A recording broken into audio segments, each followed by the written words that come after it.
Spicy art? Do tell? Oh wait, is it that your character here thing? Is it that one?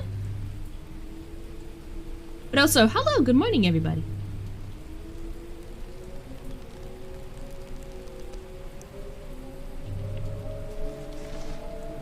Dear reader. Nice. Allow me to introduce you to my book. Different style, but still hell yeah, spice. Though it might at first appear like many books you've come across, it is far from ordinary. You may, therefore, have some misunderstandings about its nature. The story that awaits you has not been fully told.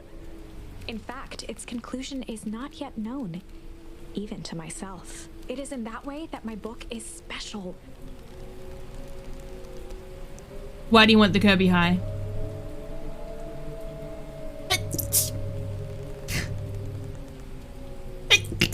Ow! Fuck!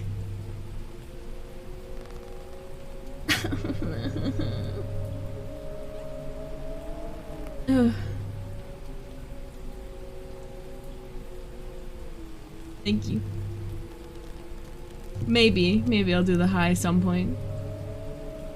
But because you asked for it, I don't want to give it. It is in that way that you are special. Without you, there is no story. Chapter 1. Normal isn't what it used to be. This is a story about change. Nestled in a shallow valley is the town of Beacon Pines. Far from the town square, across the river, past the neglected welcome sign, a young boy walks alone at dawn. His name is Luca Van Horn, and like you, dear reader, he's here for a reason.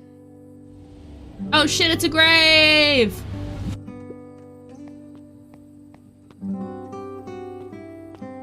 Oh fucker. Beep, beep, beep, beep.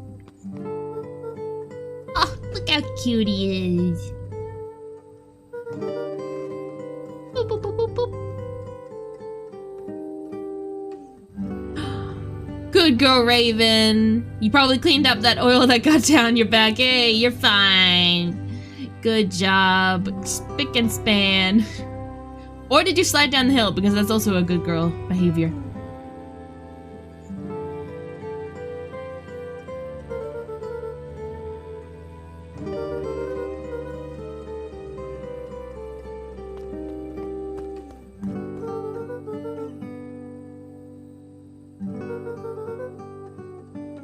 I like the little boop boop boop boop boop boop boop boop boop.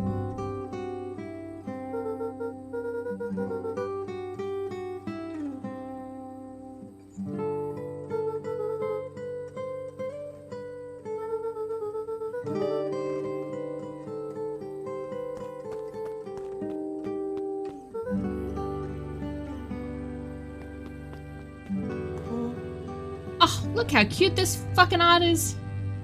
We'll get the oil off for you yet. Let's get home so it's oil soaked leggy for 5 more hours. Oh no! They don't have any like scrubbing soap there to help get that shit off you? Cause I know when my brother comes home with oily ass fucking body, like he has a special like gritty soap to help get it off. That's such a cute art style. Look at that fucking thing. It's soaked into your pants. Oh no. No, not the pants. The peak fashion ruined. Rollo was Luca's closest friend. Man, doesn't look like a friend, looks like an asshole. He possessed many fine qualities, but subtlety was not one of them.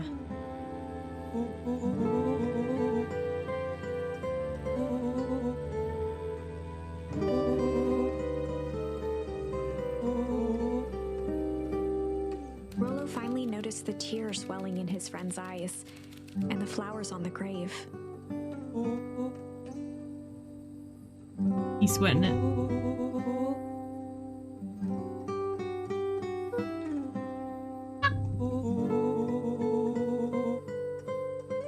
Oh my god, an orphan! No.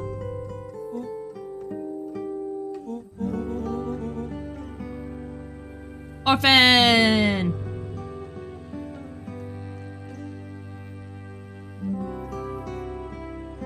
Wow, that's all they care? Oh, okay, that's rude.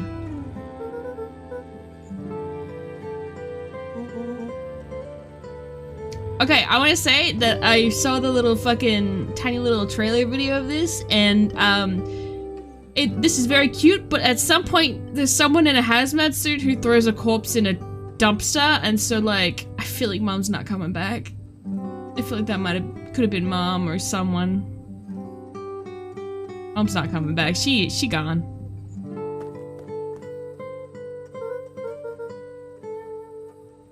Also, I'm not voicing them because I can just tell this game is going to hurt my throat. And so, you know, we're gonna enjoy the pleasant boop, boop, boop, boop, boop, boop, boop, boop, boop.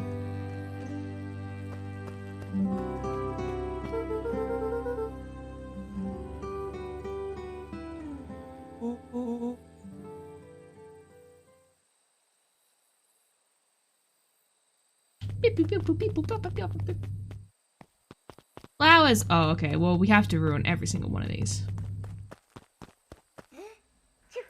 Ah! Wait, what the fuck is this? What? What do you mean? Wonderful. I had a good feeling about you from the moment you opened my book. What the fuck does this mean? That charm is a very special thing. Morning routine and groceries? Indeed. Hell yeah. Oh, you're gonna be gone for 8 hours? Good luck. Bye, bitch. Damn.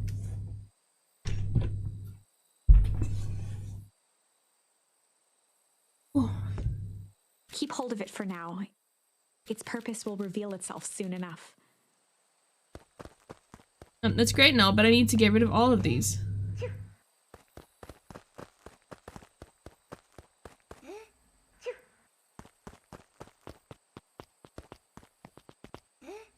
I can't. They just keep coming back. The cruelty. Can I go this way? No. But what is this?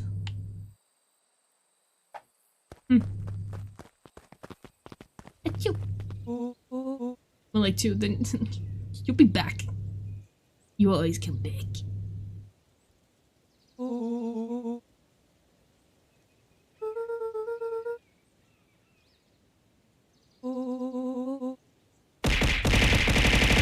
That is not a gift, that is a curse.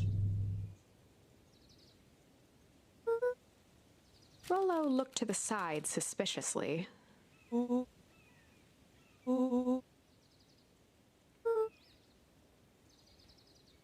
really like the eyes on these guys. They're so cute.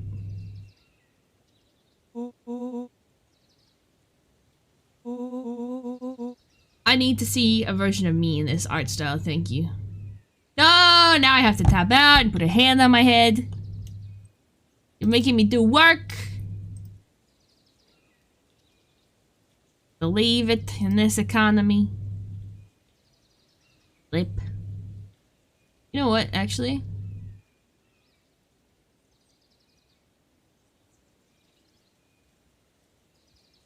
And that's it. Okay.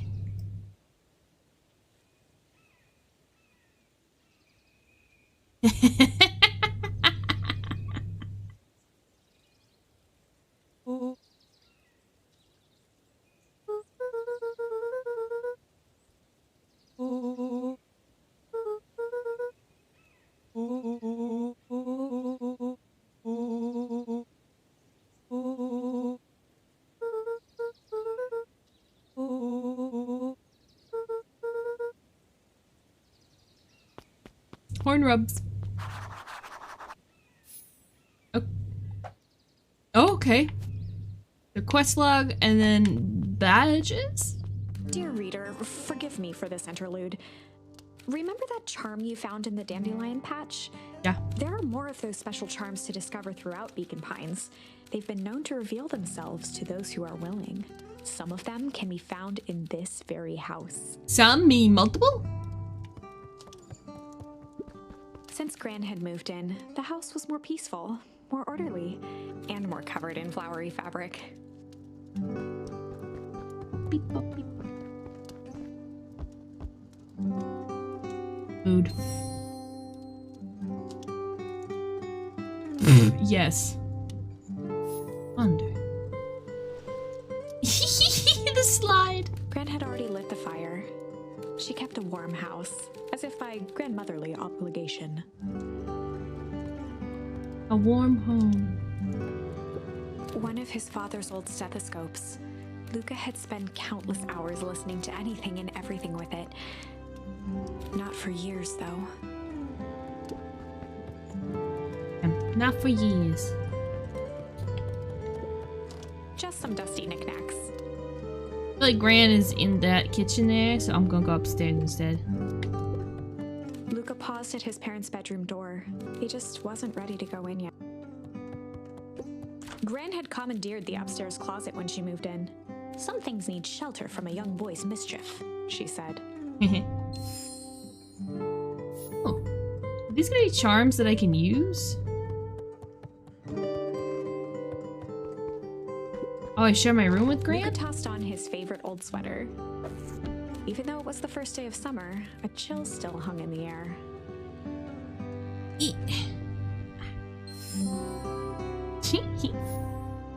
So many badges. I'm gonna be such a good buccaneer. Things had been crammed in the corner. Luca was somewhat annoyed by the situation. Understood. I too would be a little fucking annoyed if Gran moved into my room. Gran's bed was undisturbed. Luca didn't mind that she had a habit of falling asleep in front of the fireplace. It meant that he could read late into the night. A bookworm ass boy.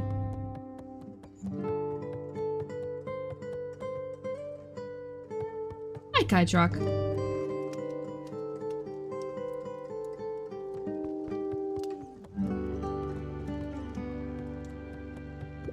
An array of prepared meals crowded the refrigerator, each labeled with the day of the week. Close it. Thank you. A pair of dull scissors, a broken can opener, a mostly empty bottle of glue, and some loose string. Yuck.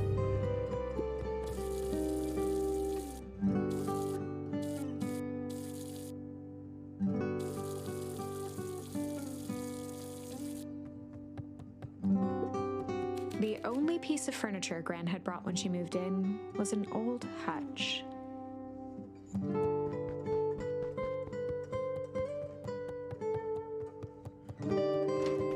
Oh my, this is quite exciting. I am now certain that you are the one I've been waiting for all these years. You'll recall I was a bit coy regarding the use of charms earlier. Excuse me, I tend to have a flair for the dramatic. You are about to encounter your first turning point. There are certain times in this tale when everything hinges on a single word. Step forth, dear reader. A sturdy old wheelbarrow. Young Luca would spend hours hiding in the bushes, waiting for a chance to jump out and startle his mother. She always enjoyed humoring him by feigning terror.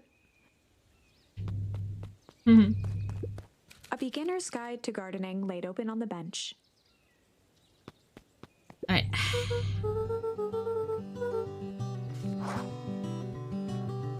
What a pretty old lady.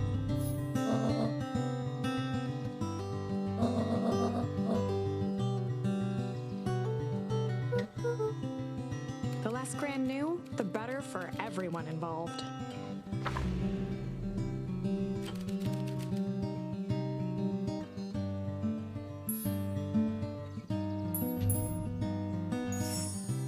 Just gonna go chill for the day. Ah, so I can change the outcome of like how the story goes depending on the badges I find. The best lies are built on truth.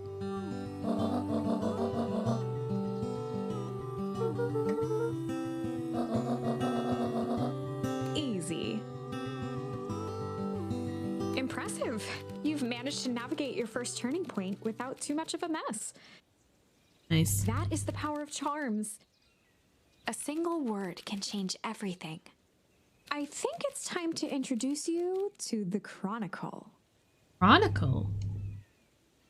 What the fuck is the Chronicle? The Chronicle is a record of the decisions you've made. Oh, thank you.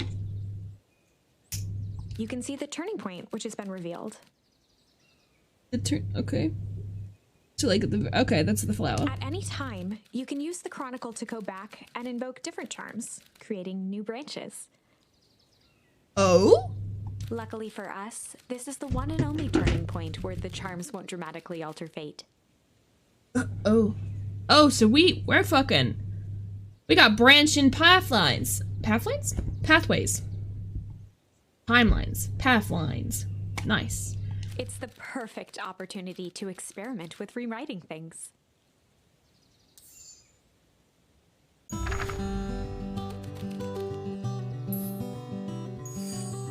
We were just gonna go ponder for the day.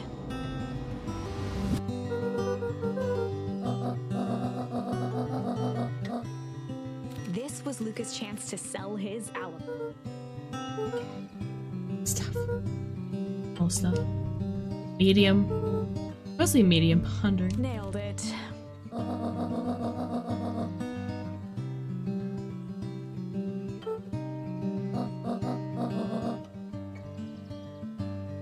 Huh. So I can do this.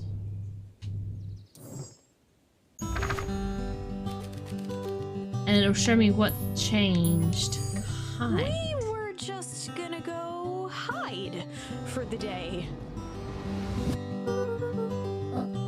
Traditionally, when one is trying to hide something, they avoid literally using the word hide.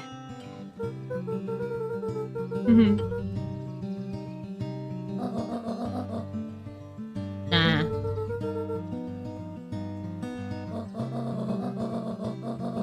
All's well that ends well. Yeah. Yeah, we can go high. Oh. Haha. No.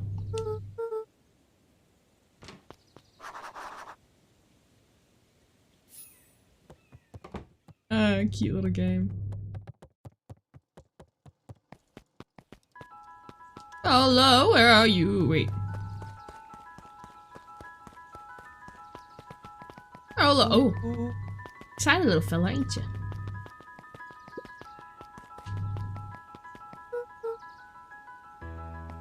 Hello, I don't want to have to chase after you. For a town that saw few visitors, the welcome was perhaps more grand than necessary. I'm gonna go this way. Fuck you, Rolo. The road leading Damn. to Beacon Pines was long and uninspiring. A sort of natural barrier for the impatient.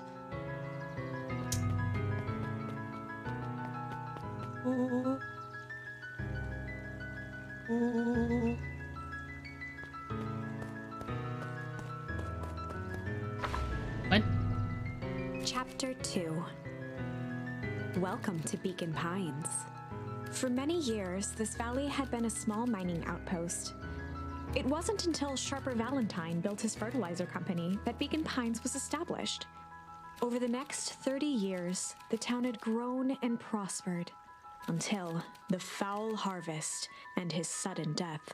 In Death. 6 years since, everyone was simply trying to get by.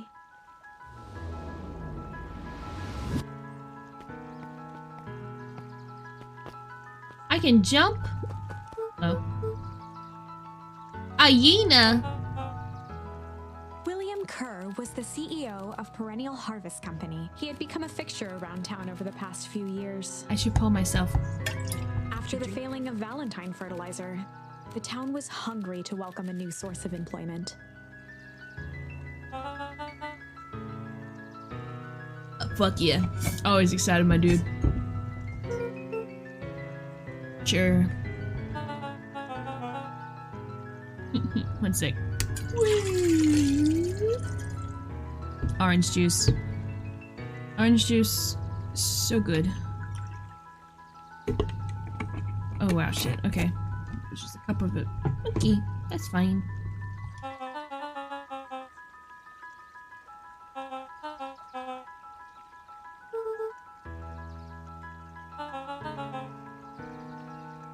Gosh dang, you're right it is.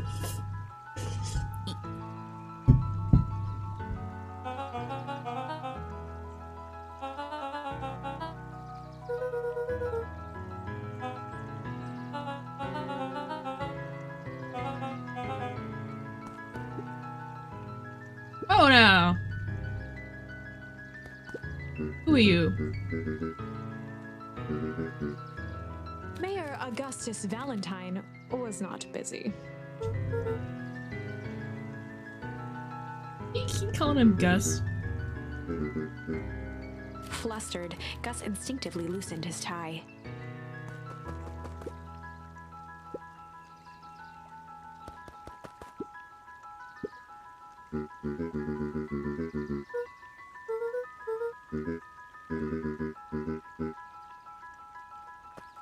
Woo! Beep! Woo! What? Chillin'. Relaxation. Contemplation. Enough of that. Podium. People. Pigman sleep. Wake up! Mr. Sinclair continued snoring and lifted one eyelid just enough to see who it was, a tactic he often used to avoid undesirable conversation.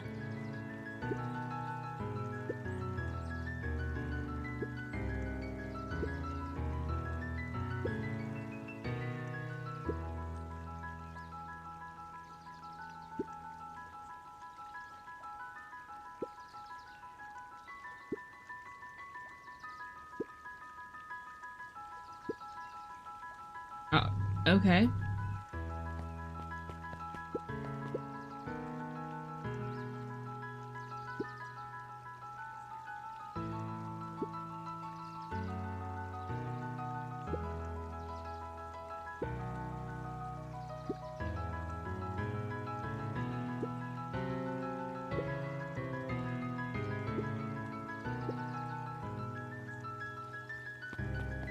A bullion. They're bullying.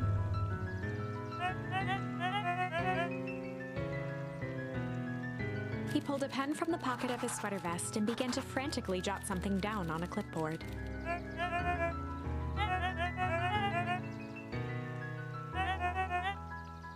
Pete. Pete the red panda.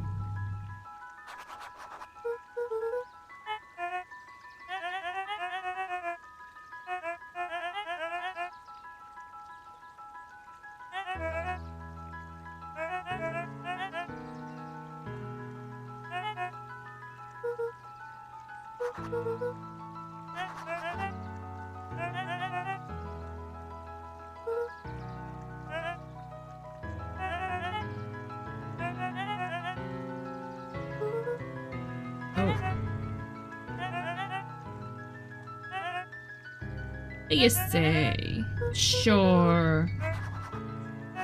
I'm gonna flub this.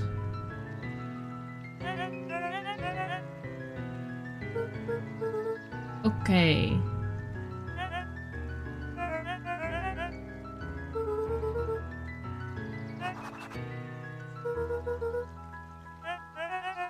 Pete stopped scribbling and glanced up from the clipboard.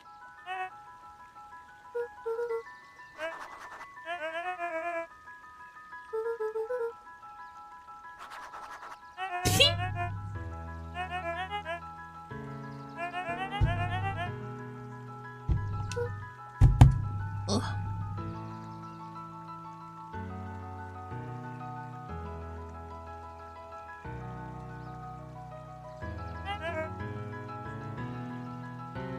A harvest of human souls, that is. Lovely. Let me in. Oh yeah.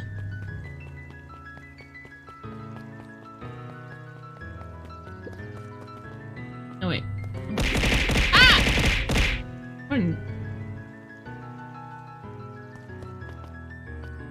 corpse?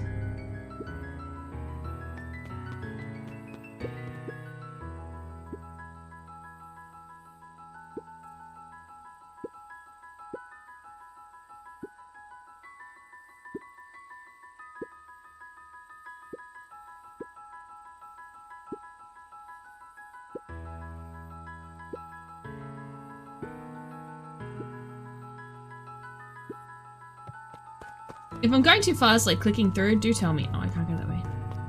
Whenever Luca saw his dad's chair by the pond, it reminded him of the days they'd pack up a couple of sandwiches and fish until sundown. Oh, flashy backy. Him dead. Luca opened the tackle box and picked the perfect bait.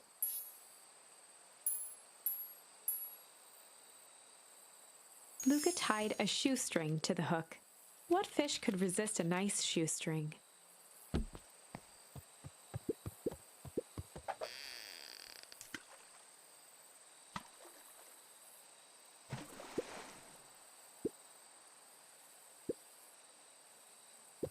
Dead?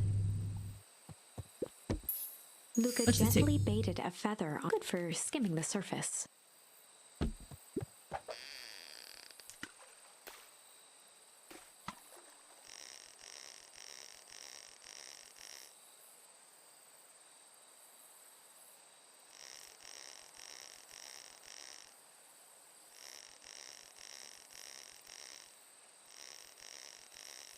Didn't know we were gonna do fishing. Ah, a duck!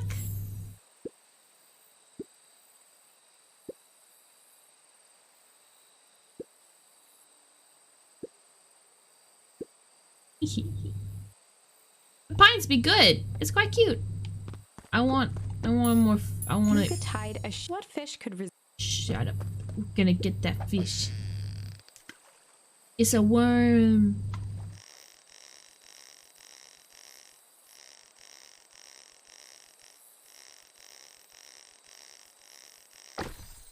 It's a boat.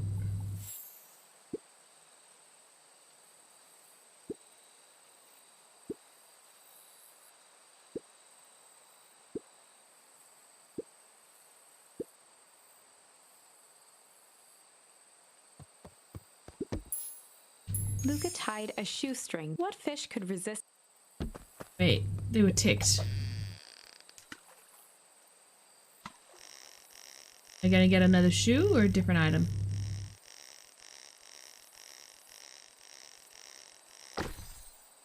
Okay, so it just replaces it over and over again.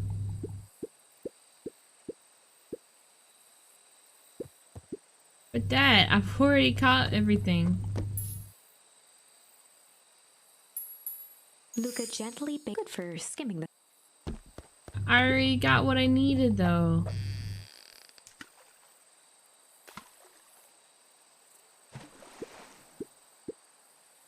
Okay. My catch is gonna be a rubber duck though.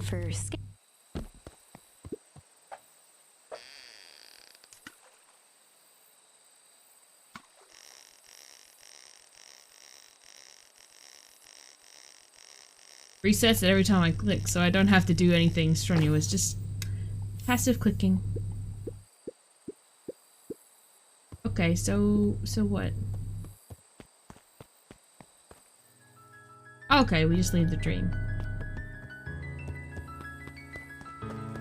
The Oh, boys this had a trash. good thing going. As long as they kept old Jeff happy, they had an endless source of precious materials to add to the treehouse. I mean, well, I'm gonna look a fuck After around. Luca's father had passed, Rollo became obsessed with them building their own Hank atomic star scraper.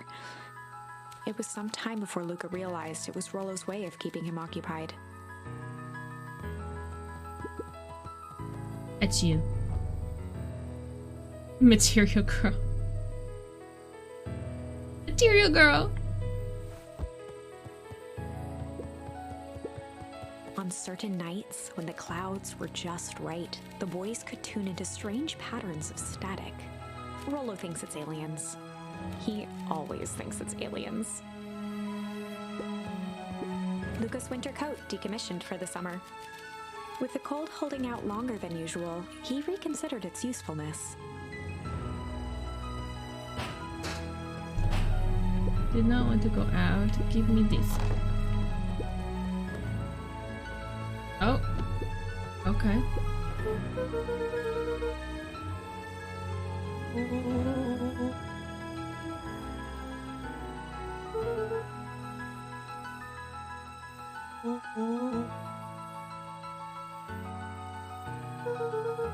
Not abandoned.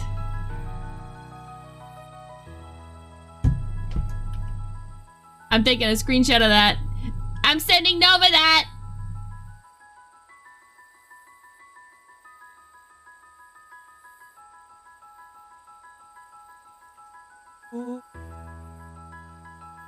Good morning. Yeah. But sometimes snitches get bitches, you know? Maybe she'd be like, oh my god, Brenna, my hero. You told me about that nasty little Levy and their horrible potty mouth.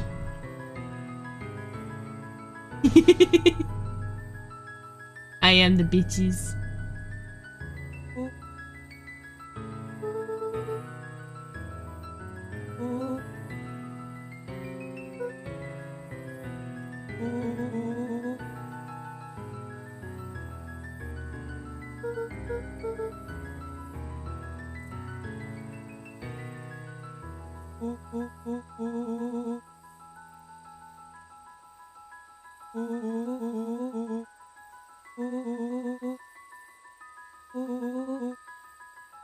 Treasure. Oh, answers. Why would going to an old warehouse find your mom?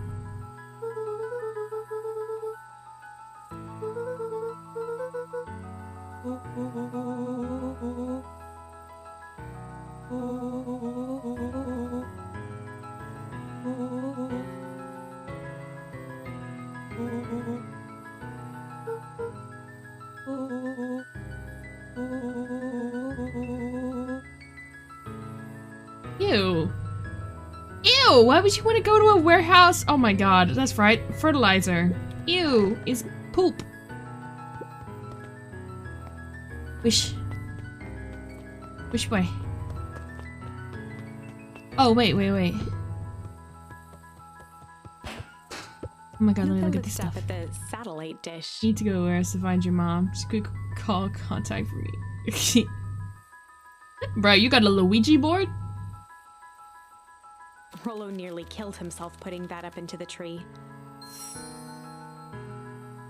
While it didn't turn the radio into an interstellar communicator, as he'd hoped, it did at least boost the signal enough to overhear truckers one town over. Huh. Pretty good. What about that thing up there? Oh. Fine. Whoop. The Mario Brother board.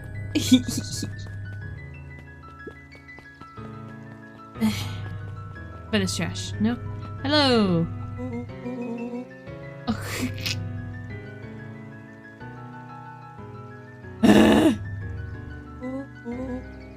Oh, I would love to do stuff like this. I'd love to make a game.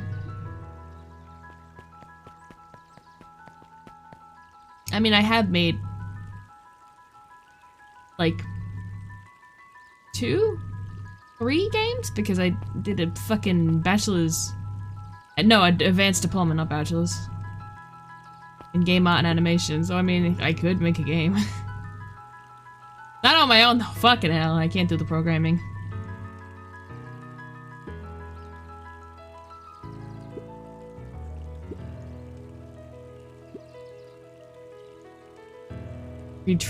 Death Stream. It'll be a game about fucking monsters. I can't stream that on Twitch.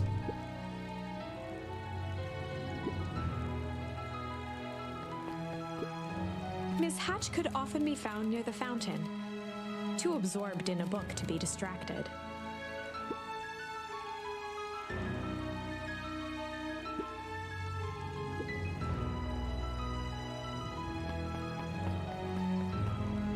Holden Wilder ran the local paper of record. The Beacon.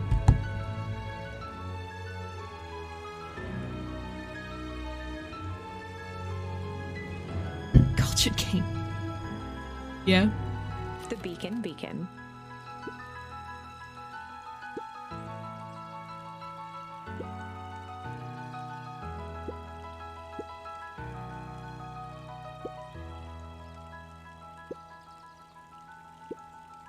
Ah.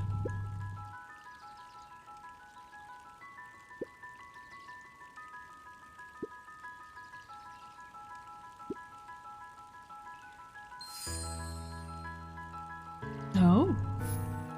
How many badges do I got? Oh yeah. I touch everything I can.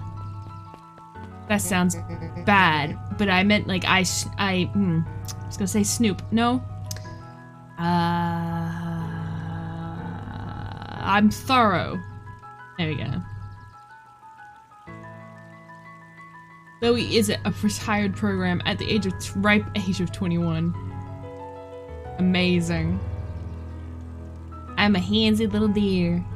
Little fingies on everything. Ah, the rendering. I am really liking the rendering on these fucking characters. You can't see because I'm in the way, but she's got a little arm kind of like up on her hip. And it's got such a nice little like a fluffy, it feels solid. I like it. What's the fucking game? Would your sheep model be the player or a scene? Ooh. True. Because I am a demon technically.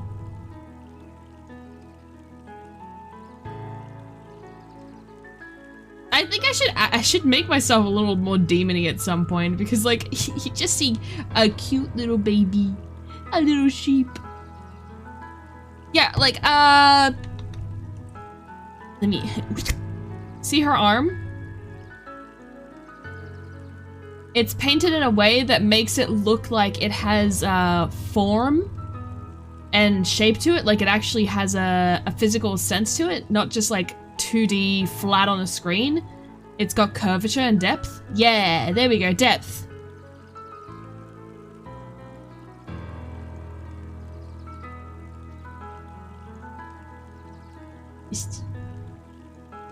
I just shrink and a little bit. Nah, okay. Oh, that hand got big. I don't want that hand to be. Polish the tip.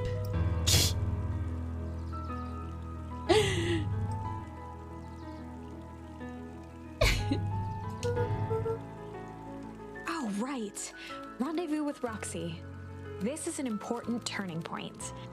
The first time where your charms will change the course of fate. And currently, we only have one suitable charm at our disposal. Have no fear, we can always return later using the Chronicle once we find more charms. Well, now I'm just rambling.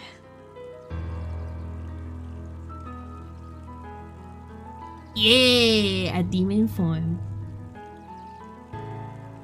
Where were we?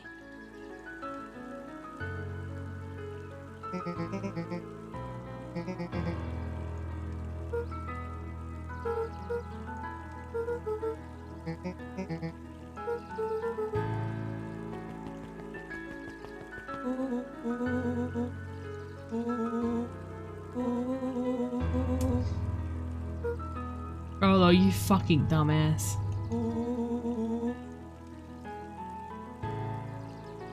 Ooh, yeah.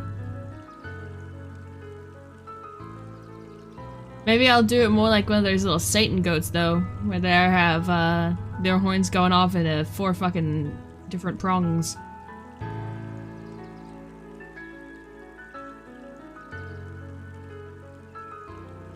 And that redeem list is just only gonna get longer, bitch. As time goes on, I'm just gonna keep making them.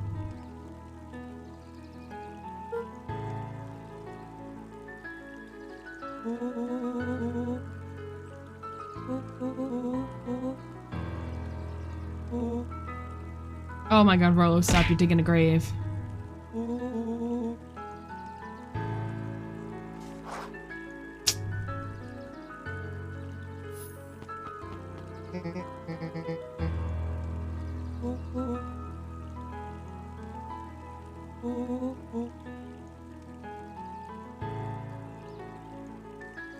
Huh. Just realized, all the male animals, or actually just oh, actually, never mind. I was gonna say all the male animals have no hair on their head, but only the female do. But then I remembered, no, that the male has hair and so does the hyena man, and we're good. They just interchange it, I guess. When the model list was just this. Scuff Baby and Overface.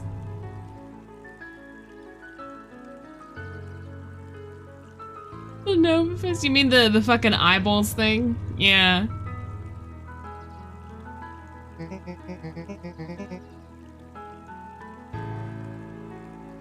Yeah, times change as I keep progressing and making more models. I keep evolving. Getting a little bit better each time.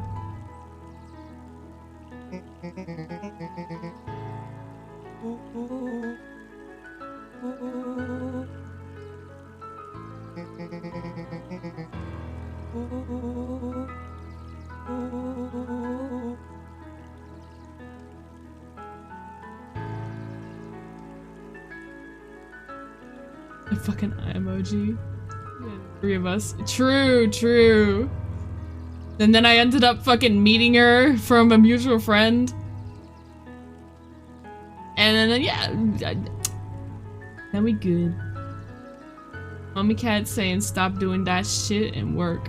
Yeah, no, that's the sister. That's the older sister. She probably is like 16 or something.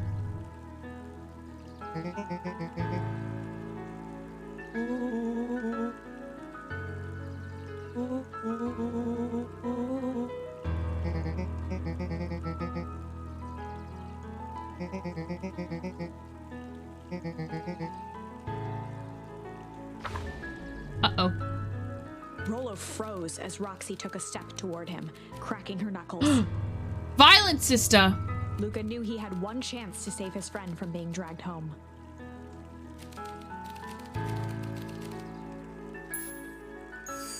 In the past, he found the best way to deal with an enraged Roxy was to be a little chill. Don't be stupid kid. That's not gonna work.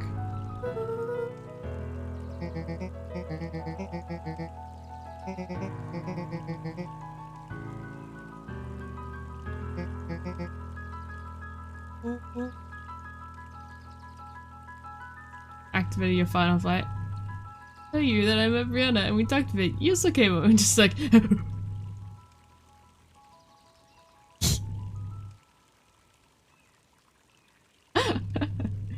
got ratted out on.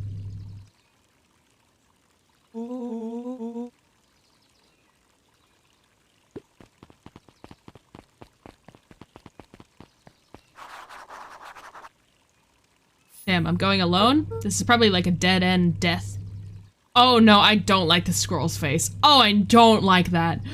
That's uncomfortable. Nope.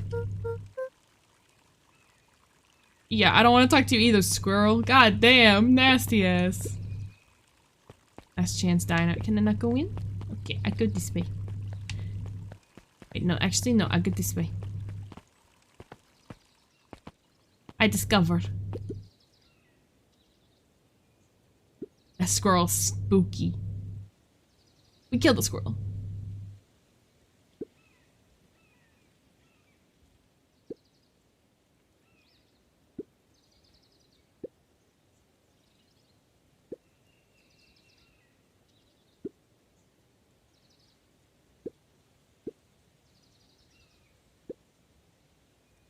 Huh. Who is this?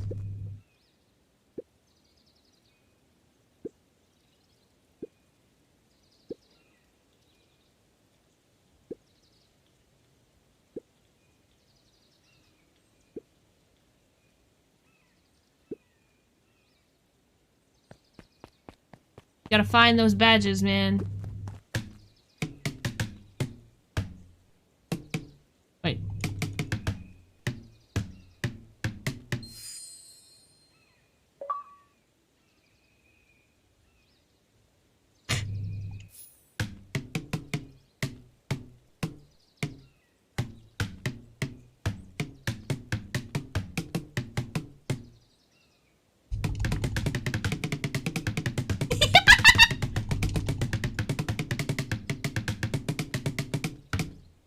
Oh, fuck.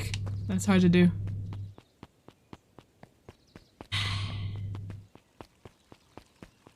I worked hard.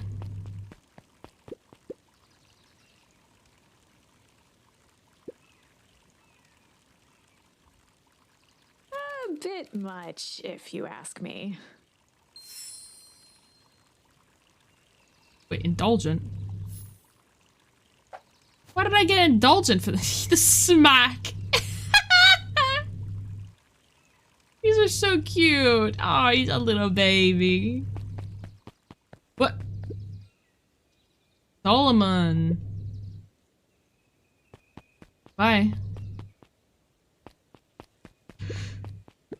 Jeff's hardware closed down about a year ago. The effects of the foul harvest stretched wide. When there are no crops in the field, tractors don't need fixing.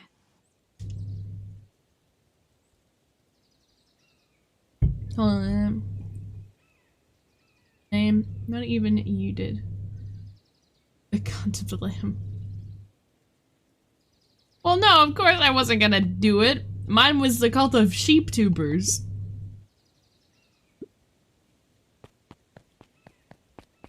Unto the Lamb, that's funny. That's an ugly dog.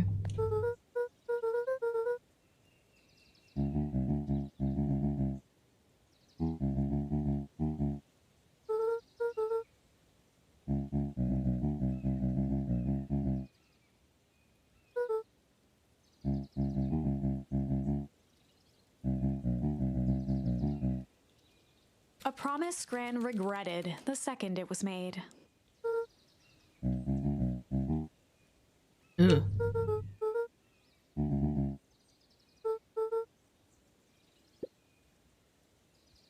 Ew. You make me uncomfortable, old man. Was brand new, part of Perennial Harvest's Beacon Pines Reborn initiative. It didn't see much use.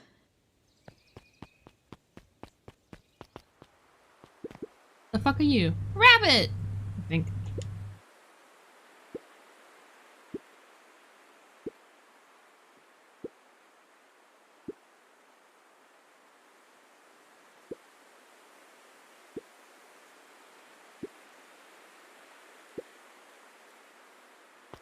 I'm gonna crunch so many bugs. Luca peeked up at the beehive. It appeared to be deserted.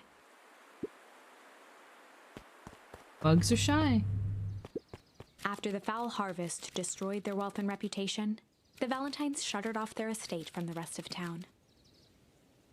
Damn. The Valentine mansion loomed over every other building in town, both figuratively and literally.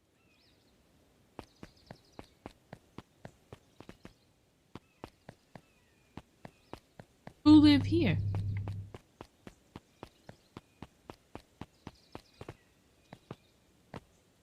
Hop, hop, boop.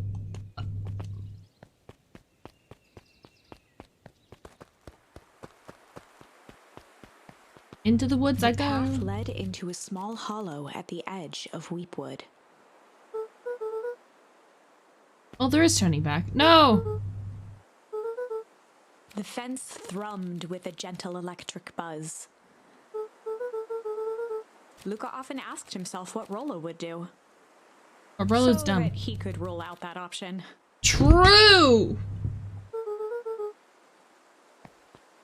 I would touch the thing. As sparks flew from the fence, the light atop that set two bulbs remained.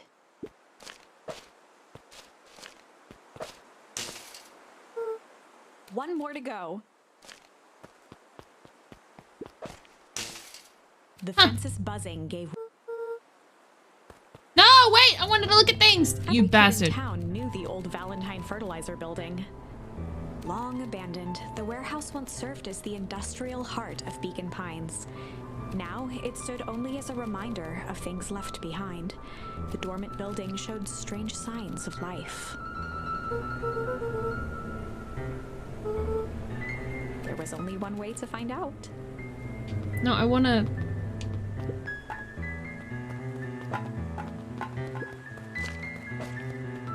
Let's just pick up things and throw them, huh?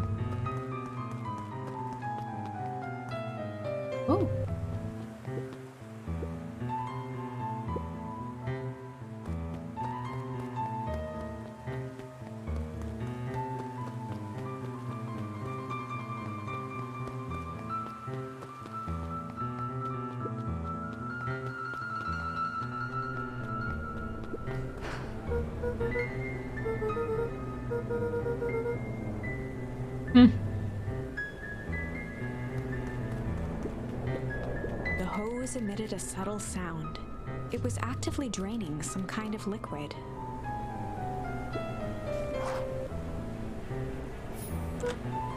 Luca thought he heard faint sounds coming from the other side of the door. He pressed his ear against the cold metal to hear better.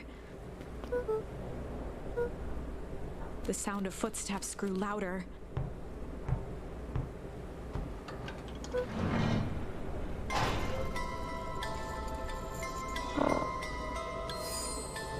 Gee. Uh-oh. The heavy steel door knocked Luca to the ground. Disoriented, he looked up to see an imposing figure silhouetted in a green glow. It lunged toward him. He tried to scramble away, but felt a gloved hand latch onto his ankle. Luca watched his fingernails leave trails in the dirt as the hand slowly dragged him back through the door, into the lab, into the green light. This is a story about change. It was far from the sort of change Luca imagined for himself. But change is, after all, a dangerous animal. The end? What? I probably should have warned you about this. There are many paths that our story can take. Most will end in tragedy, but don't let that discourage you. We will find the ending that this story deserves. I just know it. From here on out, a charm will have a check mark when it's been used to its full potential at a given turning point. Okay. Now, let's try something different.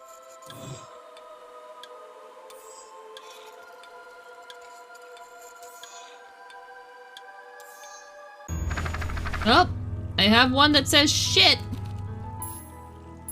To be a little shit. In the past, he found the best way to deal with an enraged Roxy was to be a little shit.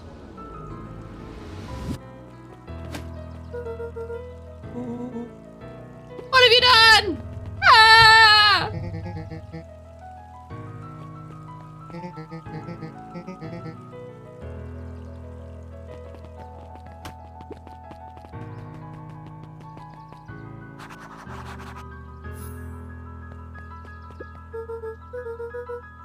Solomon Valentine. Solomon! Little boy! Little baby boy! Pat him on the head.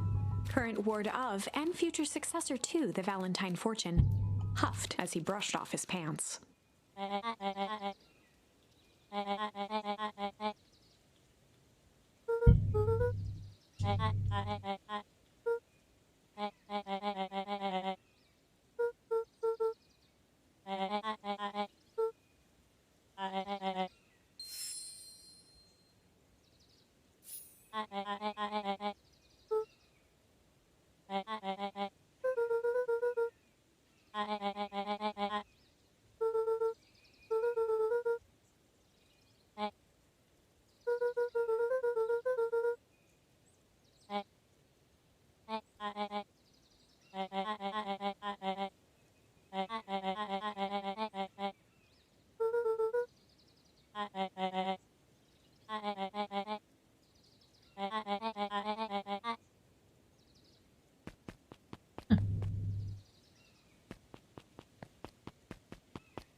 Solomon trifled a gesture toward the approaching heiress Valentine.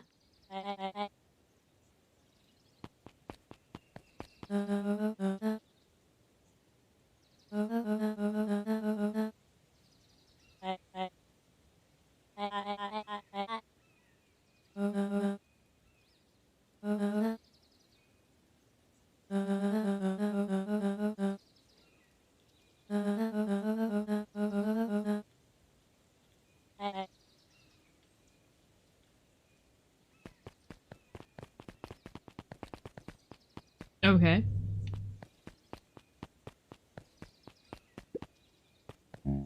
Damn it.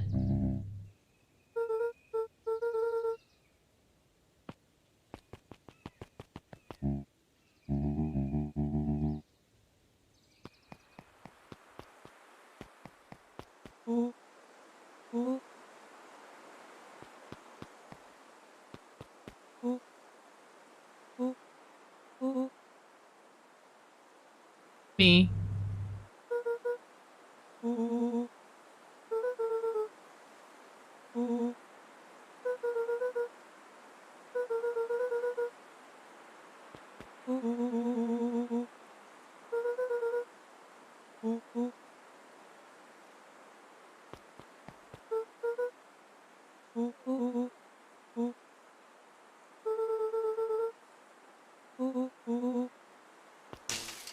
You dumb fucking...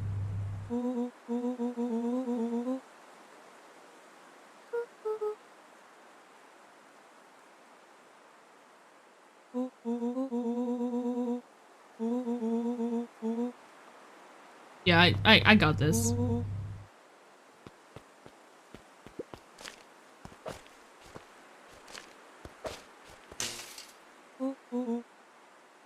I really am. Such a G.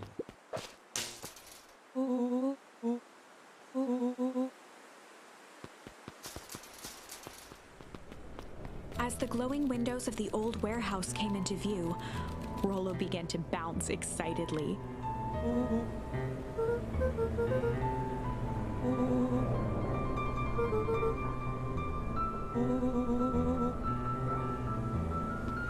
Yeah, ace.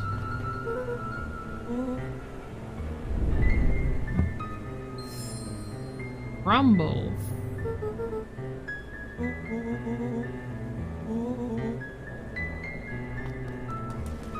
Don't splash into that! No! Oh, you silly child. Get out of the water.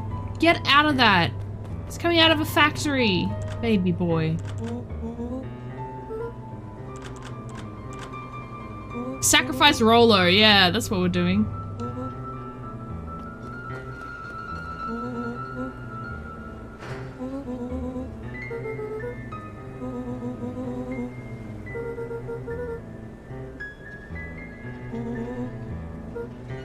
Rollo, I really think you shouldn't be getting in that.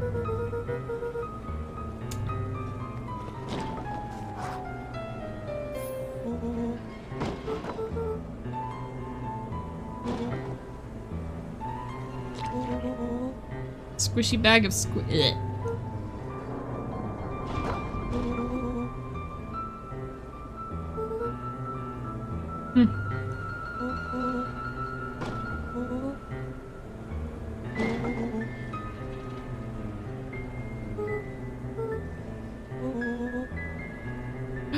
Walkie talkies.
The boy sat petrified under the weight of the bag.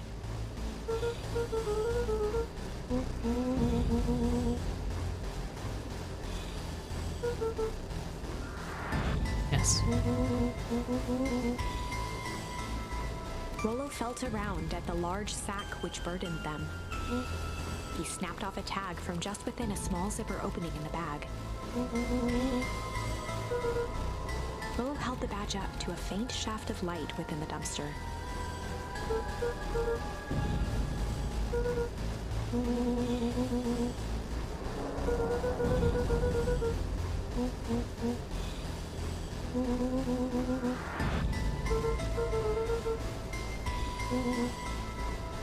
No panic.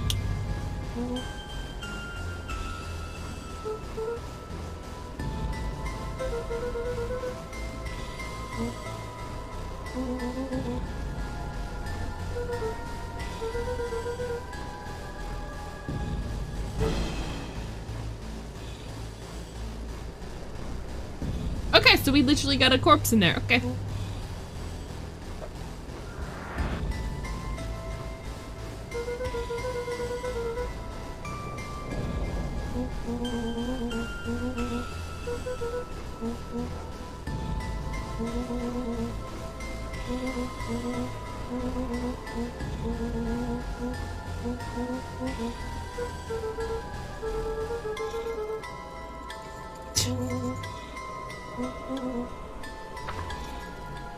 Lucas sat in the dark, tracking the sound of Rollo's footsteps as he ran. 1, 2, 3. He pressed his ear to the dumpster wall, straining to hear Rollo's footsteps as they faded away. 15, 16, 17. He tried not to think about the contents of the dumpster as he counted. 35, 36, 37. The thick stench made it hard to breathe. Screw it, that's long enough. Luca carefully lifted the lid and peered out. Nothing. No sign of Rollo. No sign of the man in the yellow suit. Time to haul ass. Luca clambered from the dumpster, stumbling to his knees. He was up like a shot and running, sprinting toward home as fast as he could. Beacon Pines flew by, blurred by the tears that welled up in his eyes. He wouldn't remember getting home at all that night. Throwing his front door open, storming up the stairs to his room and surrendering to sleep almost as abruptly as he hit his pillow. Chapter 3. Finding a Friend. The next morning, it was quieter than usual at the breakfast table.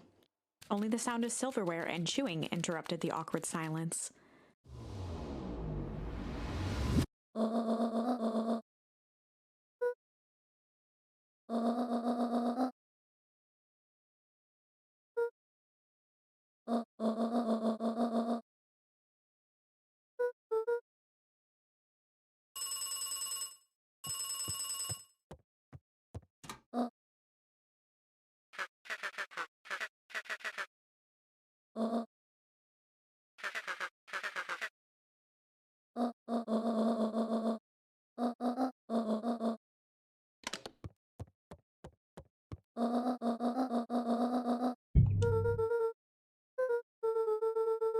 Gran's brow furrowed.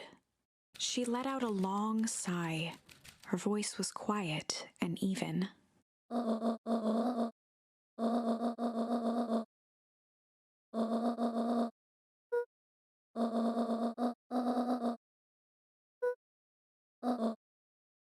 What? Nothing. Aw.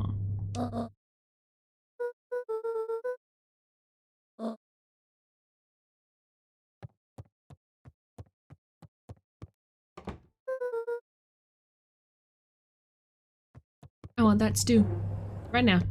Wait.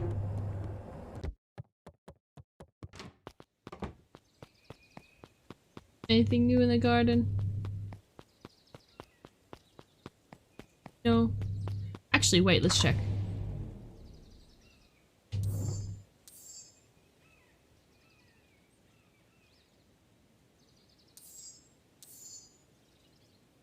Oh, we can use that more?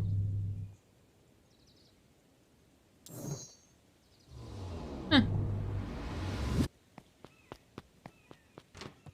A faint electronic sound floated in the air.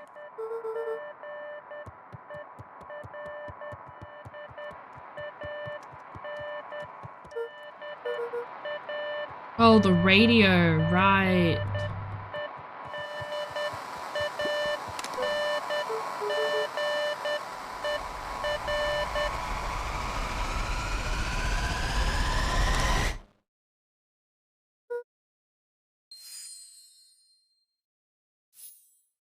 All right. Also, whoa. We're using all that. I put this sweater. Oh.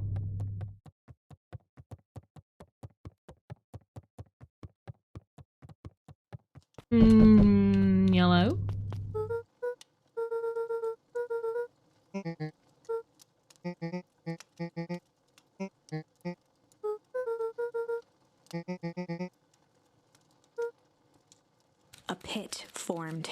his stomach.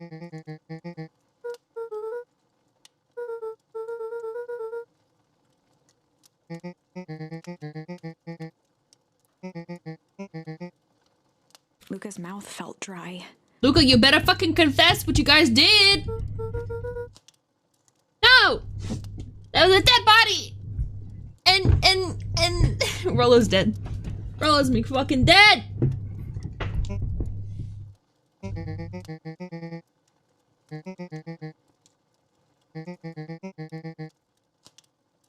Luca could feel his heart beating in his throat.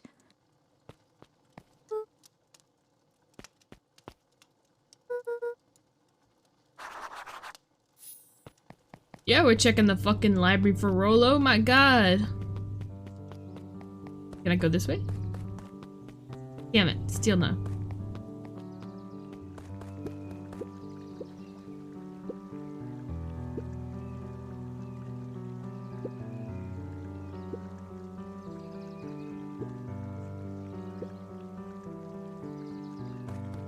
Hehe. Damn, he really just...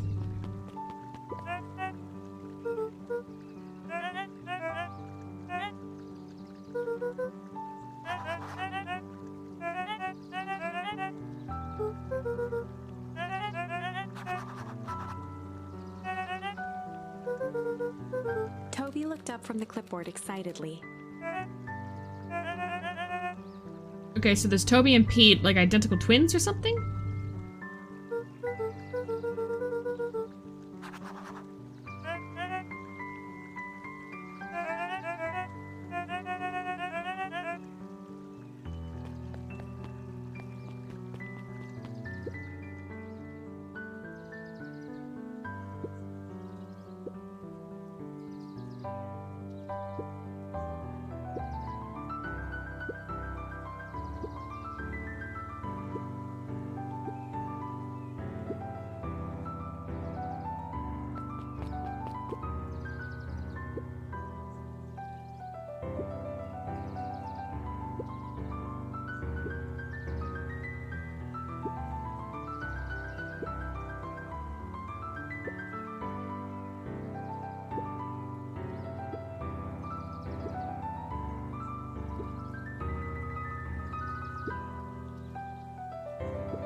Sag cry.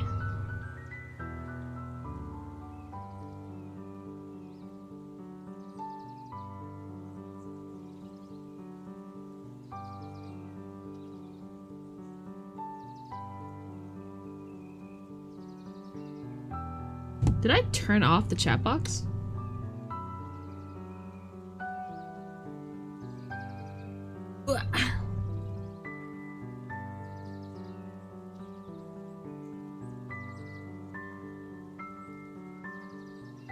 Damn it.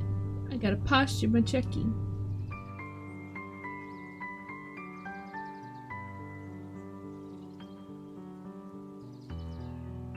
That's the old fucking chat box. Where's the...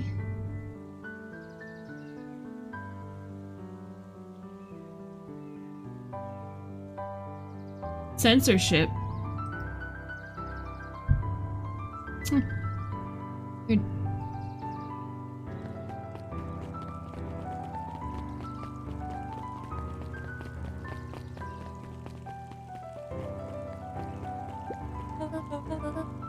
She's pretty.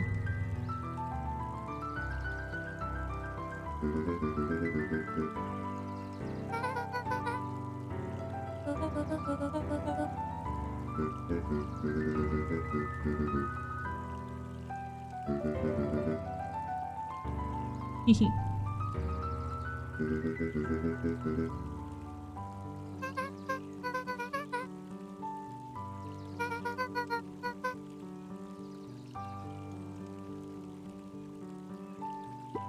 Lesbians!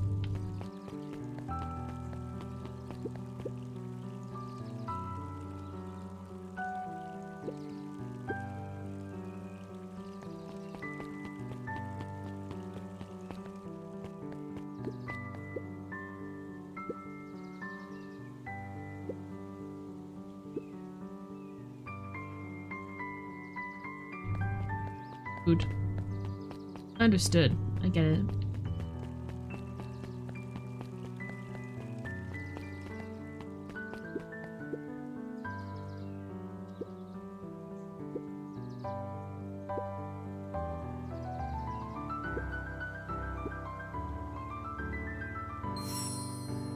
Boing.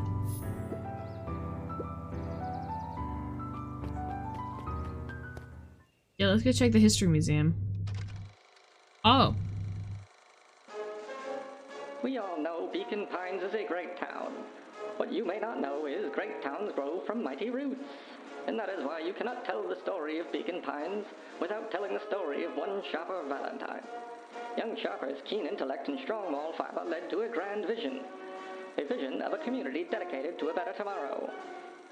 In his own words, a better tomorrow is within our grasp, but it requires a singular mind to harness it. Lucky for us, he decided to grow that vision here, in Beacon Pines. And how does one grow a better tomorrow? With fertilizer, of course. Valentine's Fertilizer Company became the lifeblood of a town yearning for purpose. But then tragedy struck, a scientific experiment gone wrong. An accident which took Shopper away from us far too soon. To this day, we struggle to pick up the pieces. Damn. But one foul harvest isn't enough to stop the people of Beacon Pines. The spirit of Shopper Valentine lives on. It lives in the hearts of everyone with a dream for a better tomorrow. Together, we will follow his example and grow a bountiful future. Paid for by the Valentine family and the Valentine Fertilizer Company Reverence Fund.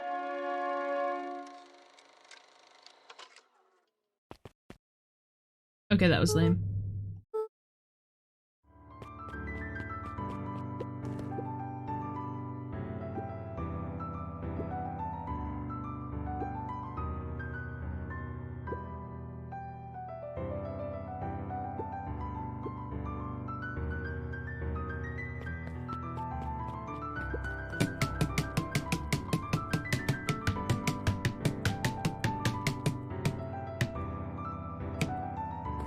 Back.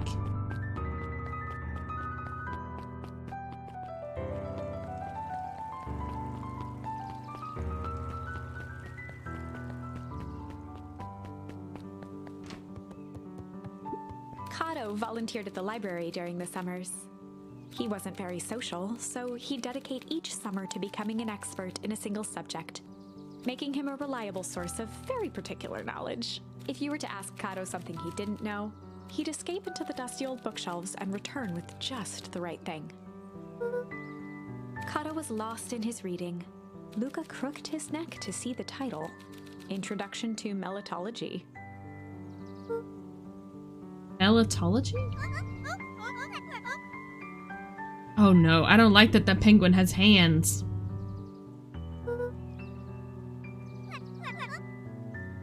He gestured to the shelves.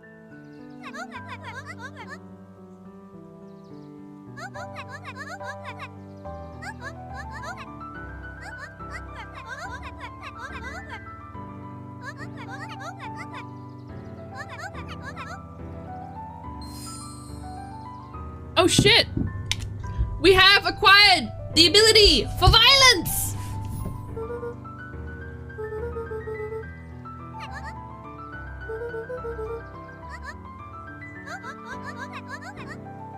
Oh. Puns, are we? Who dis?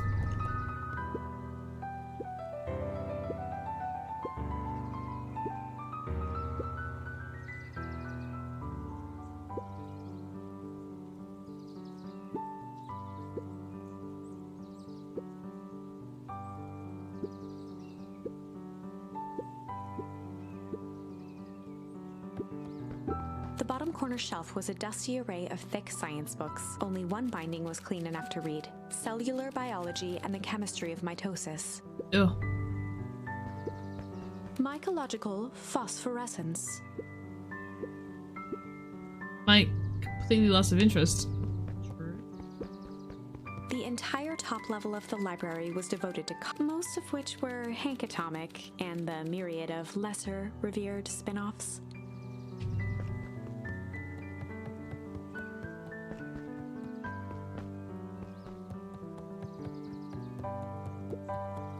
cobs I've eaten, a salad-centric travel guide for the mildly adventurous. Sally Seashore's simple, succulent sundries. Luca brushed off a smudge of dust. Or maybe it was flour. 30 recipes so easy you'll doubt it's even edible. Succulent. Why are we getting succulent? That the methods and ruminations of one of the greatest. I do not care. I do not care. Additions. There were rarely any actual new additions. Simply a variety of existing content rotated into the front display each week.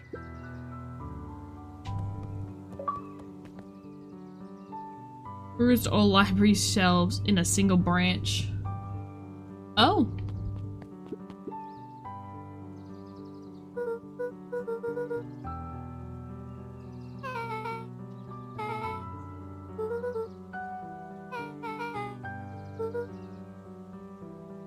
Luca Van Horn. Beck's family moved often, giving her little time to establish any real connections. She would tell you she prefers it that way.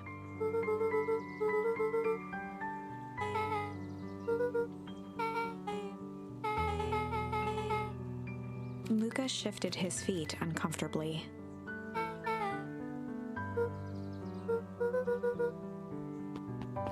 Yeah, bye, Beck. Beck pulled a coin from her pocket.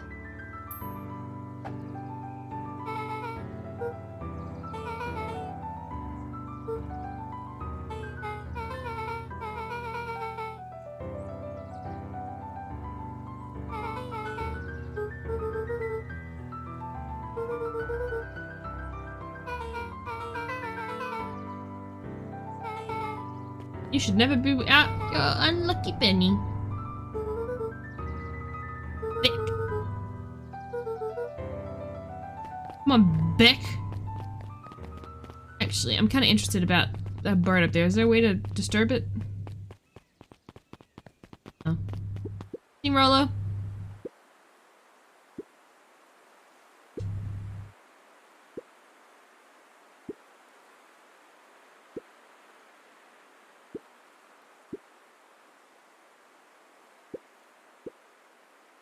Beatologist. I'm no beatologist, but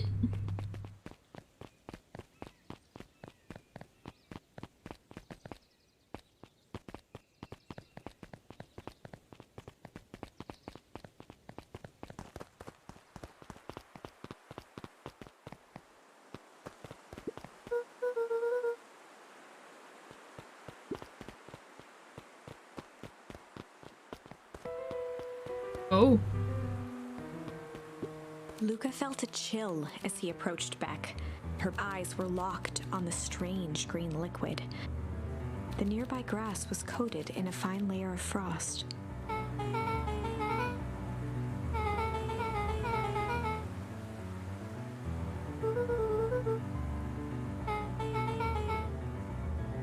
Science!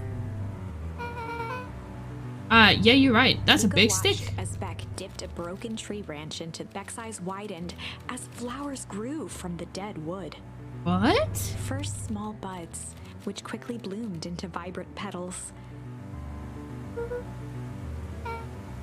As quickly as they had grown, the flowers began to shrivel and turn gray.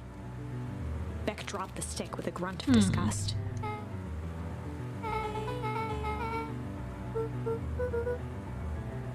Damn, that fertilizer be fucking kicking in. The fuck are you? A cat? Or mouse? Rabbit thing? That's a fucking rhino. Nope.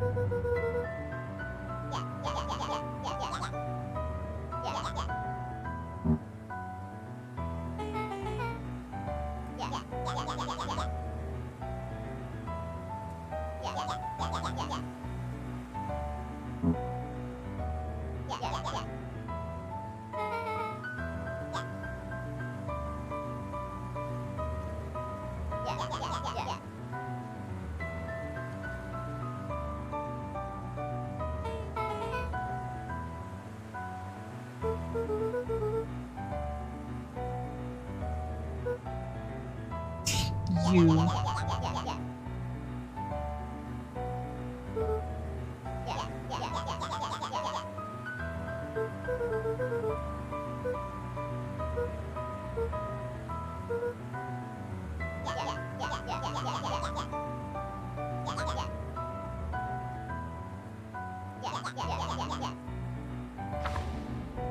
Kill! Iggy took a step towards Luca, his sneer lit by the glowing puddle. Push him in the puddle! Beck could see tears welling in Luca's eyes, his fists clenched. Some things about Beacon Pines were very different from the city, but a bully from a hayseed town is really no different from a city bully. Beck took a deep breath and thought.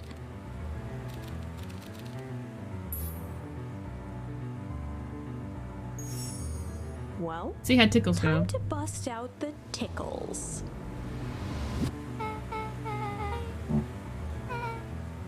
Beck lunged forward and began to tickle under Tish's.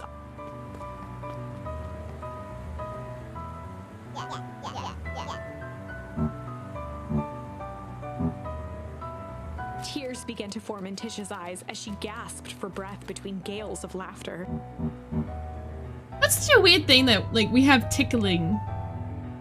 Like, some sensation is so fucking weird to us that it, like, it sets our nerves off to make us laugh? And we use it as a sort of fucking good and bad thing to do to others? Like, what the fuck? Beck redoubled her efforts until Tish finally had had enough.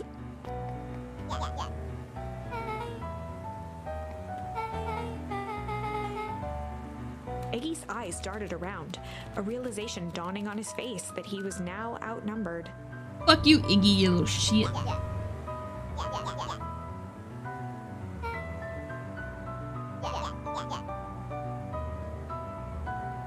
Iggy kicked at the puddle before making his escape. Uh-oh.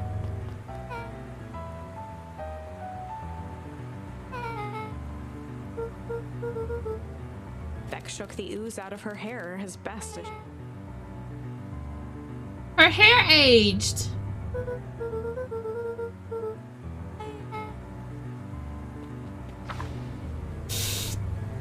Chapter 4. The Best Policy. Luca paused for a moment, catching his breath. He'd only just met Beck, and somehow he already managed to drag her into this mess. Hopefully he could make it up to her. But finding Rollo was his primary concern. I want to splash in the puddle. Valentine, okay.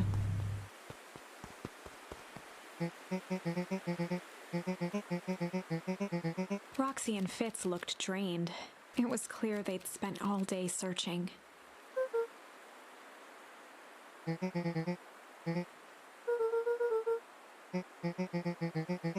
Roxy's temper could often be dismissed as the impatience of an older sibling, but this was the most intense Luca had ever seen her.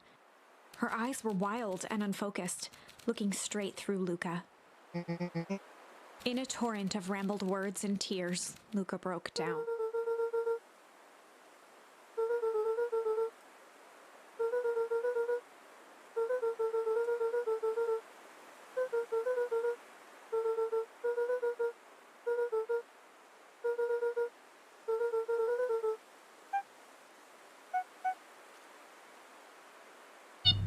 Roxy, still exhausted and angry, softened briefly as her eyes hunted the ground in thought.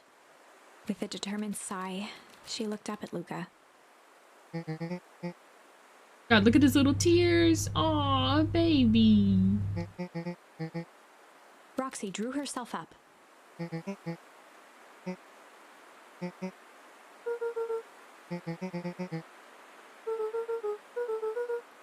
Roxy tried to think of the safest place to send Luca.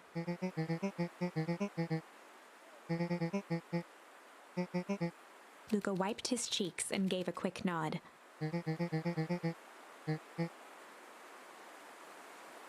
Skedat, little kitty.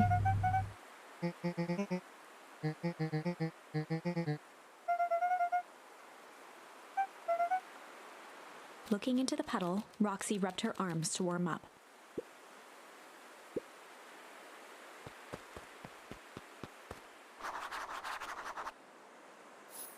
Hmm. Mr. Nuncreed jumped with a start.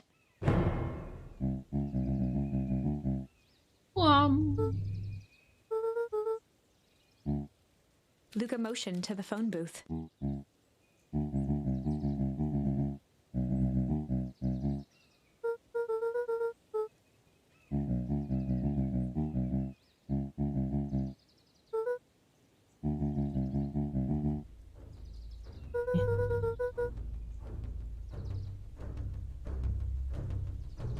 What the hell? The dramatic music.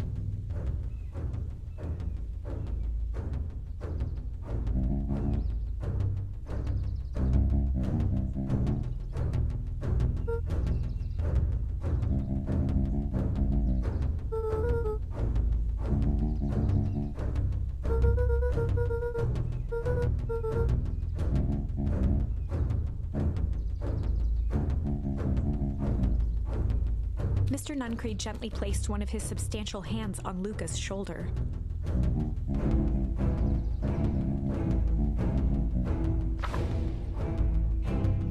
Luca peered up at Mr. Nuncreed.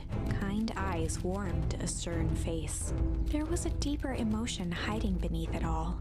It was subtle, but Luca could sense something eating away at him. There was a shame lurking behind those eyes. Ooh, shame? You like a deep little shame. sadness. If Mr. Nuncreed was that worried about Rollo, maybe he could help.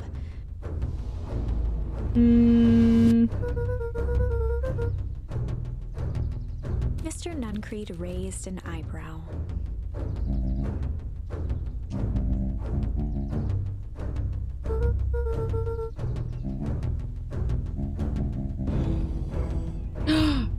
Is he the one who was at the fucking fertilizer factory?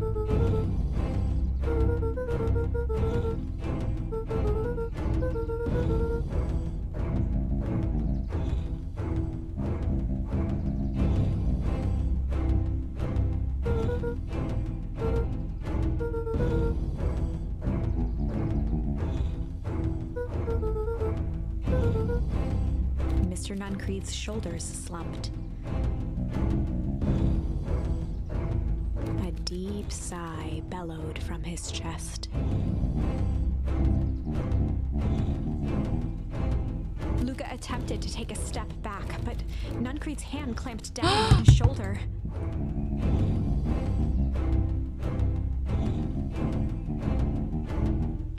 With a firm shove, Nuncreed manhandled Luca into the phone booth. What? The door latched shut with a mechanical hiss. Knew it. As Luca pounded the glass, the floor dropped from under his What? feet. The inside of the phone booth was now a loose capsule, plummeting at gravity's whim. Luca winced and pressed his hands to the walls. As he braced for impact, the capsule hurried to a surprisingly smooth stop. He felt a cold rush of air and opened his eyes with hesitance. Two large figures in hazmat suits occluded his view. Luca heard the deep, resigned voice of Mr. Nuncreed over an intercom. He knows too much. The end. Nuncreed. No, this isn't the end. I know there's still much more. Somehow this went wrong. Okay, let's try something else. Yeah. I can try...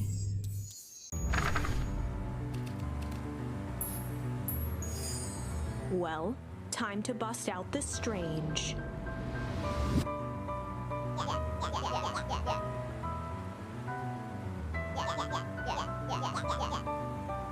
Beck stared in silence, the only sign of life being the twitch of an eye.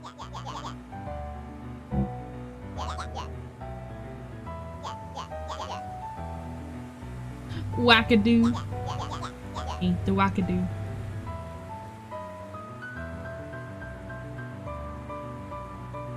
At the sight of Iggy taunting Beck, something in Luca snapped. Iggy's smirk shifted to a look of shock as Luca launched himself into his... Uh-oh. His clothes were drenched in the glowing ooze. Iggy's voice began to slur as he struggled to get up.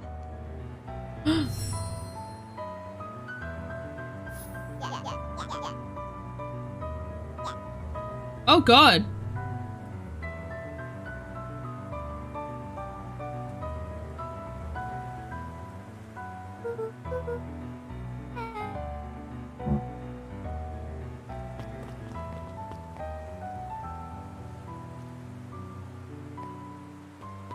What the fuck do we do? The person at the warehouse, this strange ooze and what it did to Iggy. Was Rollo caught up in all of this?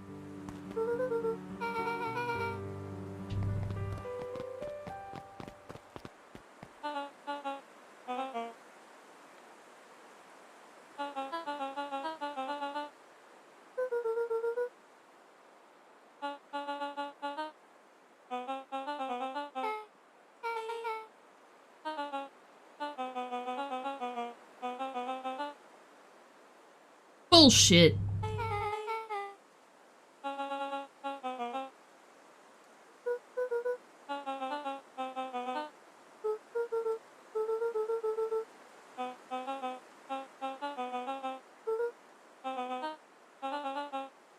Uh-oh.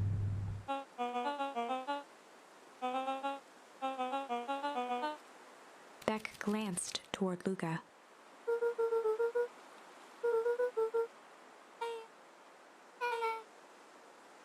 Yeah, if he's actually okay.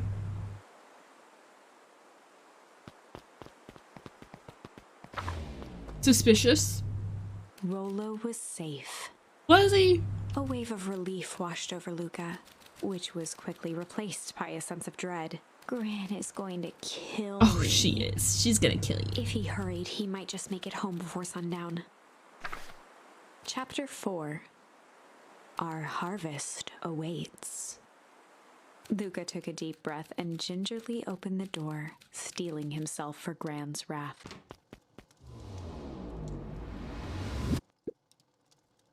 Green.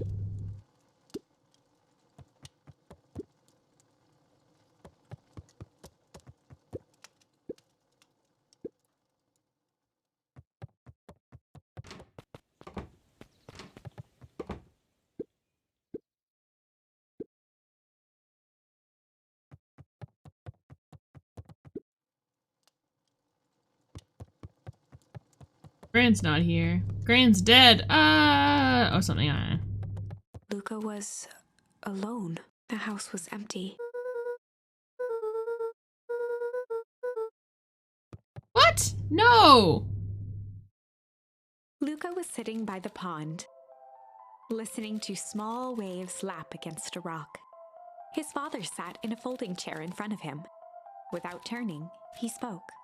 "Why don't you grab me some nice bait?" "Sure thing, Dad." Luca hopped over to the tackle box and popped open the lid. Inside was a rolling, buzzing mass. "We're fishing with bees?" Luca's father gave a warm chuckle. "Well, you catch more fish with bees than honey. Pick us out a good one." Luca closed his eyes and plucked out a bee. He could feel its wings struggle between his finger and thumb. Holding it at arm's length, he hurried over.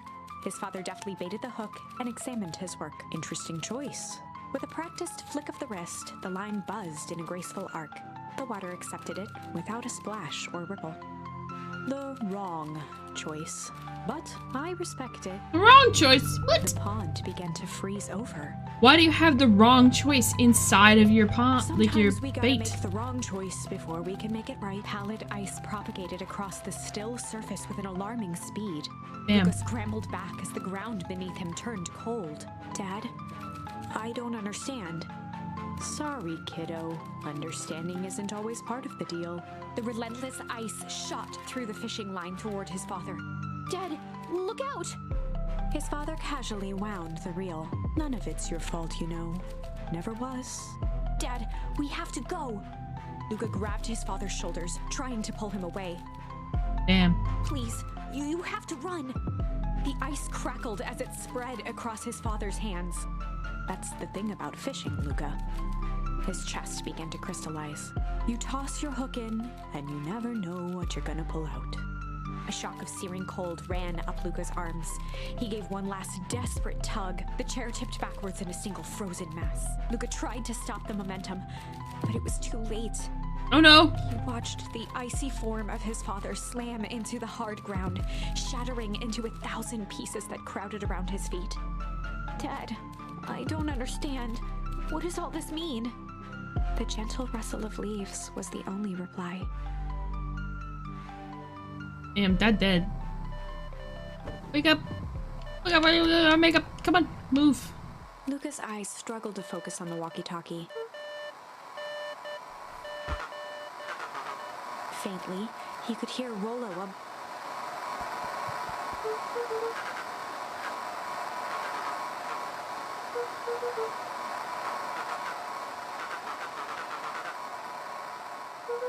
Rollo's voice was coming through more clearly now, but some words were still just...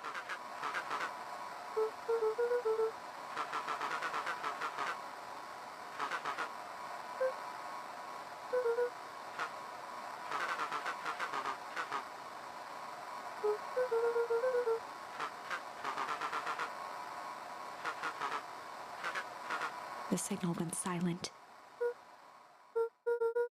Luca held still, waiting for his pounding heartbeat marking the passage of time. Rollo's voice began to fade.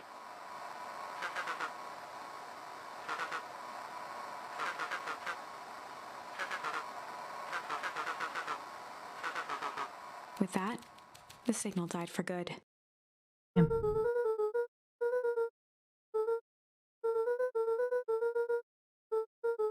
Luca grabbed the walkie-talkie and sprinted to the treehouse.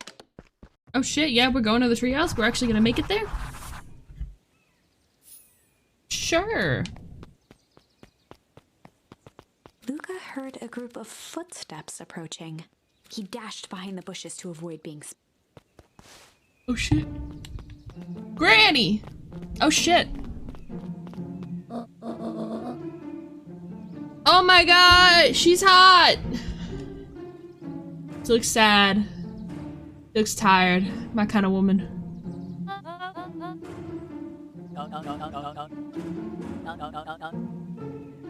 Mr. Tolliver paused, shifting his eyes to one side.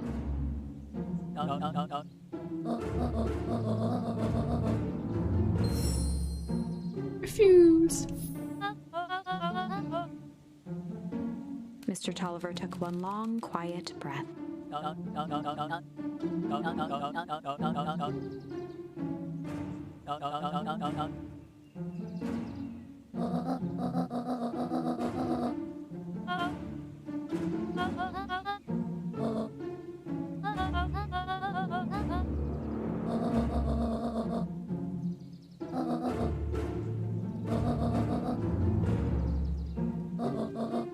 The three shared a determined look.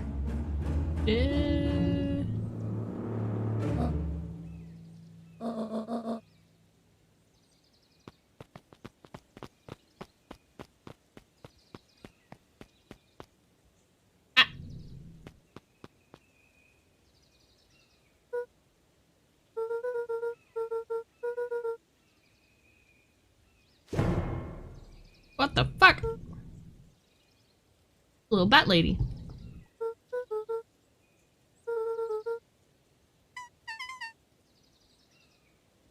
She sounds like Seabat.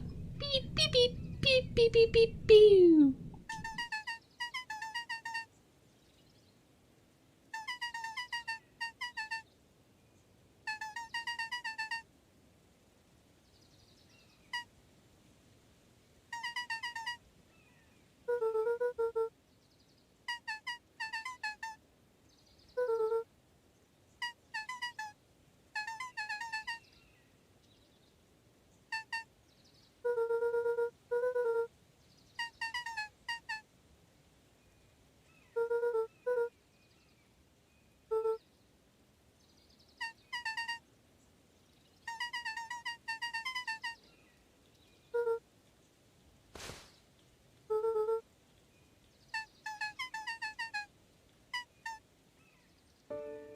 Beep boop.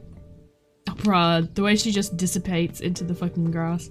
Let me go down this path! One of these days that's gonna work. Beep, beep, beep, beep, beep, beep, beep, beep. What are you guys doing?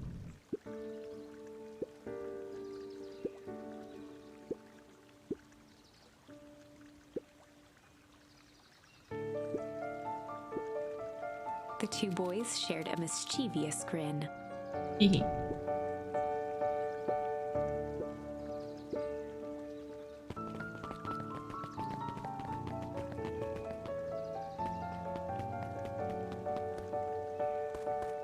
What did you do to the sign?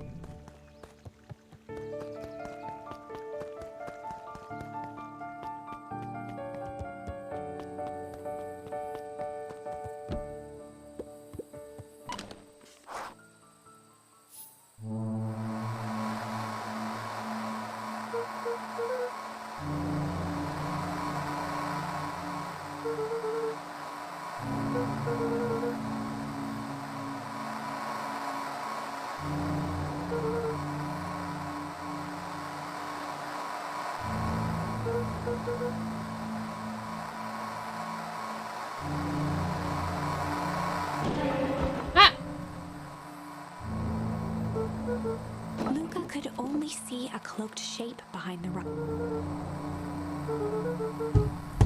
Betty, come over now. I'm gonna cry. He strained to hear as a muffled voice began.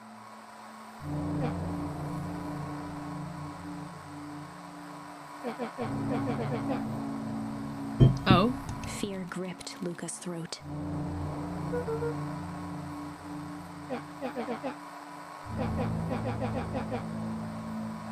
Oh, I recognize the tail shape. That's the fucking Iggy dude. Luca stared at the ground for a moment, trying to place the dampened voice. The figure shifted slowly from behind the rocket, revealing itself.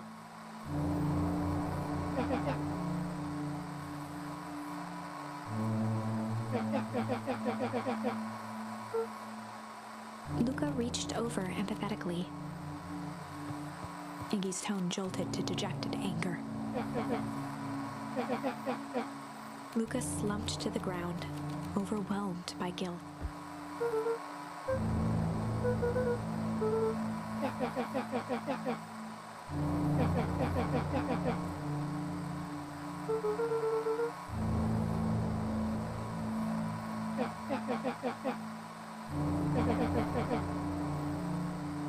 Yeah.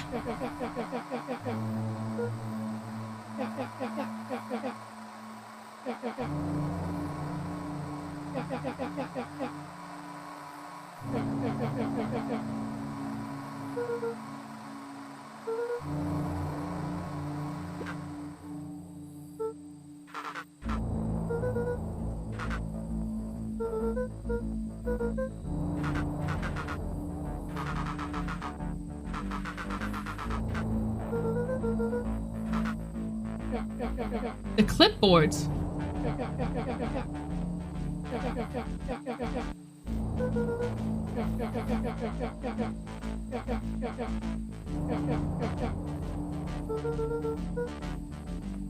Less assay, more threatening.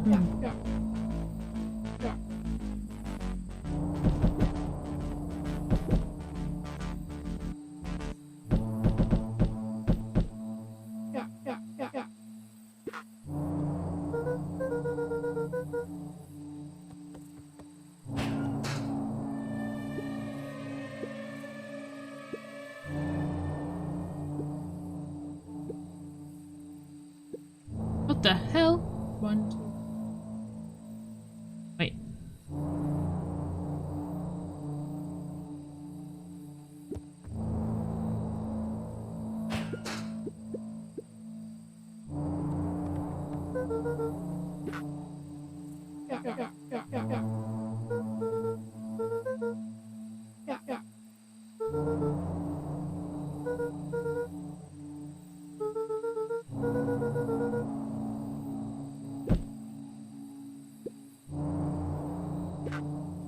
Iggy slumped to his knees.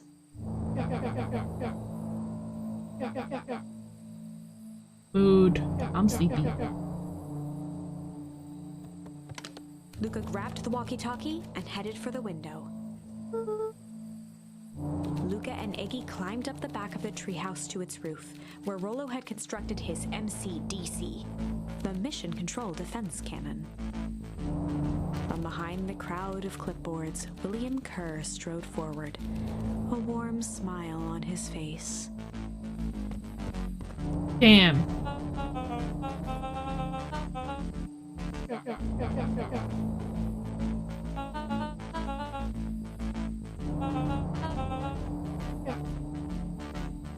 Oh.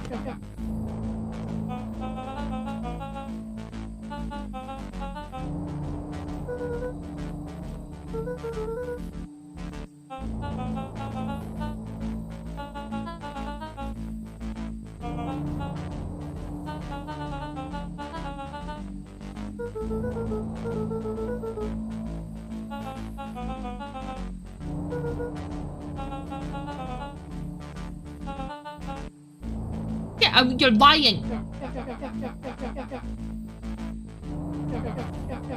Kerr's smile faltered.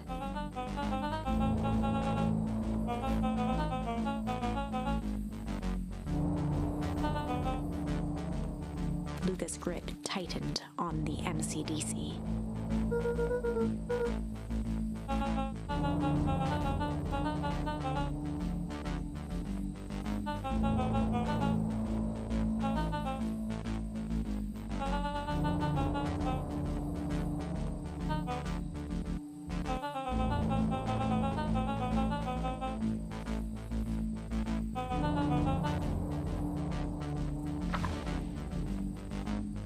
Luca's mind raced. He was caught in a trap.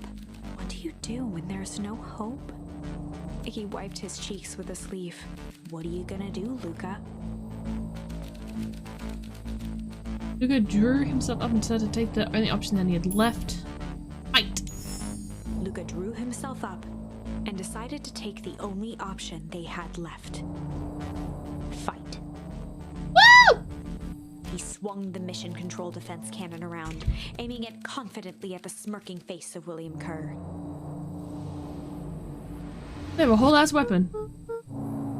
Luca summoned his most insolent demeanor.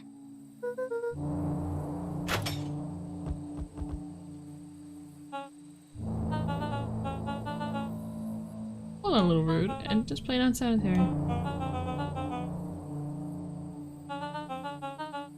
Kerr turned his back on the two boys. With a nonchalant wave of the hand, he made. As the clipboards began to slowly advance on the treehouse, Luca looked to Iggy with resignation in his eyes. The end. That Damn it. escalated quickly. Maybe discretion was the better part of valor here. Let's put a pin in this.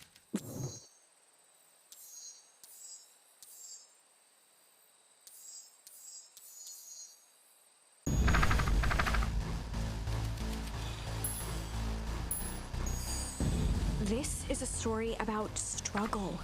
Luca could hear a machine humming somewhere nearby. He felt around wildly, searching for something, anything that could help. His hands found a hard object, maybe a tile? He yanked it free, lifting the cold stone. Let me go! Luca swung the tile as hard as he could at the shape that still held fast to his leg.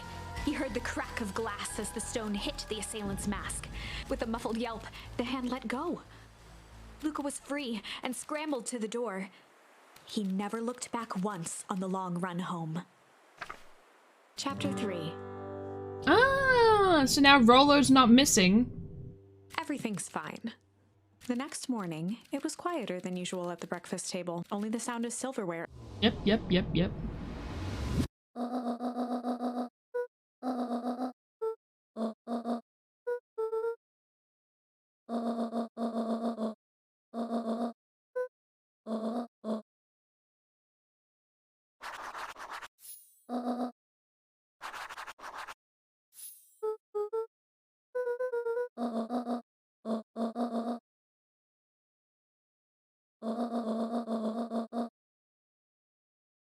I like how she said jam.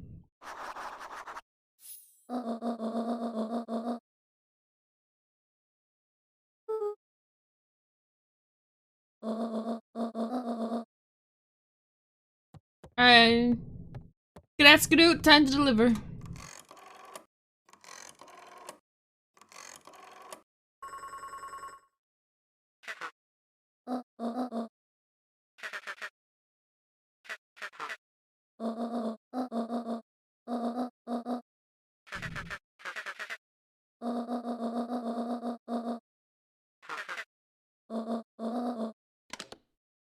Ooh. Beep bop, beep bop.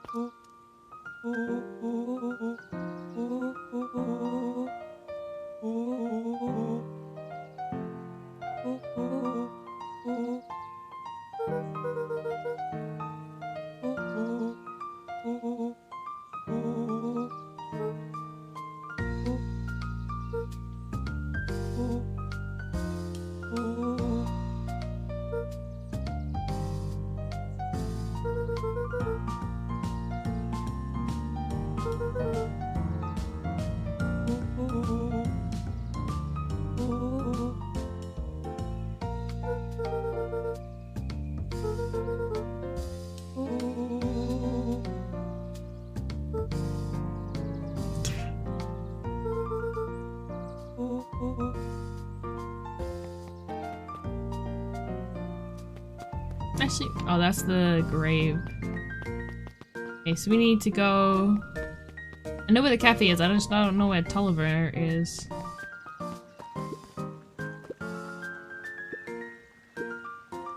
Finally, Beetle's here. Luca checked the soles of his sandals.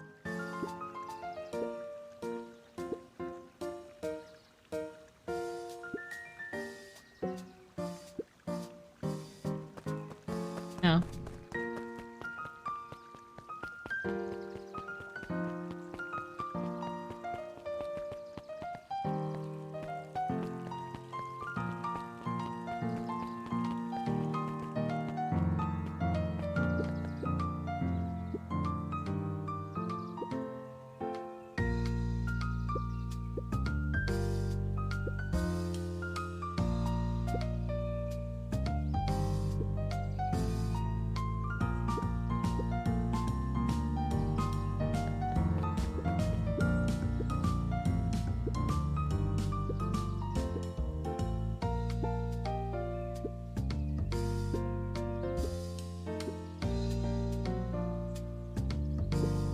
Yeah, sure.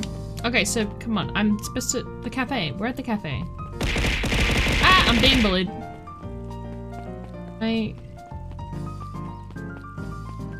Where do I take this?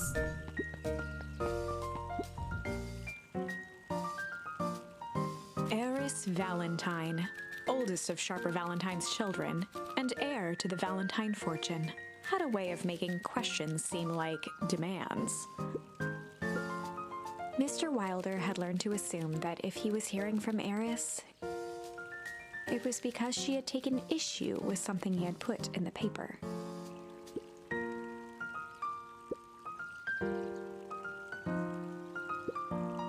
Well, yeah.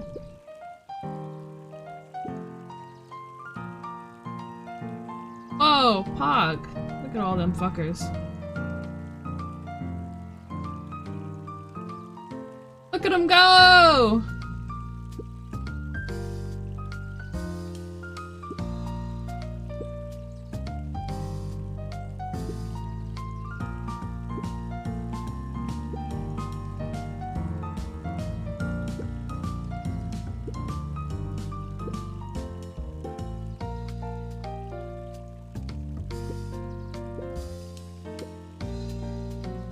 Mr. Wilder averted his gaze and began to polish his monocle.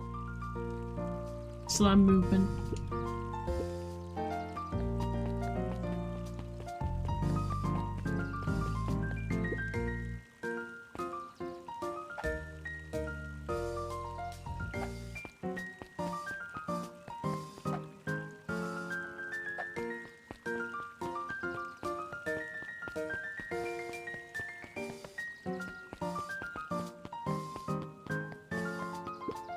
At his counter, Hiram Tolliver was meticulously shining apples. More accurately, Hiram Tolliver was meticulously shining one apple. With a yelp, Mr. Tolliver fumbled the apple, flailing at the air as it fell. Oh. He leaned forward and lowered. He leaned in a bit further. Mr. Tolliver leaned back, speaking loud enough for anyone to hear.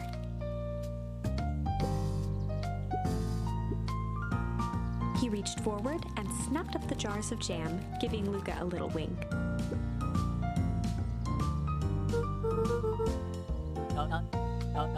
He leaned in for a final whisper. Do I have to do those in order? That's why it's happening? No, he was last on the list. Oh no. I thought maybe it was the cafe I needed to go to.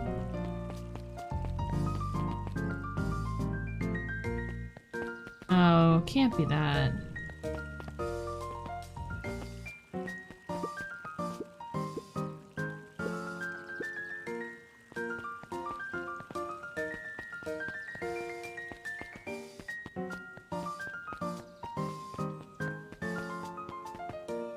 I don't know where to take this. Yeah, he carrying this heavy. Is there a map?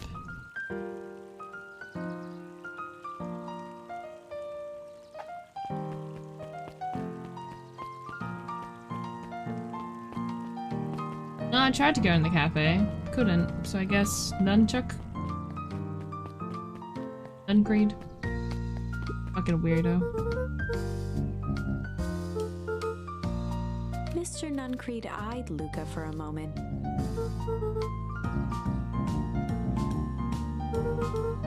Luca handed the jam to Mr. Nuncreed, and he nestled it with both.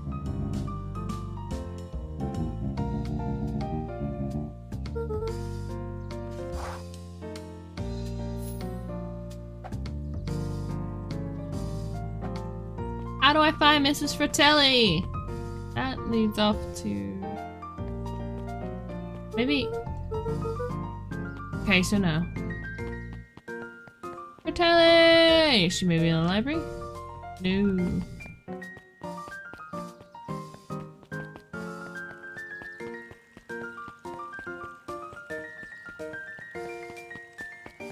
Maybe I missed something. Maybe it's here.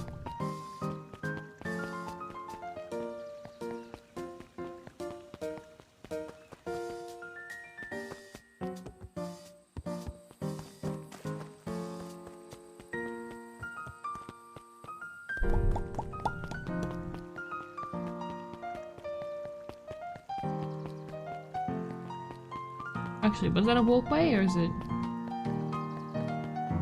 Oh, okay, it's blocked.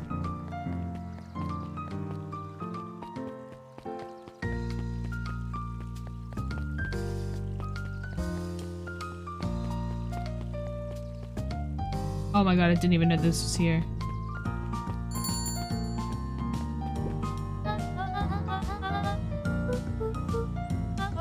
She leaned forward and pinched Luca's cheek.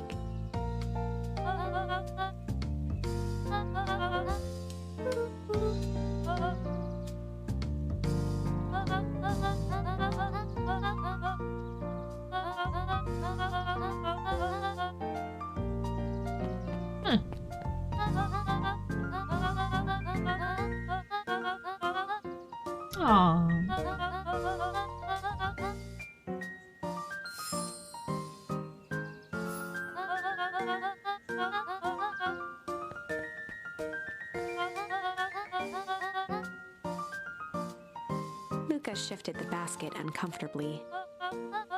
Mrs. Fratelli lifted the cloth and inspected the...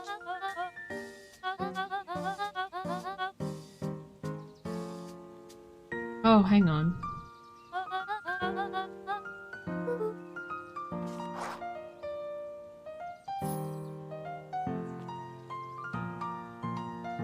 Did I mess that up?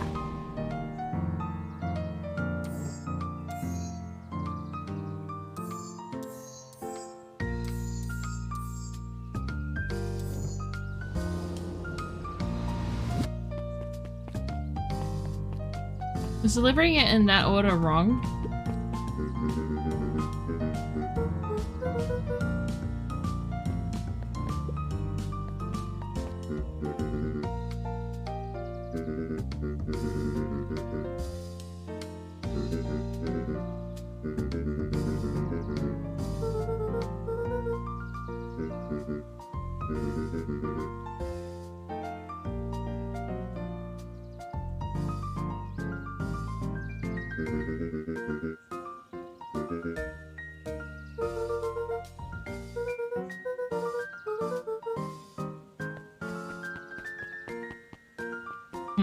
Okay.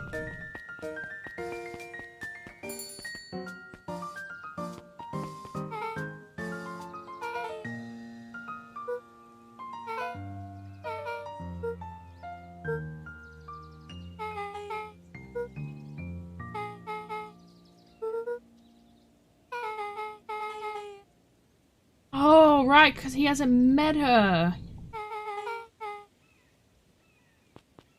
Heck, what the fuck, man? I want to look at...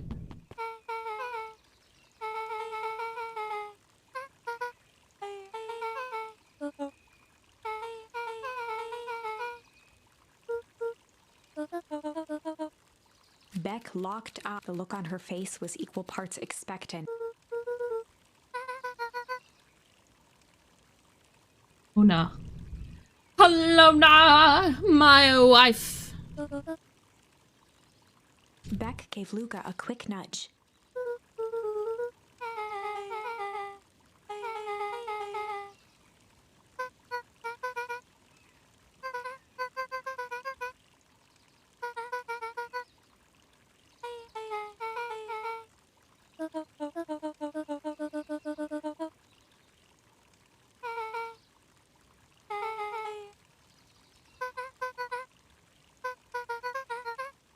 Dinner! Nice.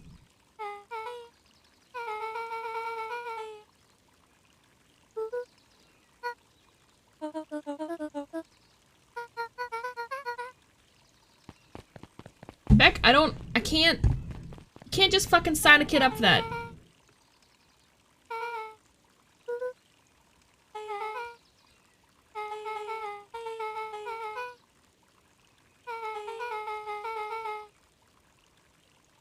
Oh, that little cottage. Oh, yeah.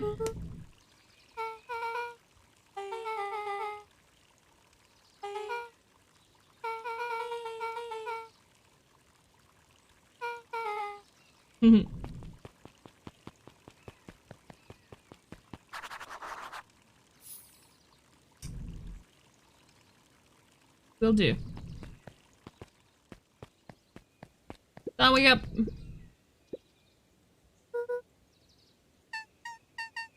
Dawn had dreams of becoming a big-time reporter. At night, she searched for the story that could be her big break. By day, she hawked papers at the newsstand.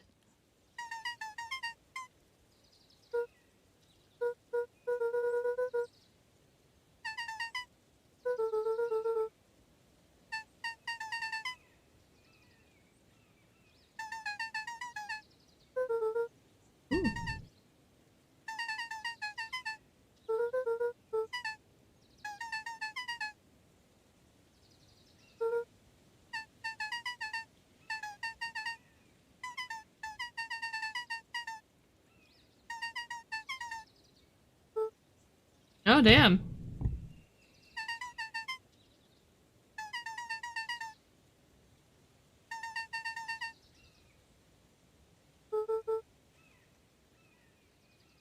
Yeah. Anyway, time to look around and see if I can find a badge just hidden somewhere.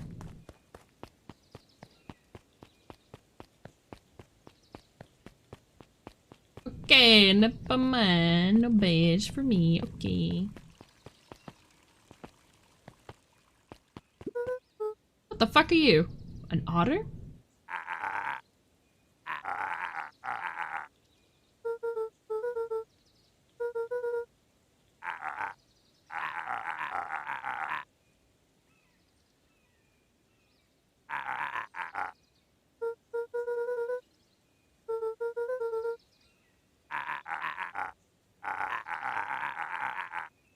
Jeff dug through his pockets for a bit.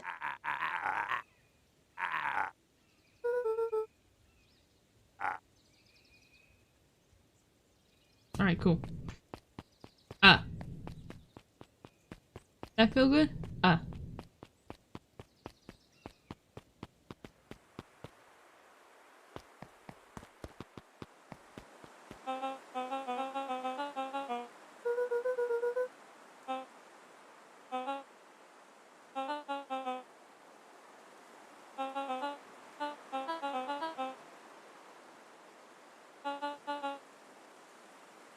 Mr. Kerr winked with a wry smile.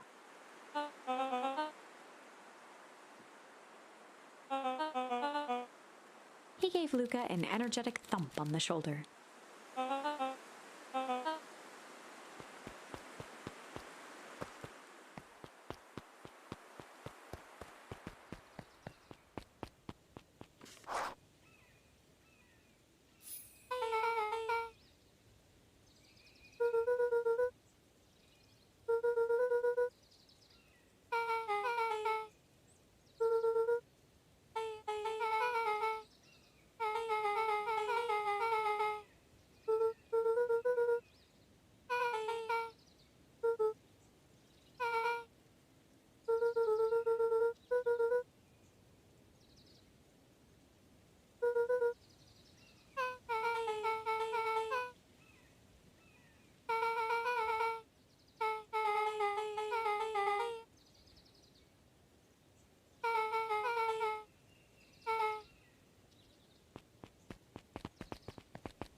Beck took a long breath, then gave a firm nod.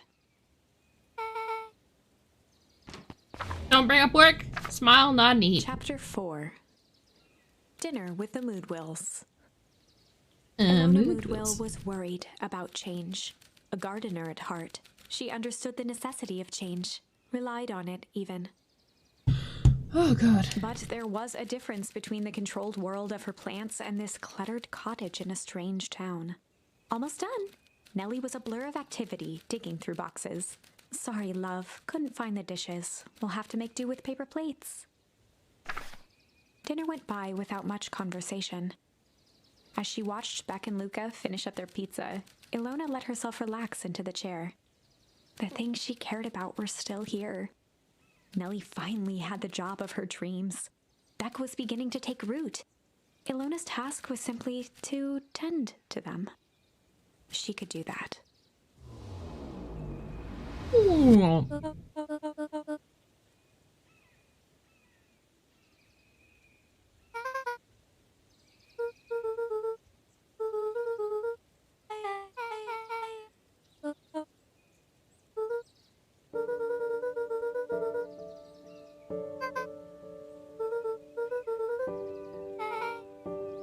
Luca's eyes were fixed to his plate, pushing a chunk of pineapple around with his finger.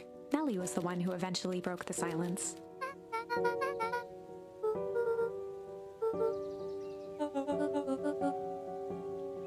Ilona nervously gestured toward the boxes.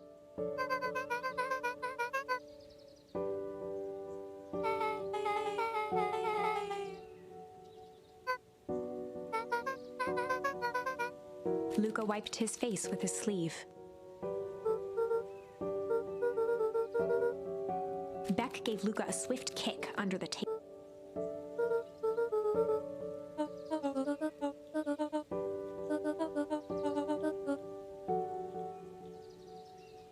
A chemist? Amazing. Oh, we love to see a good, healthy queer couple.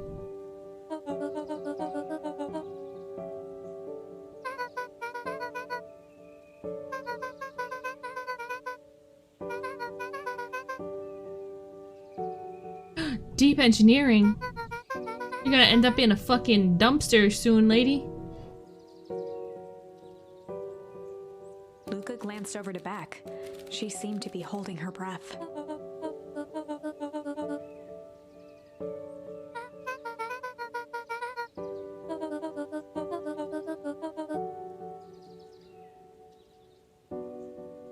Uh-oh. Beck slammed her fist into the table, perhaps harder than she intended.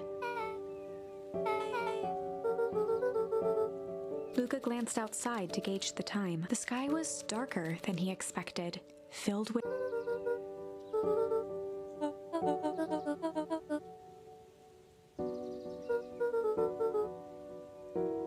Luca wiped his mouth one last time with his napkin and started to get up.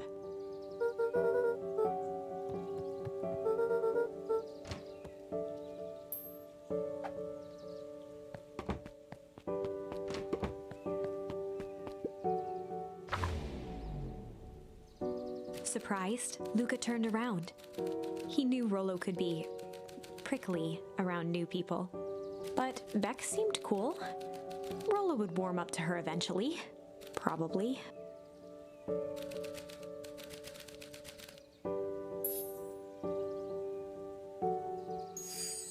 Luca began to respond, but the sky answered for him as the clouds above began to rumble with ominous thunder.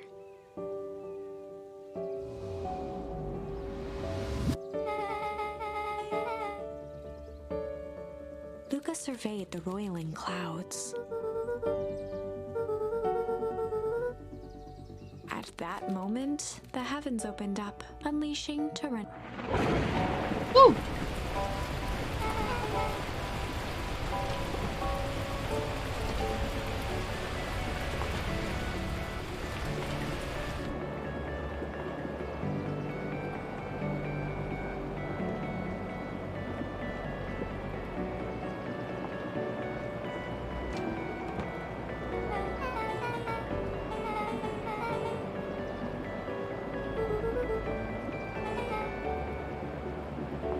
I am going to poke. Luca squinted into the eye hole of the microscope. Luca adjusted the slide with his fingers to get a better look.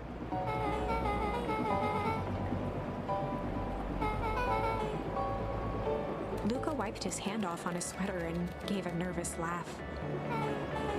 Beck looked down, timidly tapping the ladder with her feet.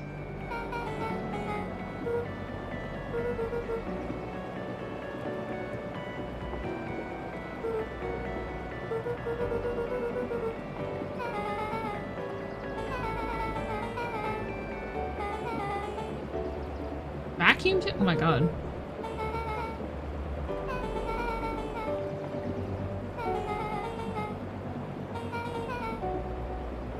Luca flicked at one of the toggles.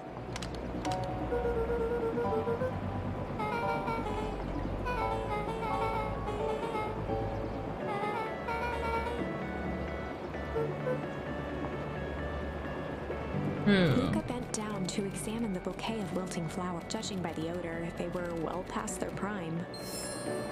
Pungent. Nice. He flipped open the attached card.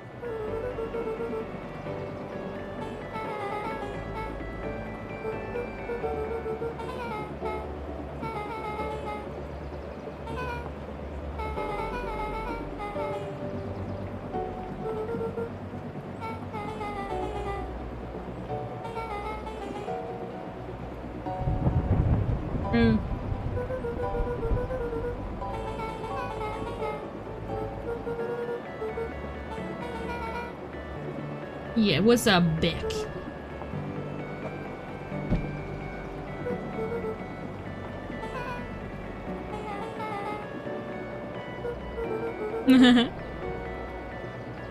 Beck took a moment to watch the rivulets of water running down the window.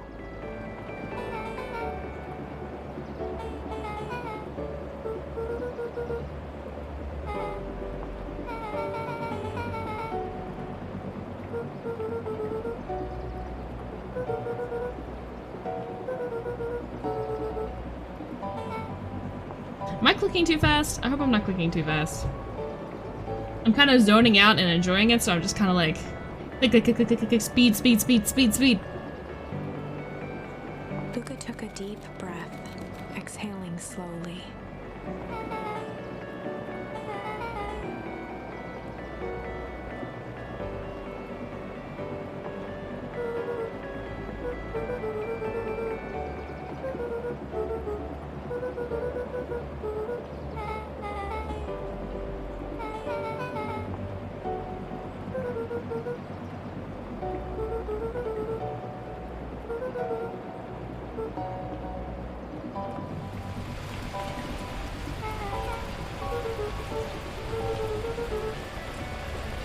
Complaints with the storm. Aww.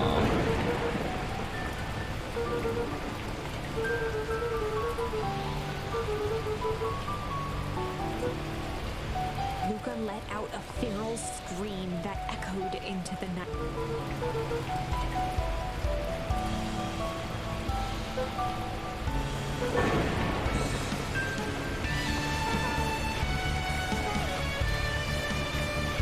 She's screaming.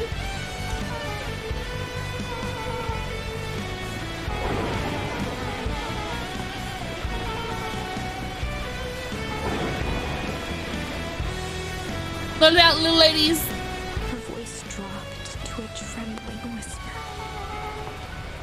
Beck brushed off her shirt and straightened up.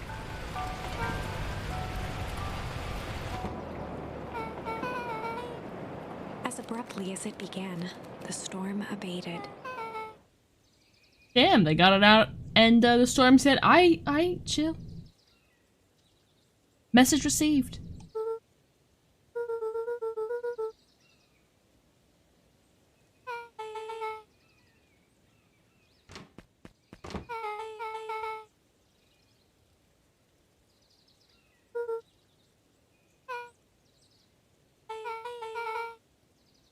Beck gave Luca a light thump on the arm before heading in. Hehe, smack. Chapter 5. Friendly feud. Seemed to be going The well. air was heavy with the hard rain's residue. The smell of wet things. Despite his dreary surroundings, Luca felt at peace. He'd never shared those details about his dad with anyone, not even Rollo. Oh. But it's not like this changed anything. Rollo was still his best friend. Adding Beck to the group would help balance things out. Everything's better in threes. This is what Luca told himself as he headed to the treehouse. Yeah, maybe.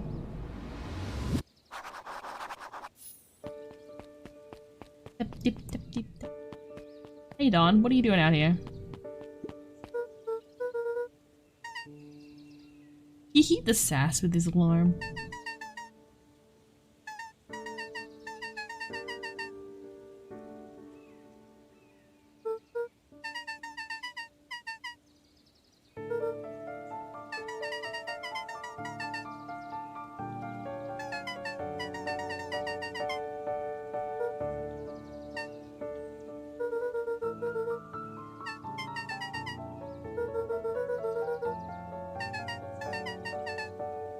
Oh.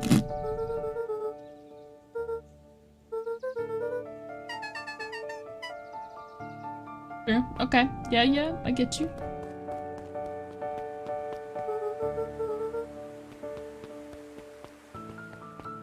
Yes.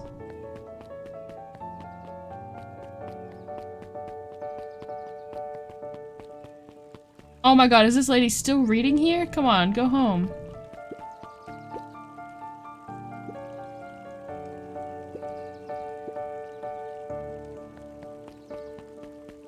Fractured friendships. Oh no.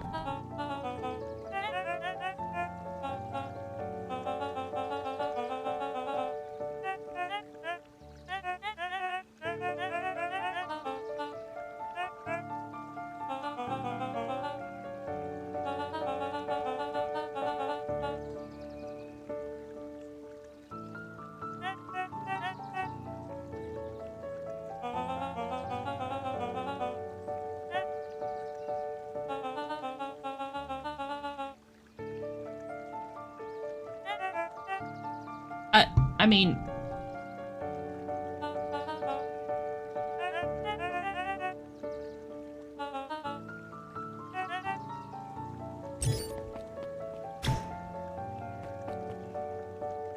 See, saying our harvest await gets more and more cult-like every time they say it.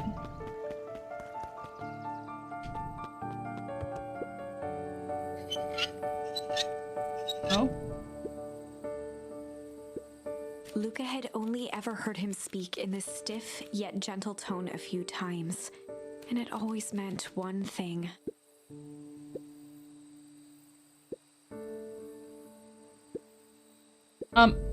Rollo scoffed.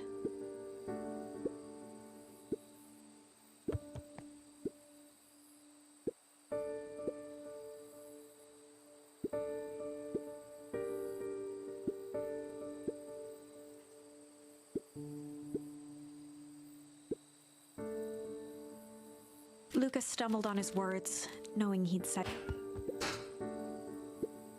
What the heck is a beck? Oh, my knee. Mood.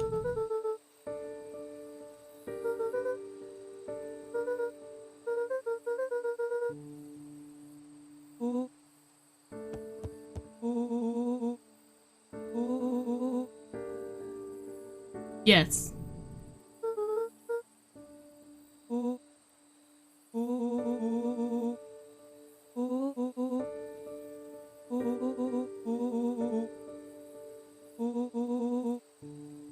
Oh my god.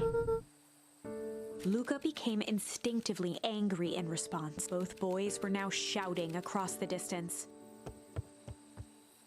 No! I'm not a bad friend! Sure, Luca does. Oh my god, buddy. Ass.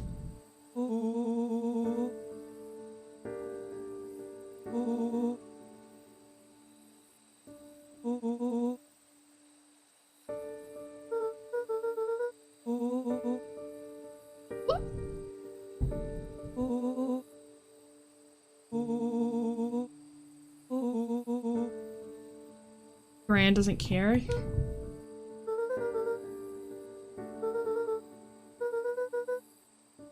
Rollo's tone changed to a calm, yet more intense anger. Oh!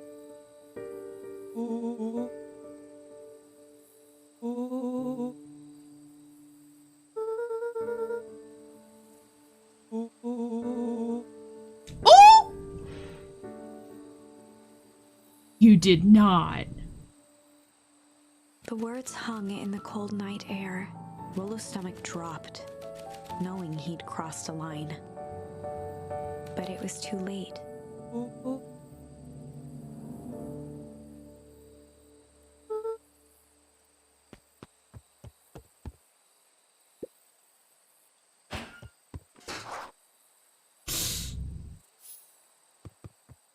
Okay.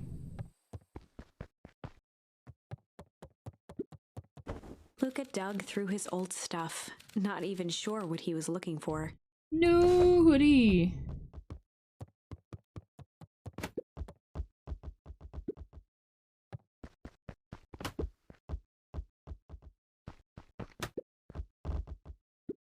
He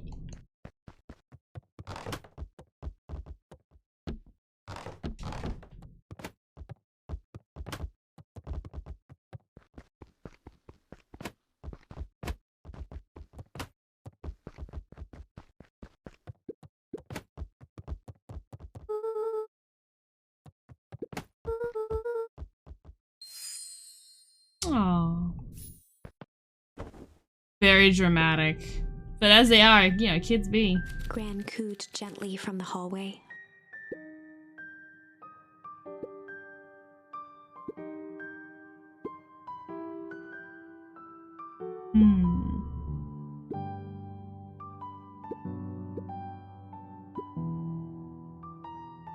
Why leave it by the door? Why not just leave it in the Luca kitchen? just wanted to be alone. He waited to hear the sound of the front door closing. Get that oatmeal.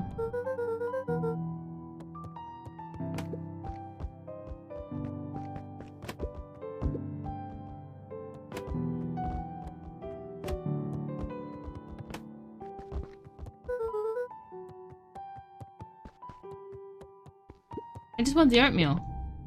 Luca dozed off again.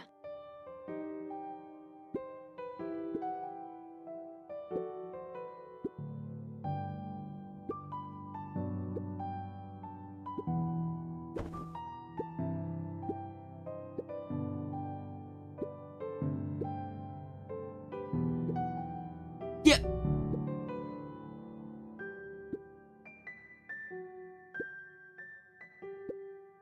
Lucas still couldn't bring himself to go out.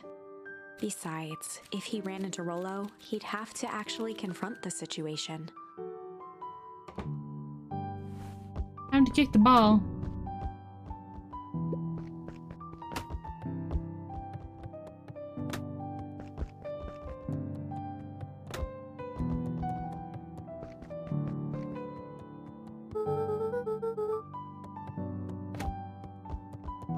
Okay, but I want to get that, so...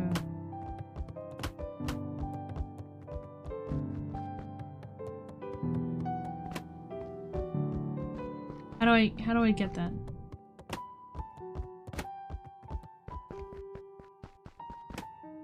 Got it! The Adventures of Hank Atomic.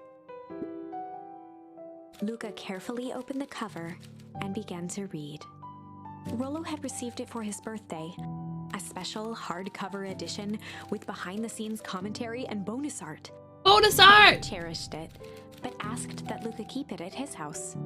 Luca wasn't sure if it was because Rollo didn't trust himself with it, didn't trust his sister around it, or just wanted an excuse to come hang out at Luca's more often. Whatever the reason, Luca didn't mind. But it had stayed right there where Rollo had stashed it ever since. Now, at the foot of his bed, Luca lost himself in the pages.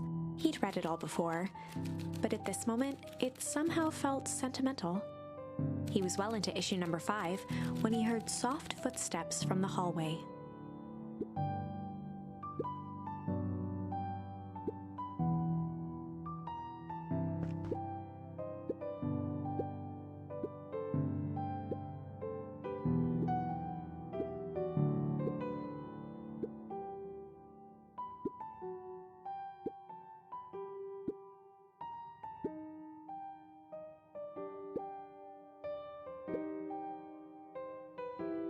Without realizing it, Luca had pouted away the entire afternoon. No, Luca had pouted away the entire day. He once again felt the weight of it all and allowed his weary eyes to close. Me, though. Luca stood in a vast black expanse. He looked up at his father standing beside him. Walt was working a straw at the bottom of a fountain glass, trying to collect the last bits of milkshake. Dad, where are we? Taking a final loud gurgling sip, his father peered up from the glass. He jangled the straw playfully with a warm smile, then lifted the empty glass as if to point into the darkness. The source? Luca's eyes followed his father's gesture. In an instant, he was sitting in front of a blazing campfire. Across from him sat a large figure in a yellow hazmat suit. The figure's voice was a scratchy echo. Well, if it isn't the man of the hour, make yourself comfortable. Luca held his shivering hands over the flame to warm himself. It doesn't work that way here. Their yellow-gloved hand pointed to the base of the flame. It's a cold flame. See? Luca peered at the base of the fire. It wasn't wood that was burning. It was Beacon Pines itself. Whoa. Tiny buildings, freezing and crumbling as they were consumed by flame. Luca could see small shadows moving in the burning city. People. Luca leapt to his feet. We've got to help them! The figure gave a dismissive wave of their hand. Why waste energy helping people who can't even help themselves? The figure bent down to examine the panicked crowd as they desperately tried to stop the flames. They only care about what's right in front of them. Not like us. Luca's voice was a trembling whisper. Us? The figure slowly stood up, grabbing its helmet with both hands. With a jolt and a twist, the suit emitted a gasp. A cloud of torpid mist escaped, slowly revealing the face within. Luca's own face looked back at him, older, worn, distant. The sensation was oddly familiar, as if he'd caught his own reflection by surprise in the mirror. The doppelganger smiled. I tried to help once. He gestured towards his face. And all it got me was this. Luca staggered back. You aren't... Luca felt a hand catch his shoulder. His father was there again, beside him. Every choice sets us on a path. This is the end of one of your paths, son.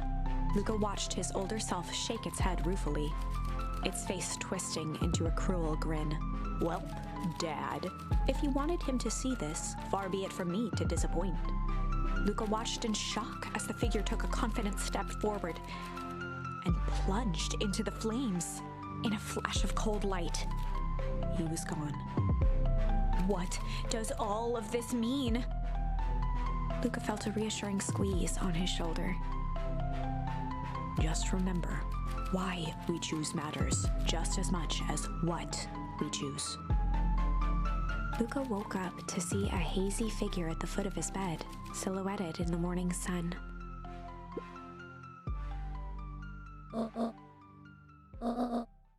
Luca rubbed his eyes. I want to see what the mom and dad look like. The kind, concerned face of his gran came into focus.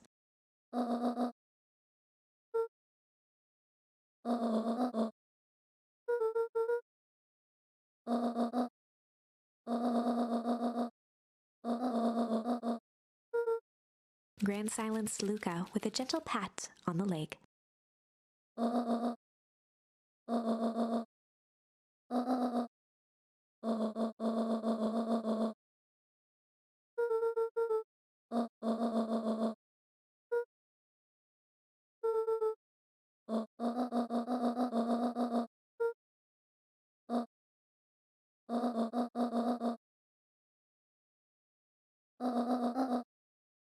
Yeah.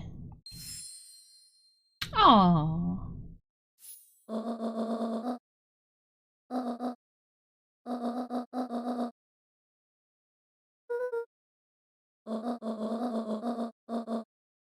Luca gave a reluctant nod.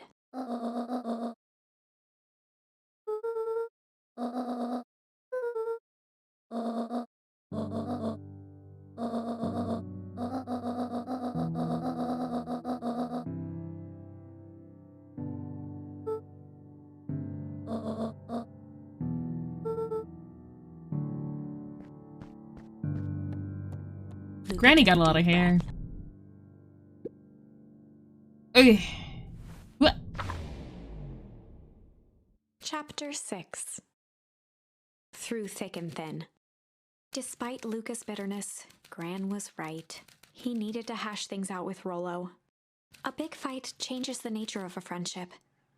Whether, in the end, it is for the better or for the worse, all comes down to understanding. If one is not careful, the same familiarity that builds the strongest of bonds can become the wrecking ball that shatters them. Luca emerged from seclusion, taking in the crisp festival air. But the events of the day weren't on his mind. He had to find Rollo. We're gonna go talk to Dad's grave and be like, Dad, Rollo was mean to me. Oh, I can't do anything? Really? Never mind, bye, Dad.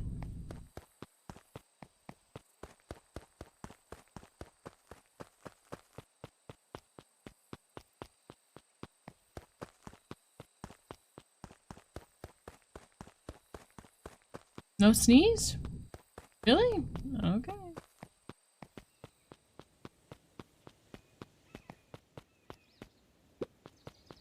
What?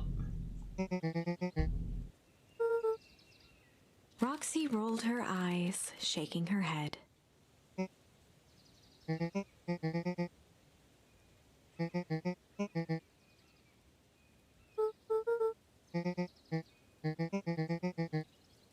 Luca looked down and kicked at the dirt.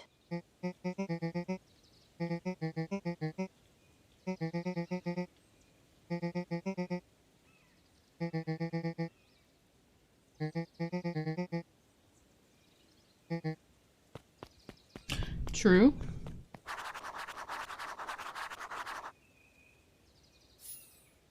Quiet.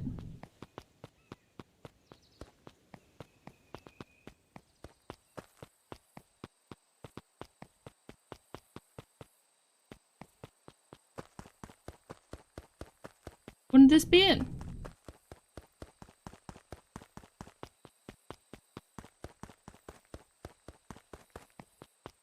Alright, fine. Guess not.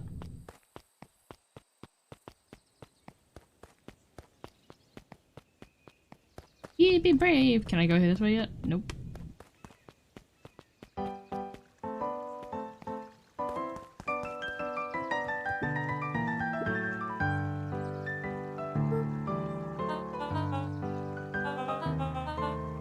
Mr. Kerr pointed to his grinning mouth.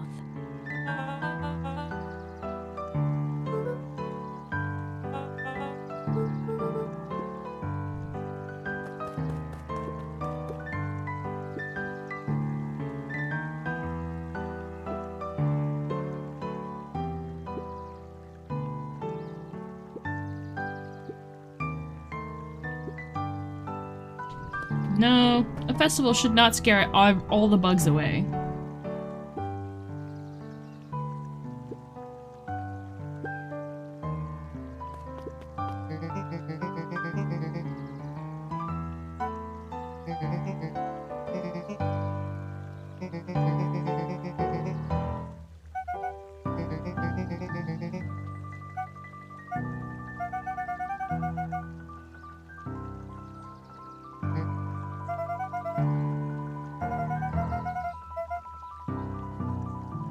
Yeah, mood. Got anything to say, little man? No?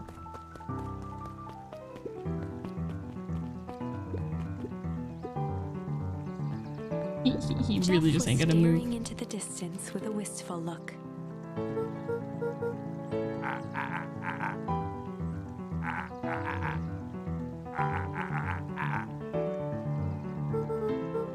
Jeff turned to Luca with a furrowed brow, then gave an understanding nod.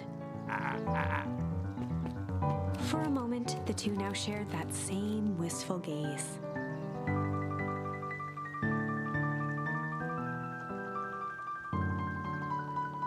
Wistful.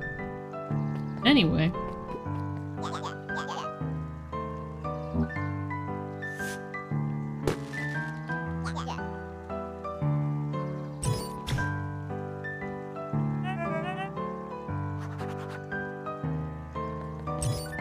Hehe.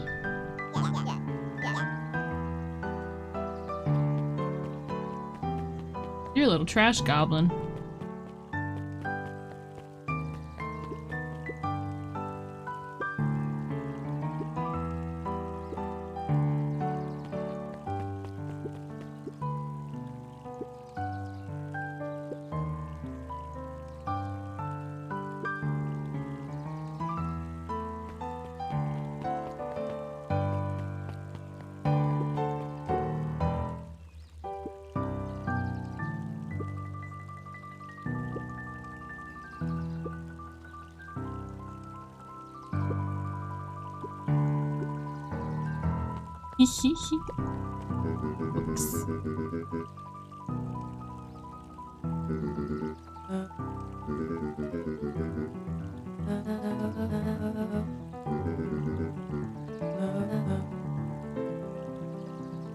Okay.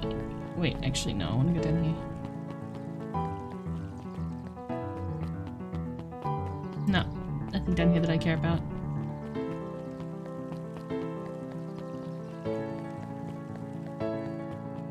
Oh.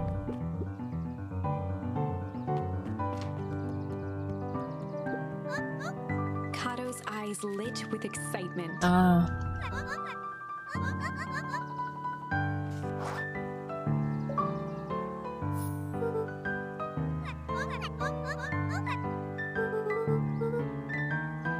Kato straightened up and cleared his throat as if preparing to sing. Planet Farpole, you must take issue. When the fifth king dies, you'll need a tissue. Kato stared at Luca eagerly.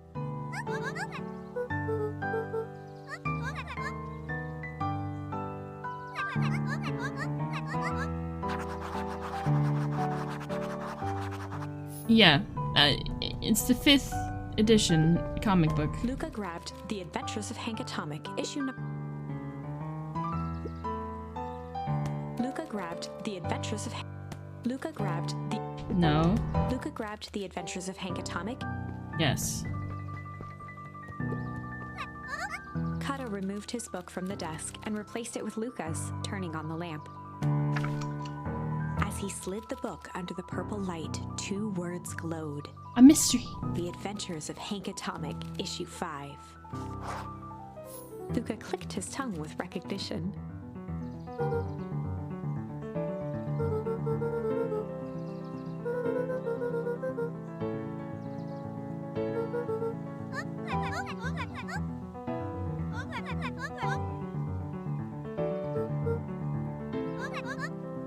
Kato began flipping through the pages, stopping when he hit a glowing word.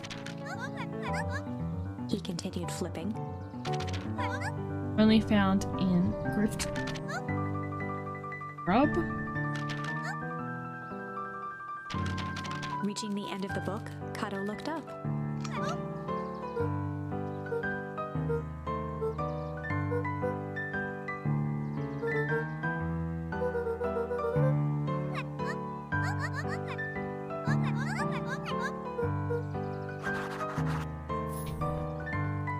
Huh?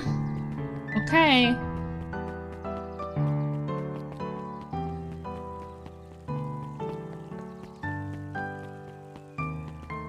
Hate humans? Is Griffin?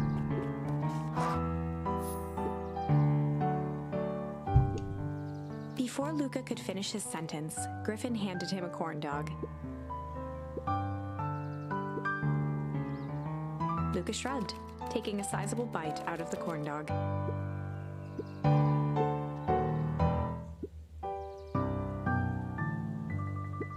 Luca tongued at his cheeks, feeling something rough between. He reached into his mouth and pulled out a slip of paper. Damn it! Pasta checking me when I'm leaning over and being comfy. He shook off the bits of corn dog to read the slip.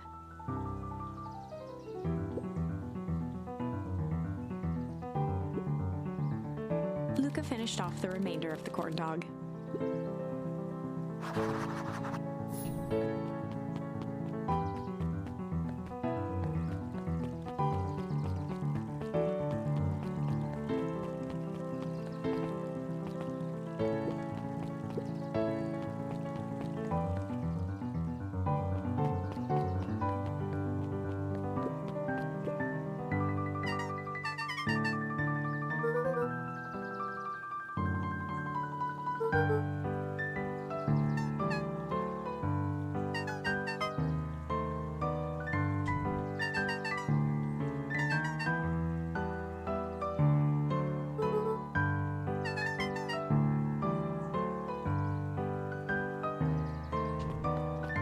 PH.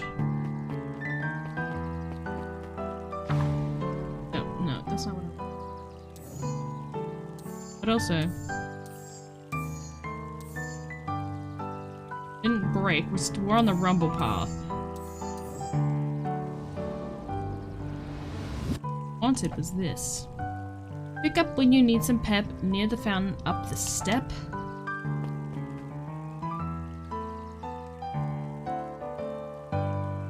Oh.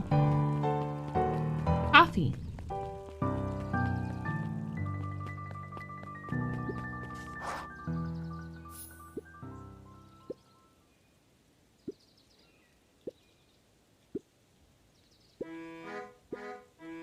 Lumi waved his hands around sarcastically as he began. Light but has no wings. On a task a friendship brings. The rocket?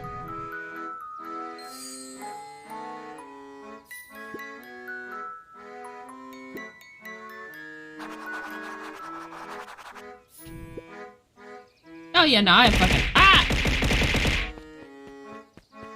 Alright, hello. Goodbye.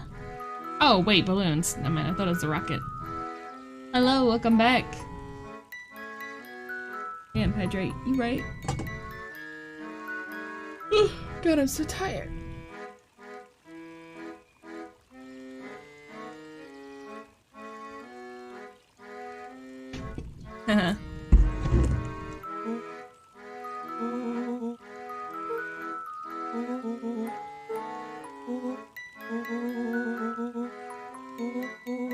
Rollo sheepishly handed Luca the balloons. Friendship.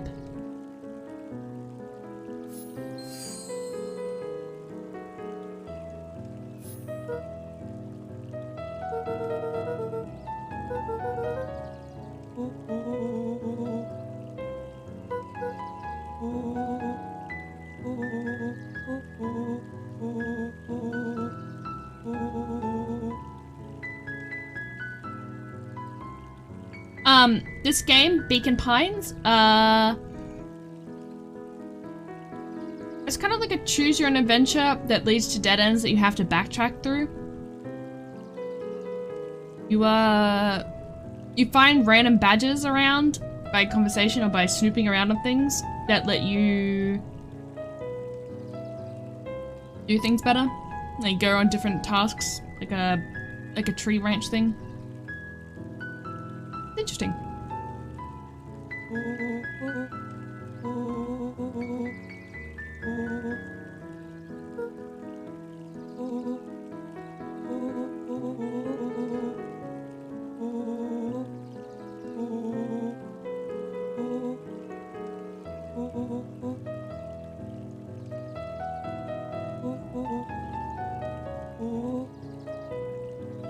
Luca threw himself at Rollo, hugging him as tightly as he could.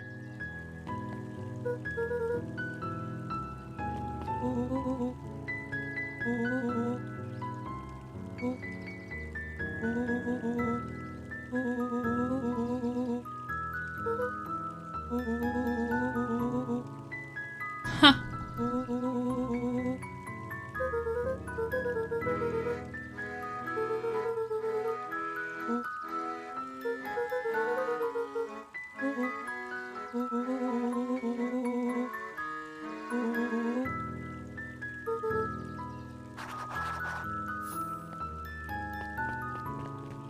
These fucking balloons.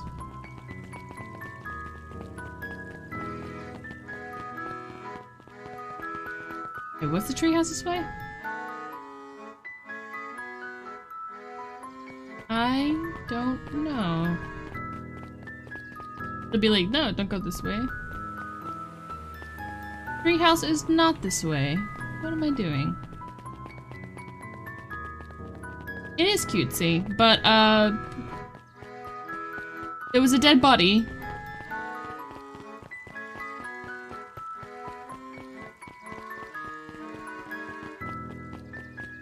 And there's a liquid that suddenly ages people, and then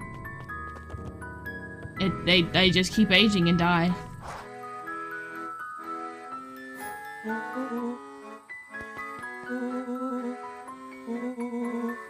Rollo handed Luca an unopened letter.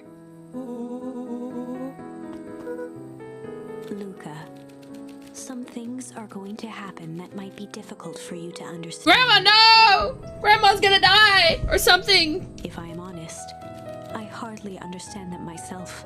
Grandma, no! But whatever happens, I need you to know that I love you. None of this is fair to you. You have already lost so much. We both have. I wish there was a simpler way forward. But if there is, I haven't thought of it. God knows I've tried everything I've done. I did for you. I hope someday you can accept that. Love, Gran. Luca folded the paper into his pocket and had it up. No, go find Grandma. Grandma's like dead or something.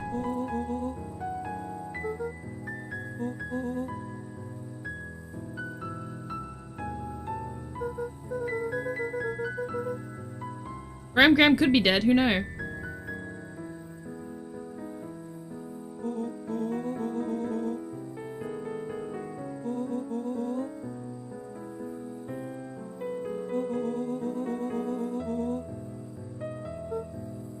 Luca was at a loss for words. But that was fine. Words aren't always necessary.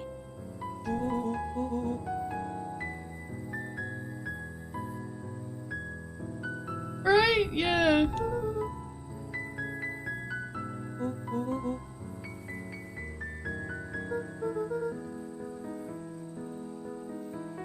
Sadly, this was untrue. A distant rumble shook the treehouse. Oh god, did Grandma suicide bomb? It was not fireworks. It was something the boys couldn't possibly comprehend. Something as old and cruel as time. Death? Get up. Wait!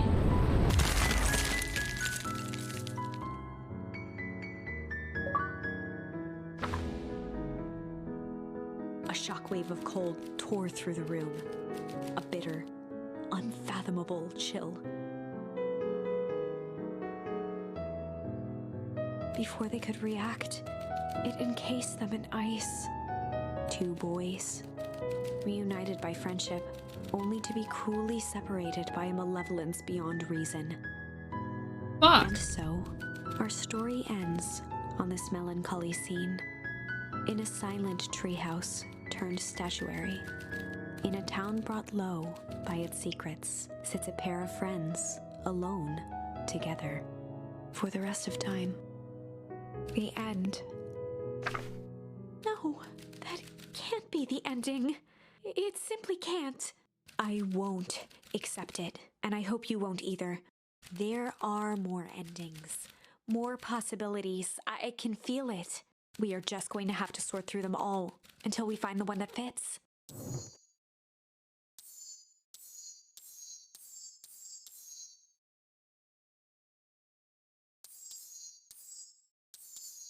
Okay, well I have the ability to break.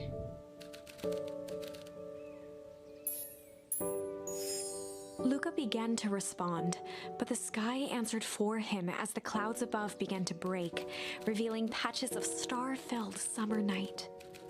Moonlight filtered down, shimmering in the treetops.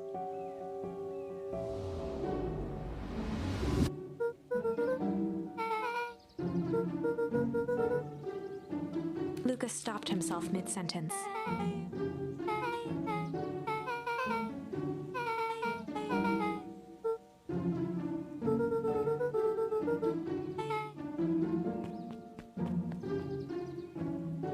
Well, Luca saw Beck skulking by the gate.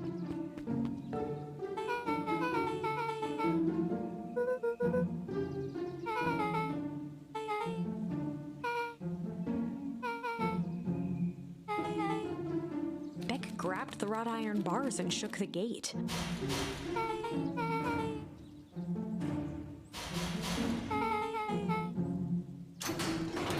oh!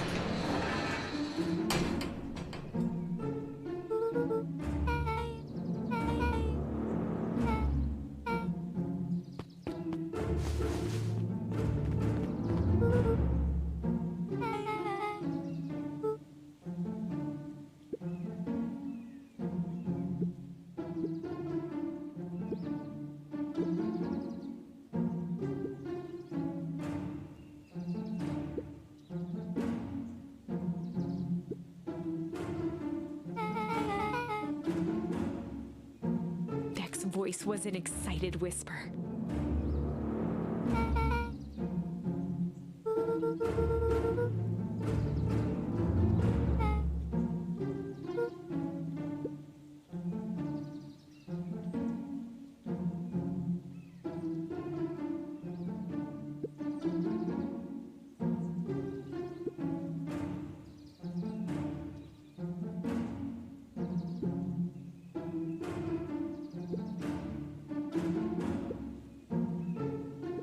Is that Grandma?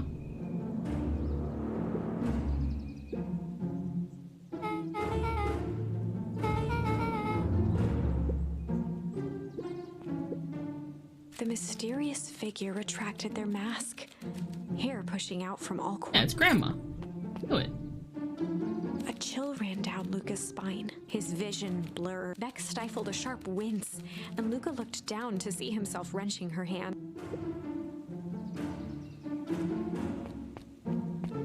Gran tousled her hair back under the face mask.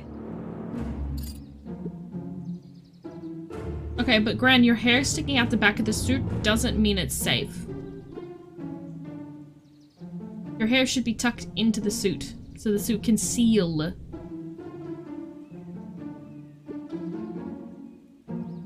Gran gave Eris a curt nod and disappeared into the night.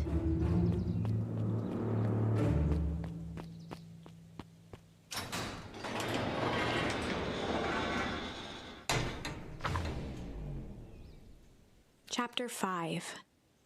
What big ears you have. Ooh. Lucas sat shivering in the bushes, staring at his feet. After checking to make sure the coast was clear, Beck gave him a gentle tug on his sweater.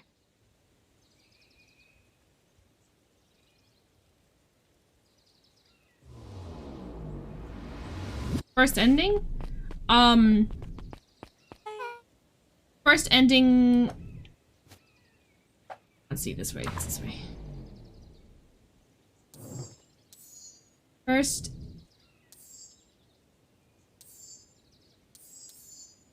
was the change one in the Warehouse of Horrors.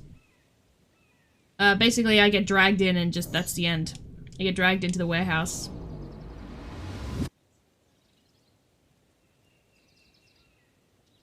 Well, I mean, a few. I've seen, like, 4 or 5? Maybe? Probably more closer to 4. Ah.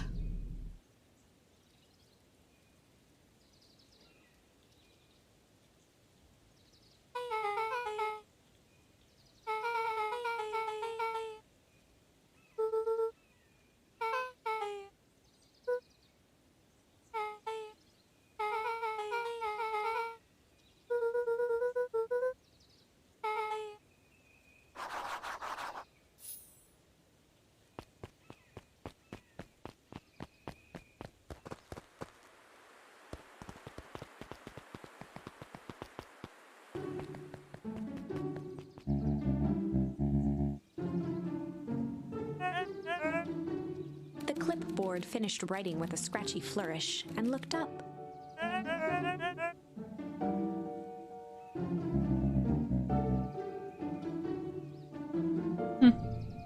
Mr. Nuncreed, arms crossed over his paunch, gave an exhausted sigh.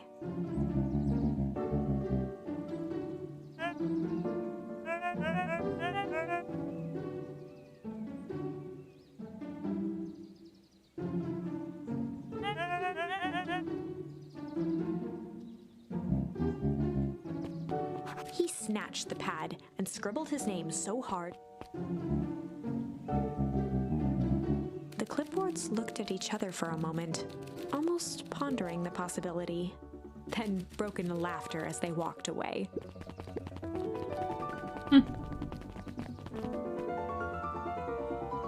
Anyway. I want to talk to you. Oh, no, I probably should.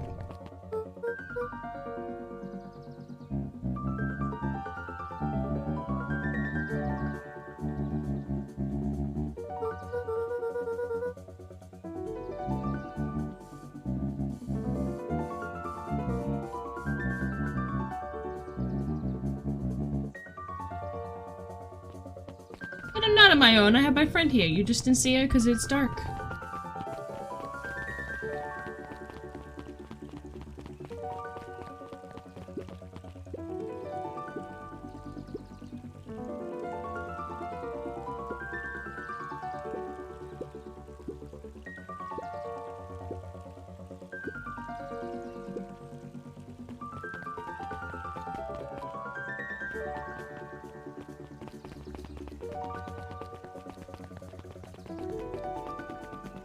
William Kerr and Gus Valentine proudly surveyed the half-covered festival banner.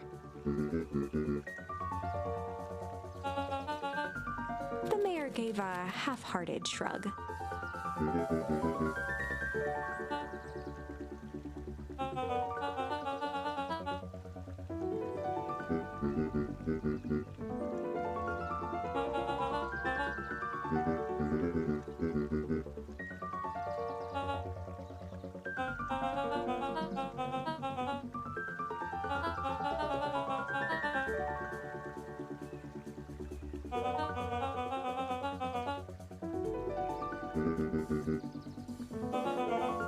Kerr locked his arm on Gus's shoulder.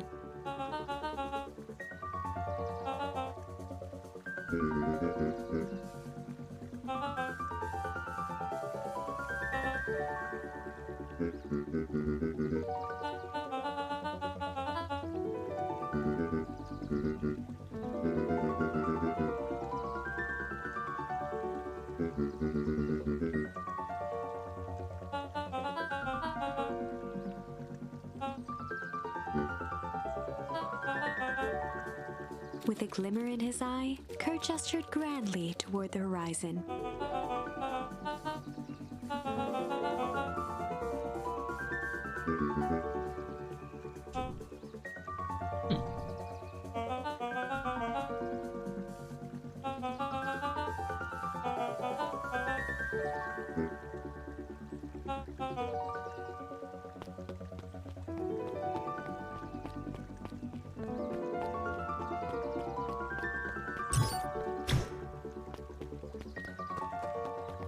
Okay.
Around the same time your dad died, actually. Hmm.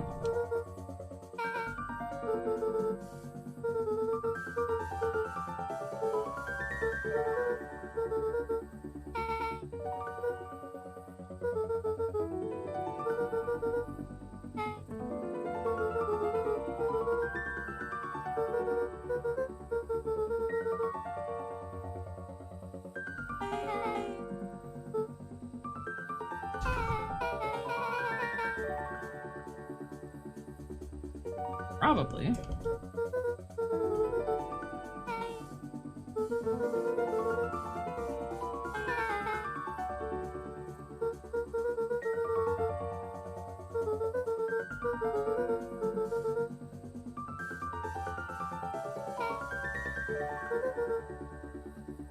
Huh.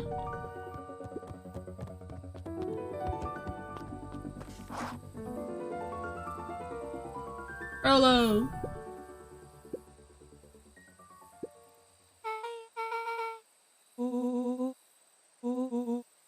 Rollo waggled his head with pride. Hmm.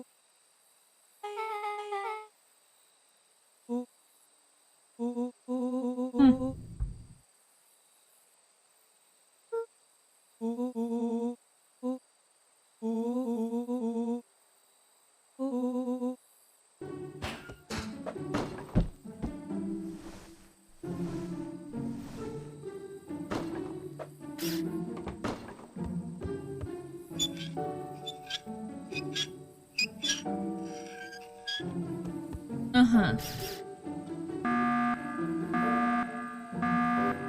Fungus.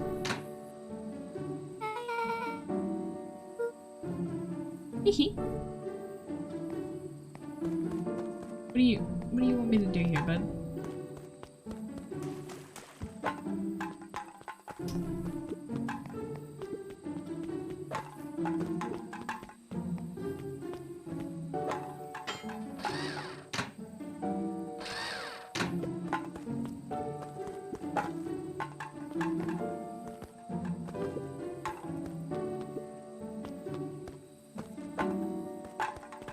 god.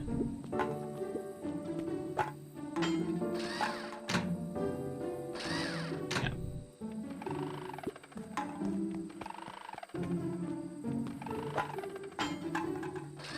I'm glad that works. Why would you do that though?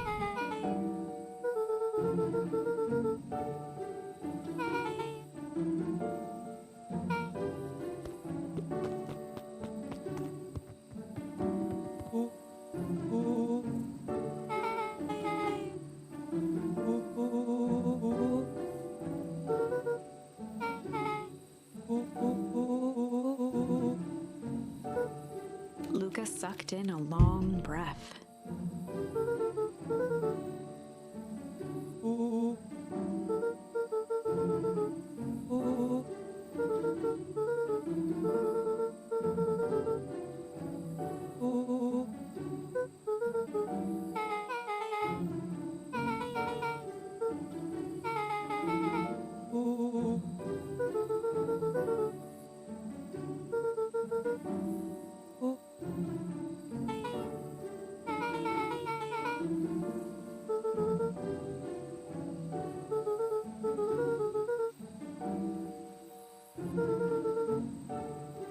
Rollo let out a low whistle.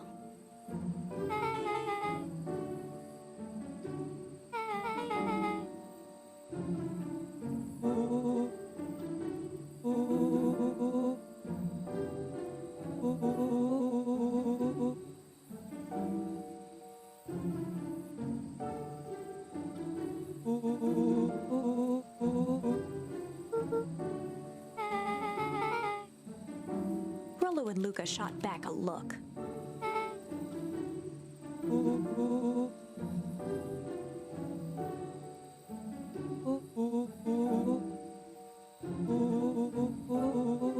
Uh-huh.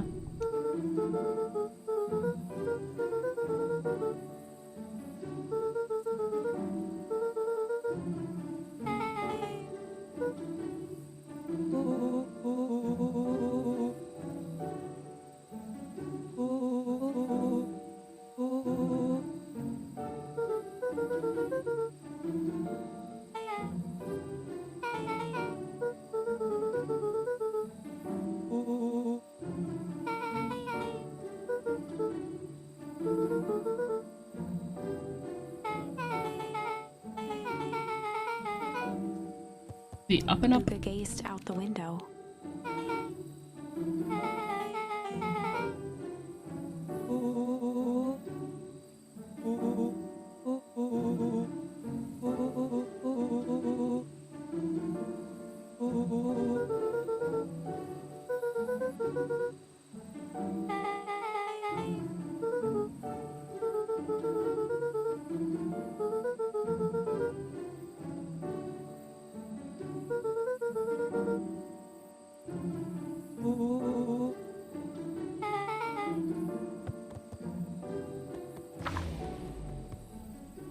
Chapter 6. Secret Lair. Whoa. Summer forged ahead, but the nights only seemed to grow colder. Luca walked home slowly under the pale starlight, cautious to avoid any more surprises lurking in the shadows. Reaching home, he slipped quietly into bed, half dreading what they might discover the next day.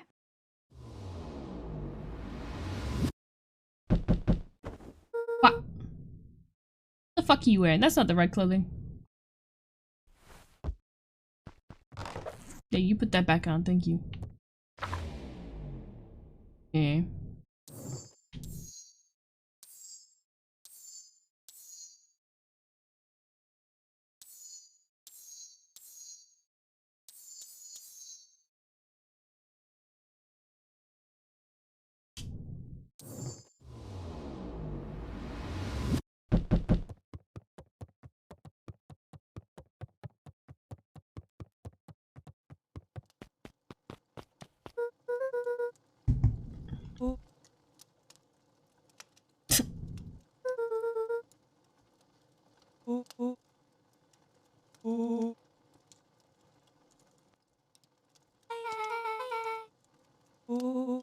Huh.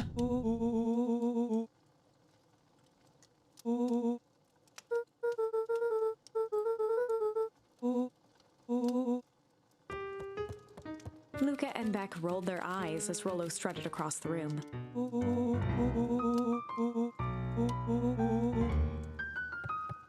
Rollo flung open the cabinet with confidence.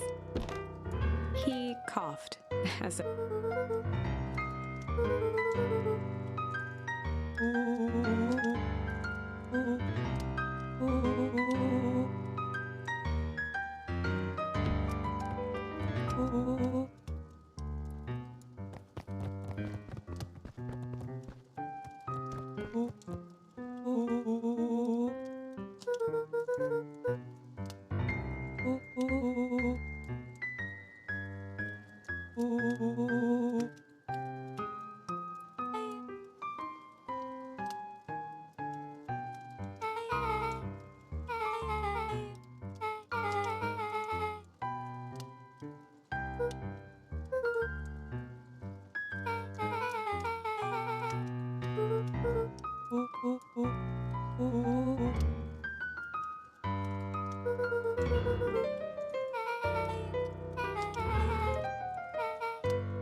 look of realization crept onto Luca's face. All three kids snapped to glance at each other, then sprinted in turn toward the kitchen. Hehe.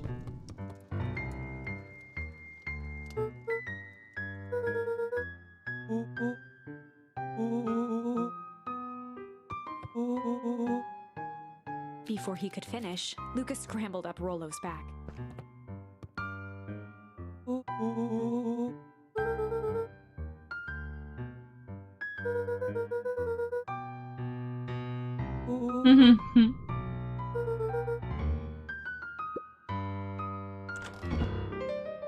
The three crowded around the hutch to peer. With the glass doors opened, a perfect porcelain display gleamed in front of them. Their eyes searched for anything amiss, but the only distinct feature was its impeccability. Couldn't you tell by the literal glass doors if there was something cool in there or not?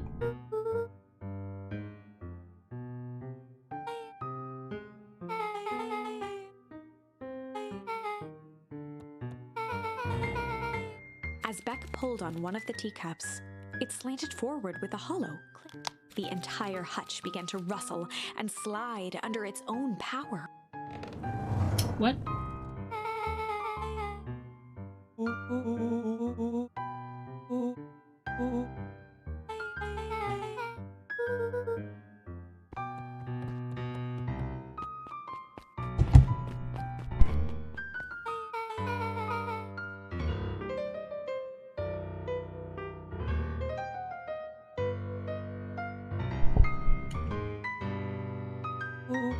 Oh my.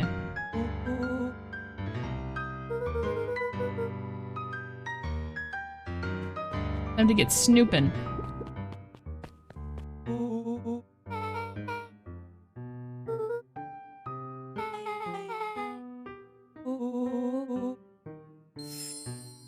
Incendiary? Oh my god. Rollo casually spun open a lid. He smacked his lips. Rollo plunged his hand in the jar, fishing out a sog. Rollo offered the slimy note to Luca and licked his fingers clean.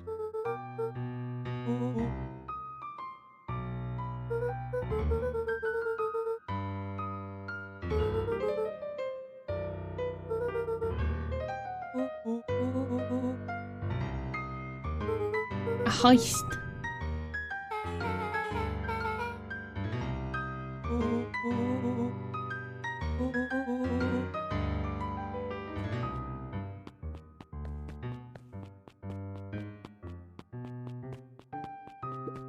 Luca jostled each cabinet drawer in turn. Only one was unlocked. He fingered through the filing cabinet, pausing at a bulging folder labeled Walter. For a long moment, he just stared at it.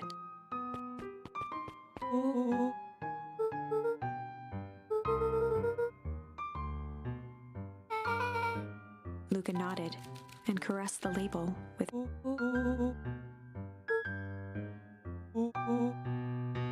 Rollo swiped the folder from the drawer and began leafing through the pages. Alright, Rollo, give the boy, like, a minute to fucking compose himself. He whistled to himself, barely looking at the text.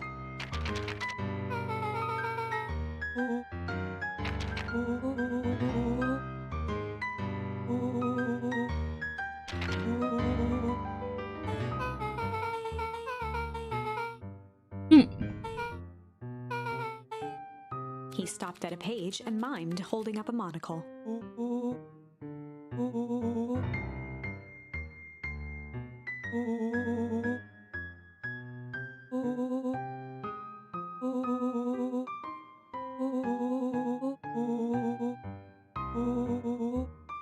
Rollo looked up with heightened surprise.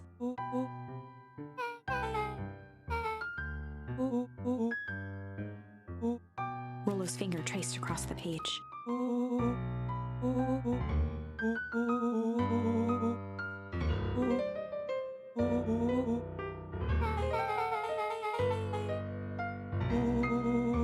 Rollo scanned through several more pages.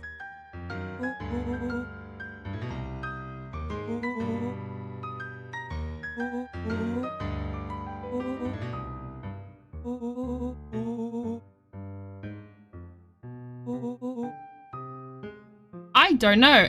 Something about... Okay, so the town was built around a fertilization company, so they make fertilizer, right? So, you know, shit for plants. And so, yeah, right? Why are these kids snooping around? And so, I think they were poisoning the water at some point. Like, it got into the water and destroyed a bunch of everyone's crops, and so the town has been having it hard by the sounds of it. And so Luca's dad died, and then his mum's missing, and now his grandma's here to take care of him. She's been here for 6 months, and she's done some remodeling and made a fucking basement somehow to keep all this stuff together. She's probably trying to figure out what happened to her child and their partner.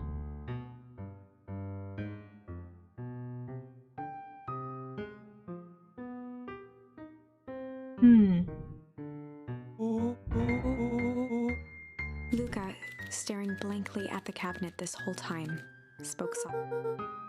Rollo rustled the folder, trying to loose more pages. Damn it, now I gotta drag this stupid fucking... Why does it always squeak?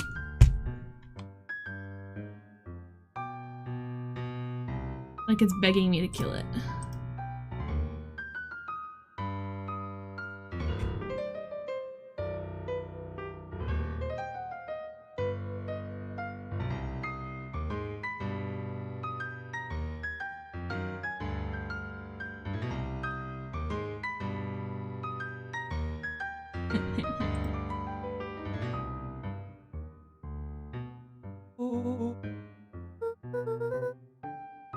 Luca frantically shoved the remaining cabinet folders, trying to find another labeled Walter.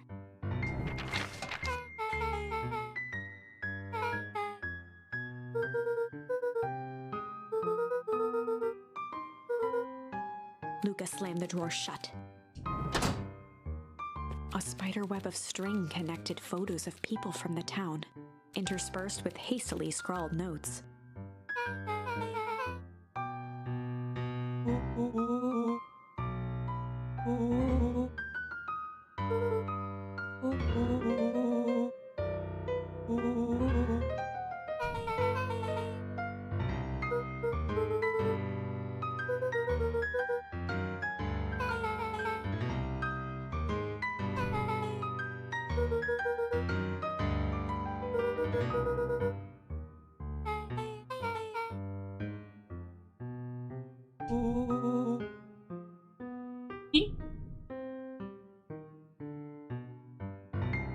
Another hand on horn.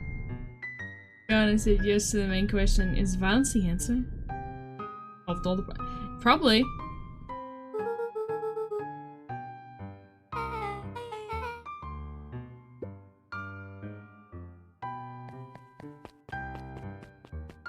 Like.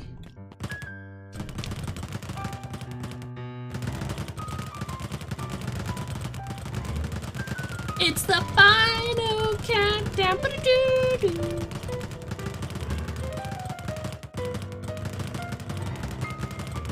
Gotta get strong.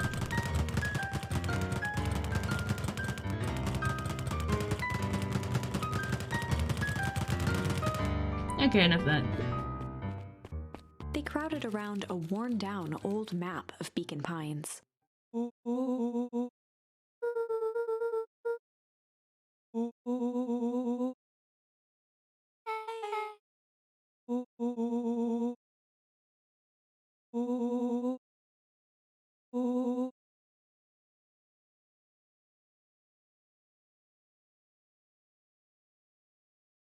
Oh my god, he's gonna go to fucking jail. Rollo carefully traced the path with his finger. He jabbed down at the end point.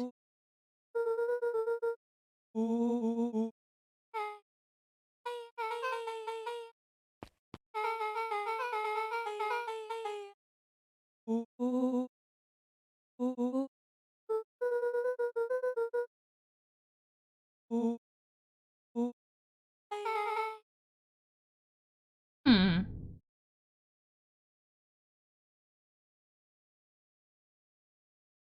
Damn. You really just turned a kid into a murderer and his friends into cannibals? Amazing.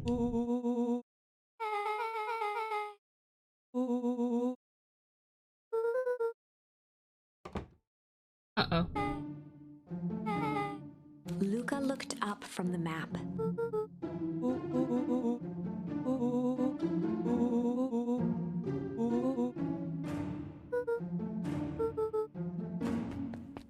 Beck flicked off the light, and they became overhead. Creaking floorboards bent under slow, deliberate. Girl, y'all left the fucking cabinet kids open looked up in the up, kitchen. the tilt of their necks following each footfall. True. Definitely quicker. Then suddenly, it stopped. Without realizing, they'd been holding their breath. All three exhaled shakily and glanced at each other. How are they glancing at each other? A muffled male voice broke the silence. A final few footsteps reached the entrance above them, and the voice now echoed down the stairs. The three kids shuffled to the corners without a peep. As he began to descend the stairs, the man's voice punctuated every new step. Thump. Thump. Thump. Thump.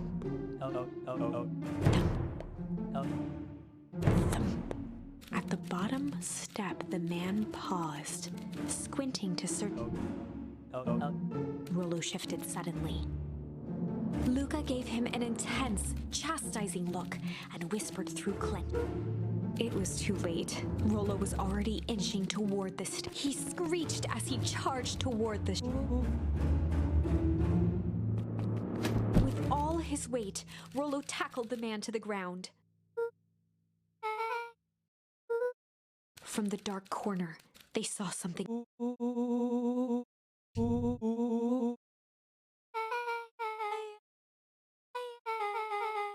Luca scrambled to the hunched figure on, pressing his fingers to the man's neck. He sighed. As Beck flicked back on the light, Luca and Rollo both gasped in stereo.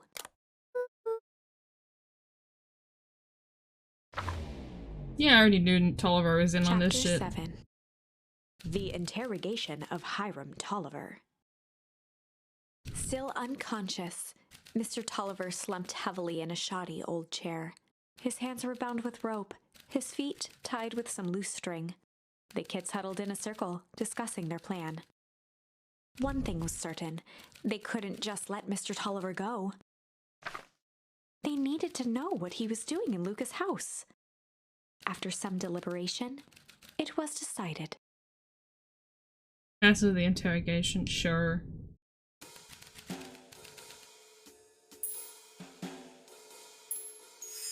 They'd run the classic good cop, hard cop interrogation. dick Rollo hard, ready to brandished a interrogate. steely gaze. I've got this. Read about it 100 times.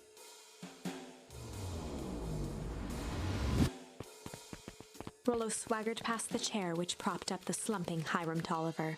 Without even looking at his captive, he began with a long, blustery drawl.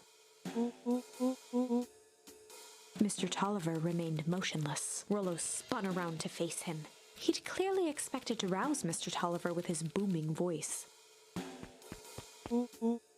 Beck and Luca gave each other an unsure glance. Rollo slammed his fist on the table. He grabbed the table lamp and beamed it onto the Mr. Tolliver groaned and slowly lifted his head. He recoiled with a muddled, weary squint. The chair wobbled as he attempted to straighten up.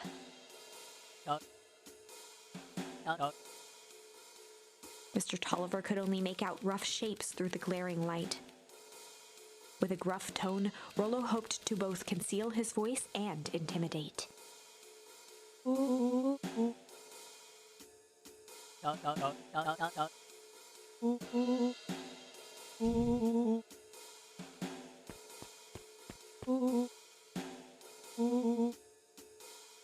The doubtful expression on Beck and Luca's faces transformed into awe.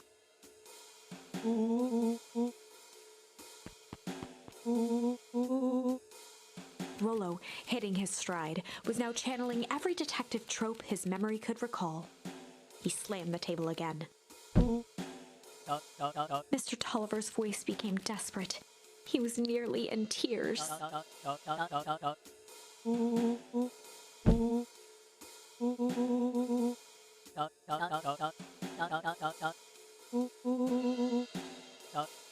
Mr. Tolliver was in a daze, now more confused than ever. He shook his head, feeling more and more dizzy.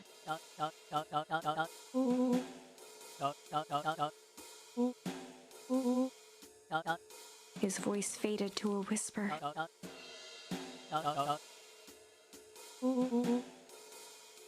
With that, Mr. Tolliver passed out cold. Damn it. Didn't get Rollo much swung good around info. with a repentant grimace.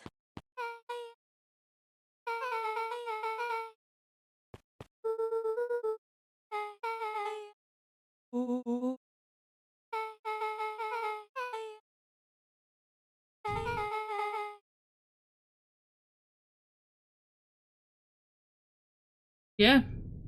Rollo also says dang it sometimes.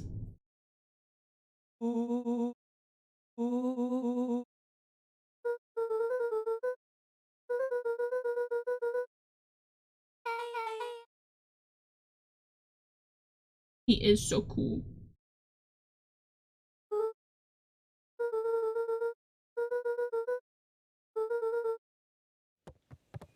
Oh cool, I didn't have to walk. No! They said dang!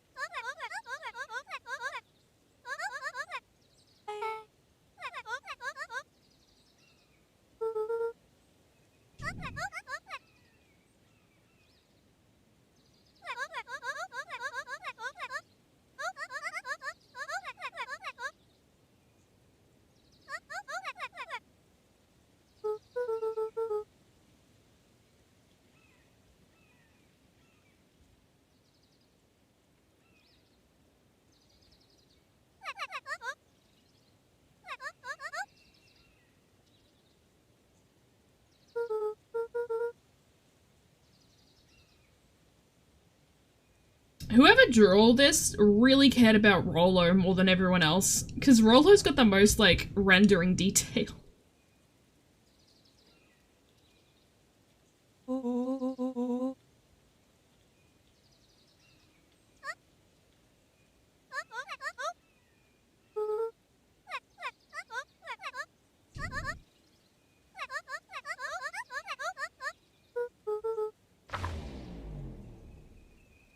Chapter 8.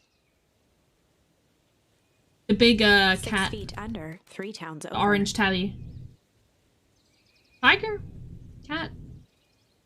The kids spent the rest of the afternoon combing through dusty piles of old county records, desperately searching for anything that could help them make sense of Mr. Tolliver's cryptic utterance. Luca tried to shake the thought of Gran's basement, but his focus wavered.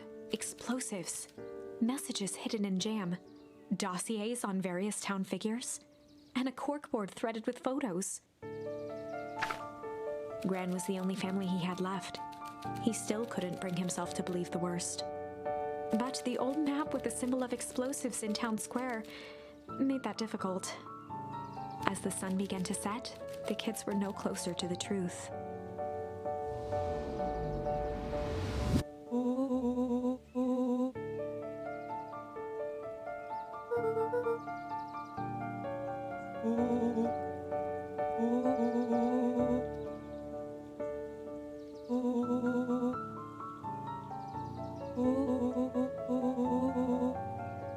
Rollo shut his book with an assertive nod.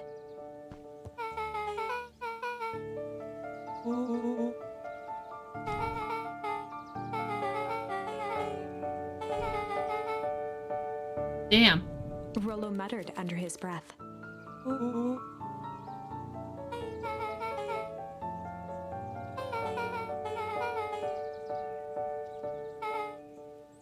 Beck slammed her finger down on the open page before glancing.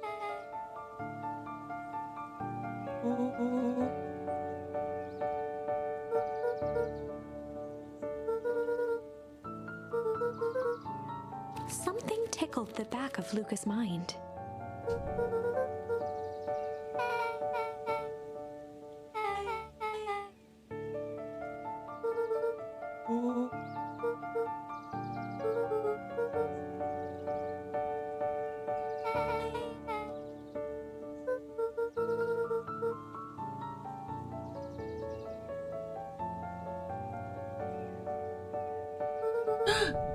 Gran's not really Gran!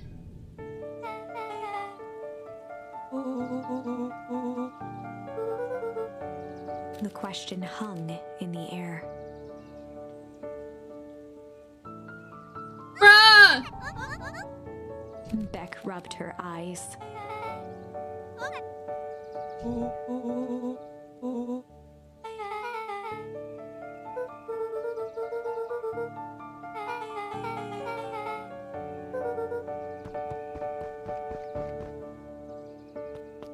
Holy shit. Luca's heart was pounding as he approached the house. If he was lucky, Gran, or whoever it was, hadn't gotten back yet. And of course, there was Mr. Tolliver tied up and unconscious in the basement. Oh, wait! I know. What if Gran is actually Eleanor? Is actually his mum? Because the toxic waste ages people, yeah? What if she got caught in a situation with it and fucking aged into an old woman, and she took on the persona of her own mum to come back to the house and maybe? Dealing with him would be the first order of business. Luca shook out his arms to calm his nerves before entering.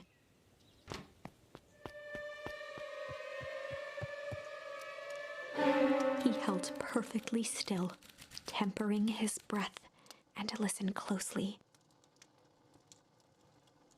She was asleep. His only hope was that she hadn't found Mr. Tolliver before dozing off. Yeah, I don't know what we're gonna do about that. Like, I can't carry this man out of the house.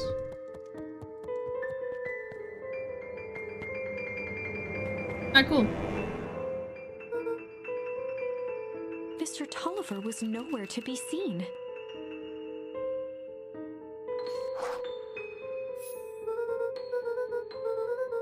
Or maybe Gran knew everything. Luca's hungry stomach groaned. Not realizing it, he'd gone the entire day without eating.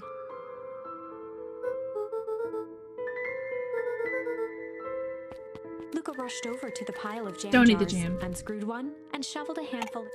Don't eat the fucking... He flipped the lid to read the label. Uh-huh.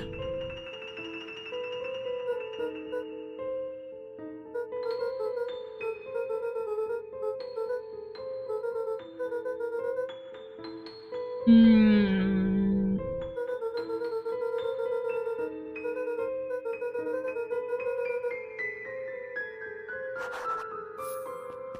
Okay, we ate Mr. Nuncreed's one. Something about his one is apparently bad, so...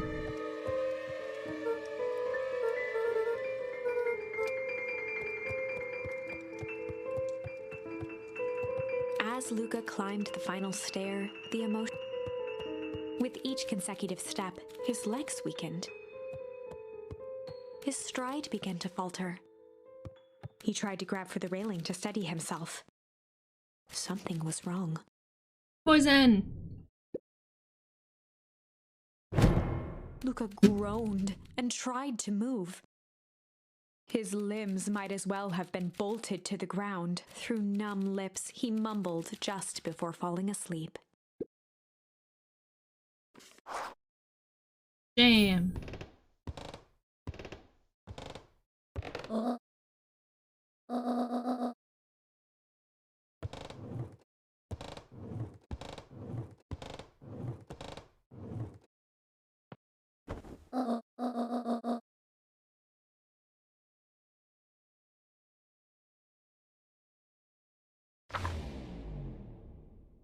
Chapter 9. A speech to end all speeches.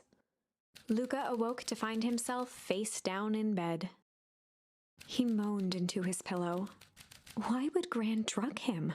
No, she didn't. Or rather, why was she trying to drug Mr. Nuncreed? Hmm. Shaking the questions from his woozy head, Luca snapped back to the matter at hand.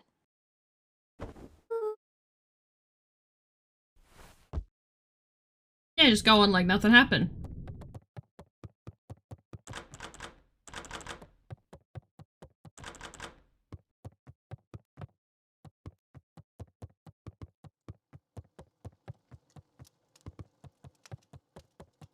And this is still open? Why?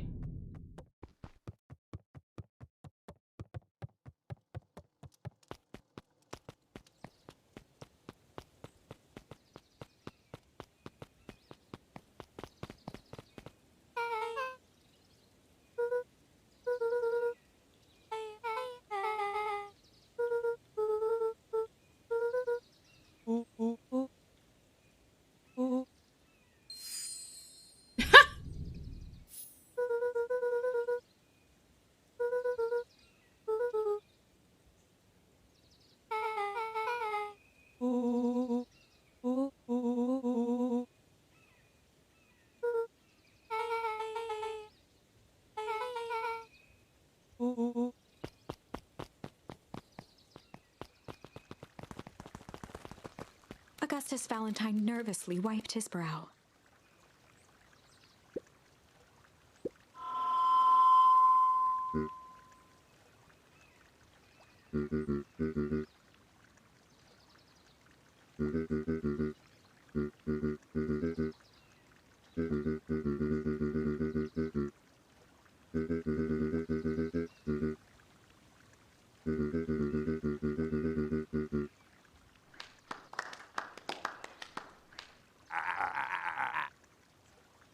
Gus cleared his throat and awkwardly loosened his tie.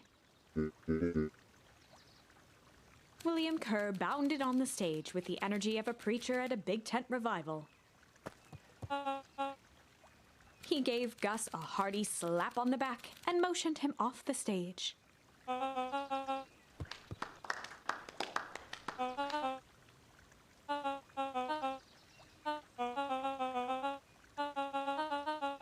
Mr. Kerr pulled a thick stack of note cards out from his vest. Hmm.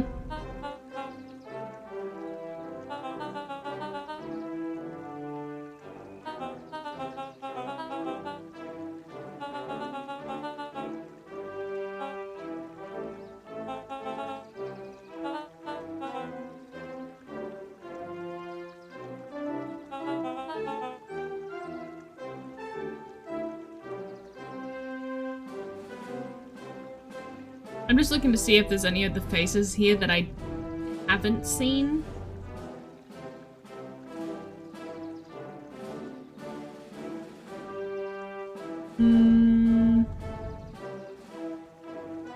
Maybe that one. Nope, nope. I know who that is. That I don't know.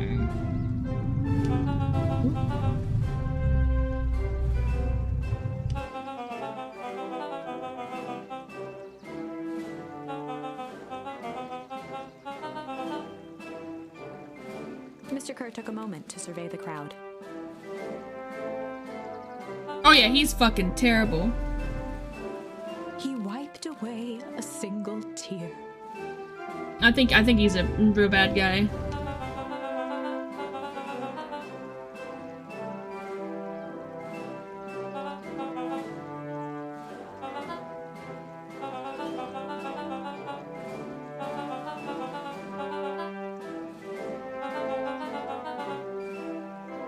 He thumped the podium to emphasize each word. The starter pack.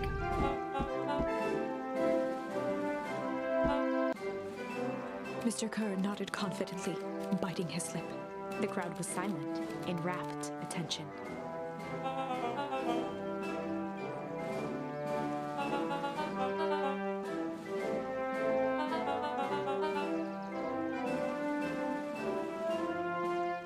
Mr. Kerr methodically made eye contact with each section of the crowd. He do look like a little bitch. Time to draw a not safe for work art of me fucking decimating him.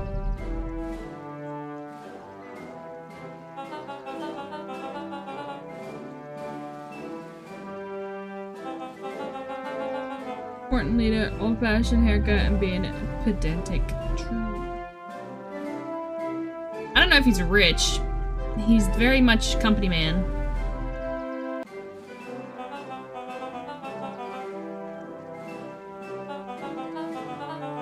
His voice began to build to a crescendo.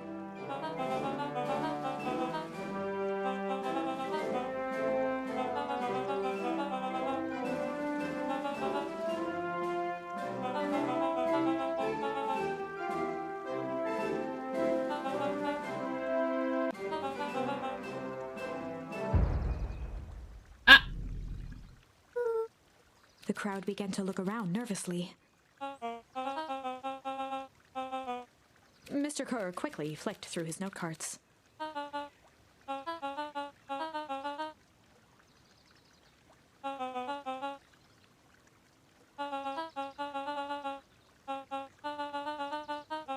He raised his hands up to the heavens.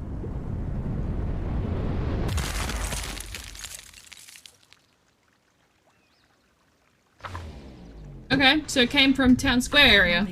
Like, at least direction. A wall of impossibly cold air ripped through the crowd, instantly freezing everyone and everything it touched. For a man like William Kerr, this was a fitting way for things to end. Wow. On a stage, with an entire town frozen in rapt attention for the rest of time. Too bad if someone looked away. The end. There's that ice again! Whenever I think we're getting close, it comes along and ruins everything! Maybe we should just quit? Maybe you should just close the book, walk away, and never think of me again! No, I don't mean that. We got a little closer this time. We just need to try again. Please.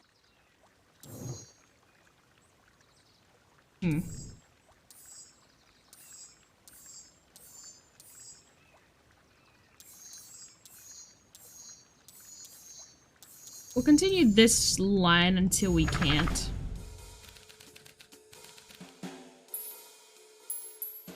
We'll use chill because chill was when I was already there. Classic good cop, chill cop interrogation.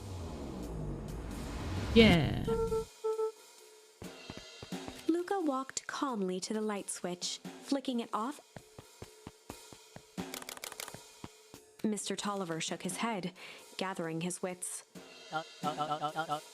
He looked over to find Luca, who returned a calming grin.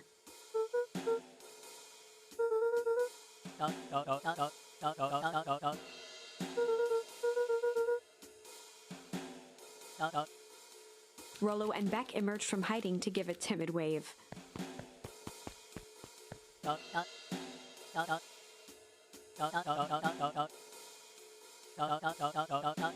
Would you like some peanut butter toast? Oh, peanut butter toast. I kind of want peanut butter toast. I'll do that later. Luca glanced over to Rollo and Beck, who replied with skeptical looks.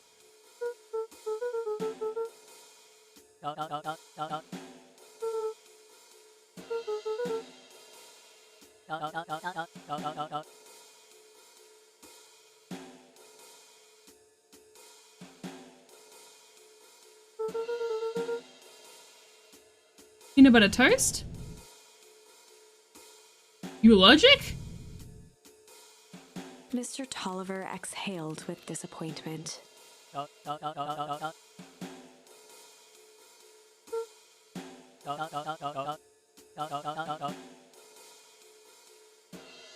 Oh shit, that's deadly, I guess. Well, looks like car truck, you can never hang out with me because I love peanut butter.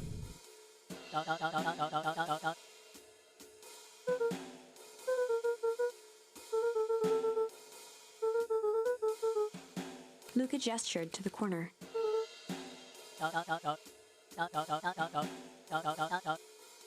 Luca looked again to Rollo and Beck. This time they shrugged. Luca began to slowly loosen the bindings. Why would you untie him? Get the explanation first! Oh my god. Mr. Tolliver gently rubbed his wrists. Oh yeah, there we go. He edged imperceptibly toward the... Before the kids had even noticed his movement, Mr. Tolliver...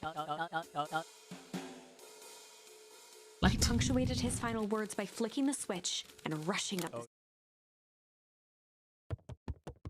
Yeet! Beck darted to the wall and turned back on the lights. It was too late. Rollo confirmed what they all heard.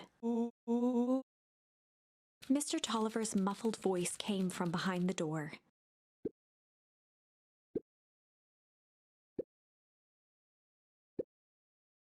We're just gonna freeze to death down They here. looked bewildered at each other. Now, Beck. I like how straight faced he is. Not now, Beck. They heard the staccato thump of quick steps exiting the house. The kids looked down in resignation. This isn't how it goes in Hank Atomic. For some reason, they'd always assumed it was up to them to save their town. Luca opened his mouth, hoping to conjure some magical words to make this right. Only a hollow croak escaped. The end. Well, we certainly aren't going to find a grand resolution to our tale locked in a basement. Back to the drawing board. Oh, now you've seen that. Now let's go the sly way. They'd run the classic good cop, sly cop interrogation. Luca and Rollo ducked behind a barrel, leaving Beck to her task. With a few crisp snaps, she roused Mr. Tolliver.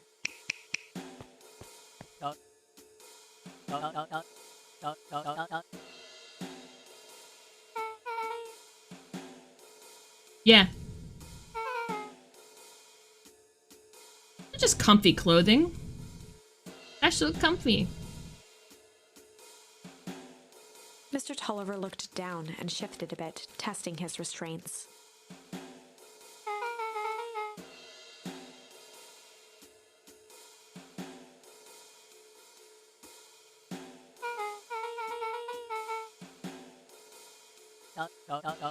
Beck caught herself before letting the surprise manifest on her face.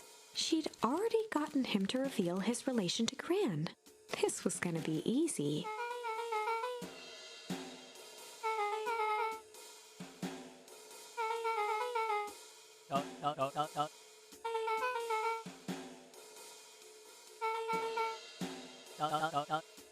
Mr. Tolliver wriggled a bit in his restraints. This fucking idiot of a grown-ass man. Beck quickly removed the ropes.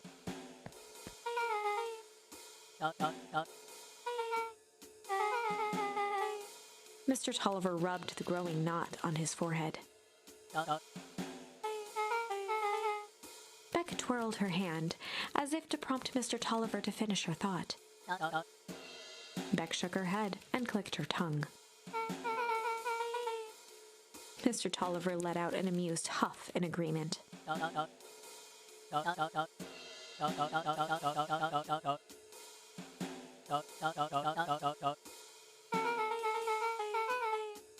Beck was on a roll now, playing Mr. Tolliver like a fiddle.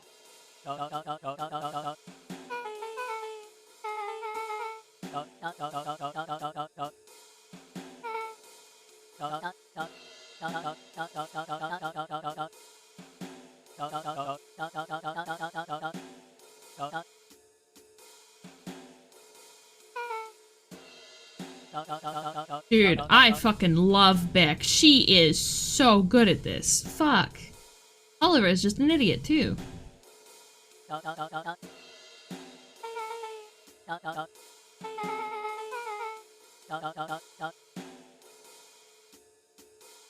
Based. Beck is the best character here.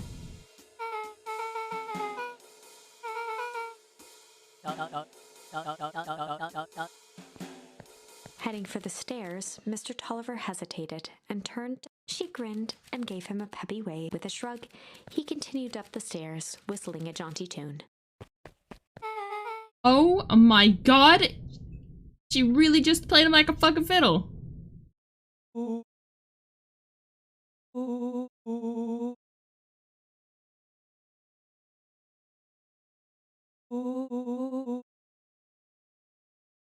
Beck blinked slowly in disappointment.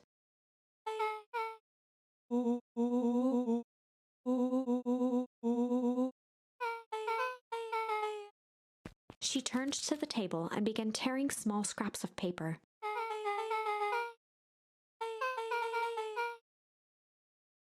Beck marked each scrap of paper and leaned back.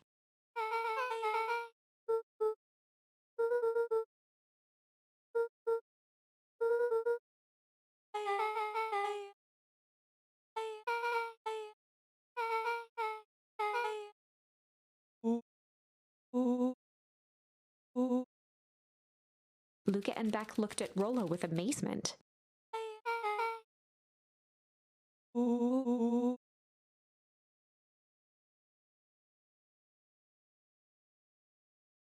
Damn, Rollo, what the fuck? Coming out of the wazoo with that smart.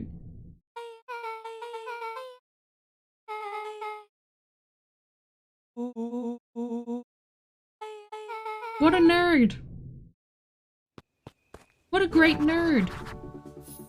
Yes, cadets, let's go. Uh-oh. What are you doing out here? Boo. Elf.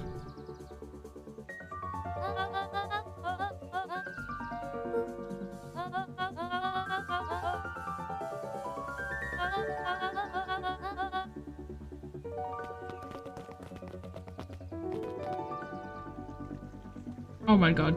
Kytrock. That's a child.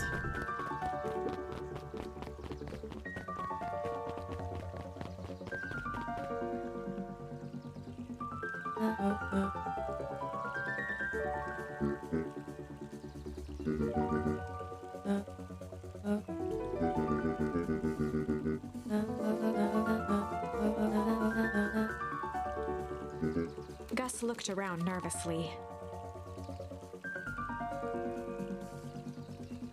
No, not everyone in the game is a child, but those three are. Those three are definitely your children. No, Gus is not a child.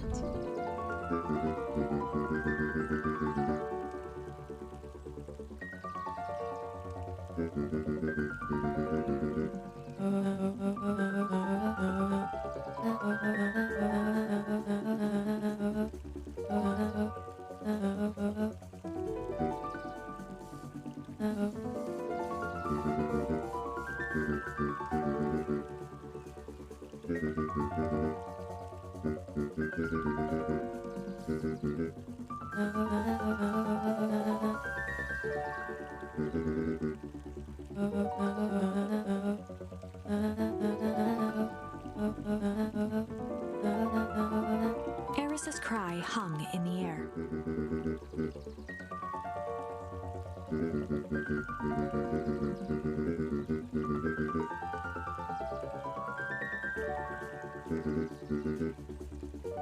All cops are dogs? I don't know. Are they? That tends to be what they do for cops, though, in any anthropomorphic shit. Don't look at Zootopia. Zootopia just wanted to be special.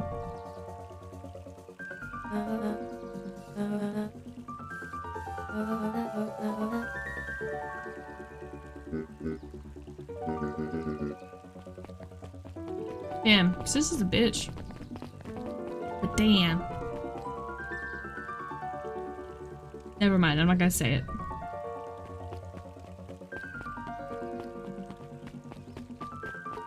Gotta keep my goddamn mouth shut. Yeah, I like your hair. Solomon stood proudly at the entrance holding a brown bag overflowing with black licorice.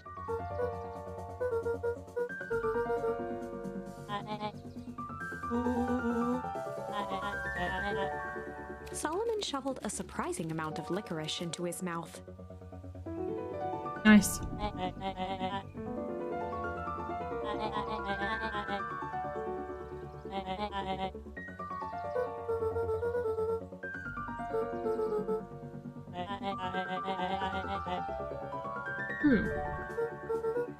Are some demons?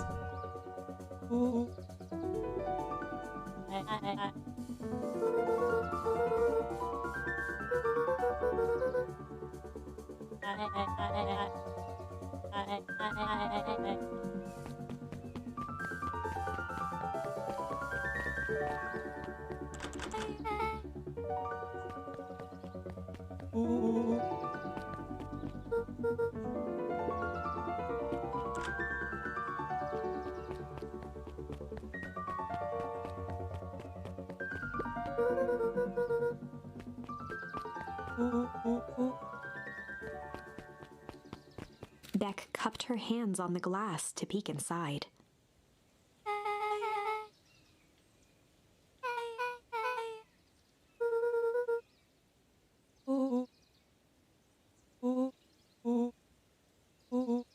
Beck flung open the door and they all squeaked.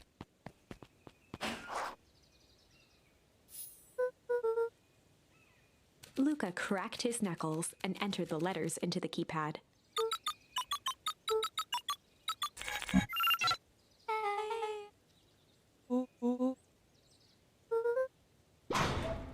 Yep. The inside of the phone booth dropped loose from its shell.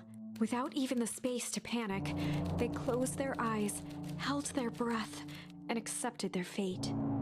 Suddenly, the chaotic descent slowed to an effortless landing. It was unclear where they ended up, but at least it was solid ground. Ah. The air was stagnant and smelled vaguely of chlorine.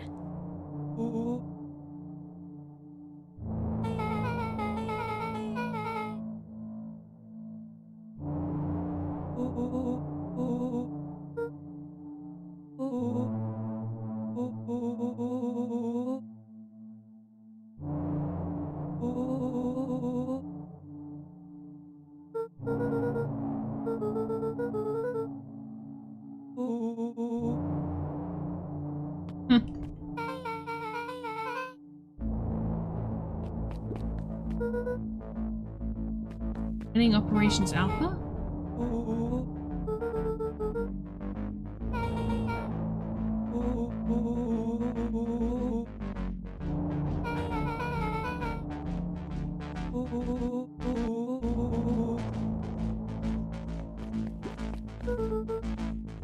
Harvest main office? Are we climbing through these tubes?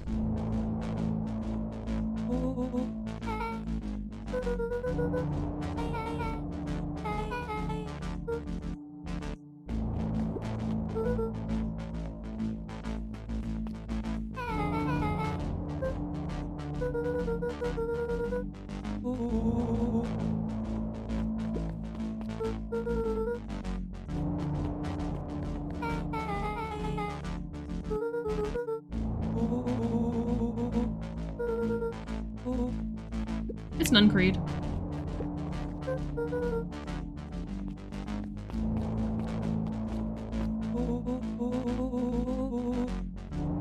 Rollo's hands hovered over the field of blinking buttons.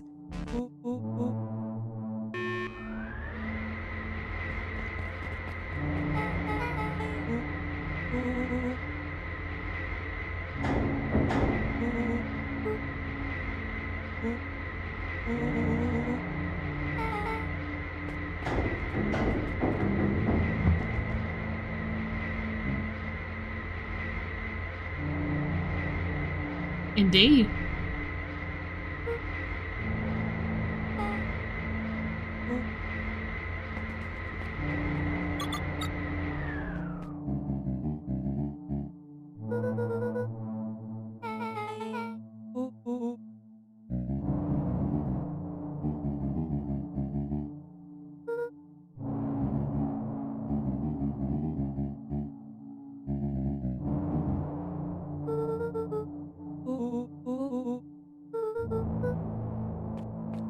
Joseph waited for a moment in silence.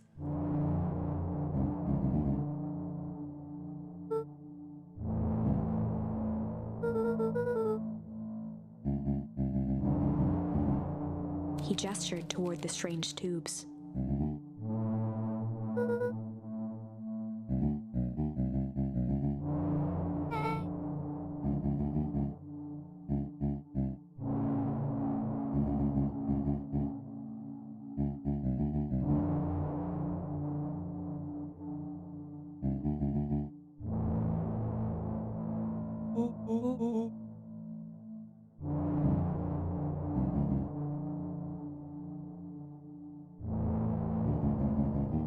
Don't say it.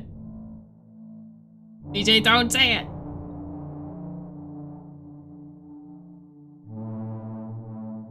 Except now I want to say it. Walter! We've got to cook, Walter! Nuncreed let out a growl of a sigh.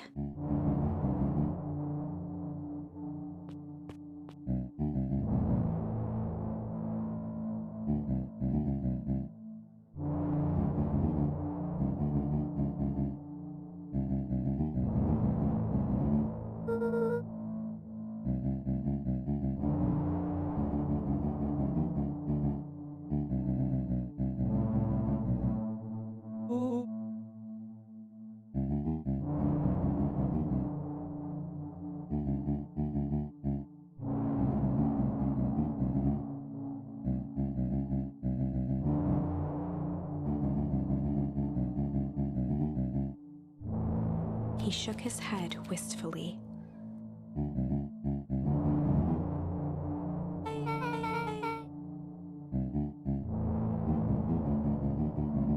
Nuncreed took a menacing step towards the children.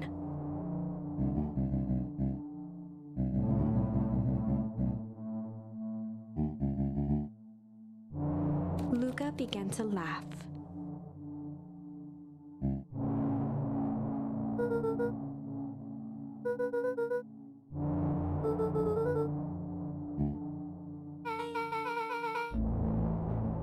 Why would you fucking tell them? And also, yeah, it's not Juniper. The color drained from Nuncreed's face.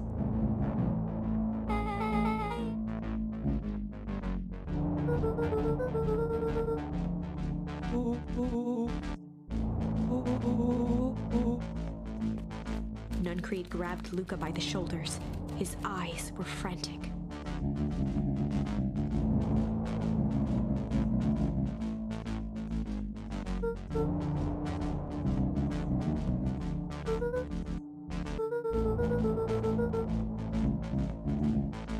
A jolt of realization struck Mr. Nuncreed.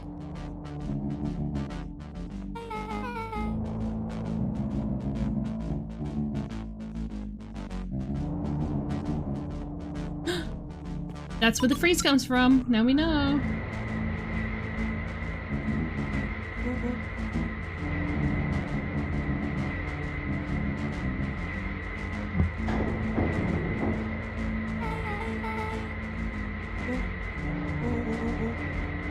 Yeah, really. You on the other side. Woo! Into the big suck machine we go. Yep. Come on, Beck.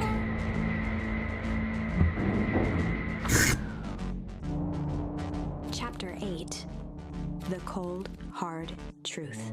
Beck leapt up, allowing the suction to yank her into the dark. Dimness eclipsed around her like the shutter of a camera as she seemed to cover great distance Here in we mere go. moments.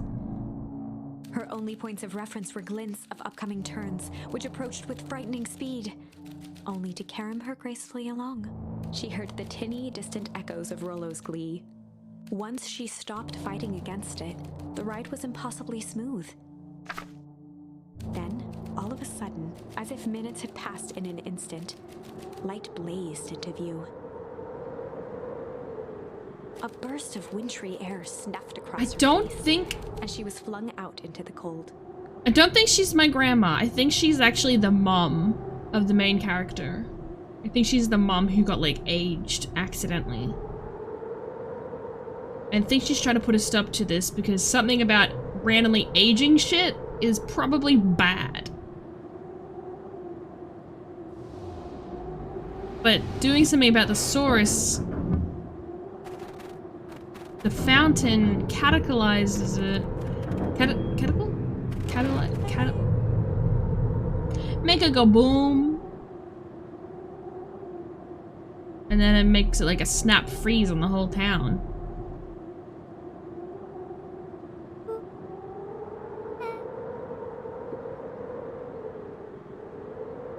Ew.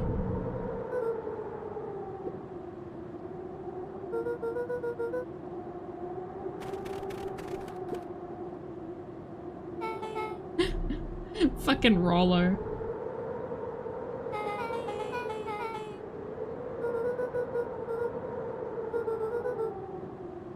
No wonder it's still cold in the fucking town even though it's summer.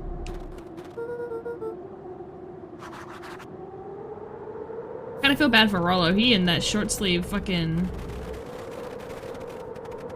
That way.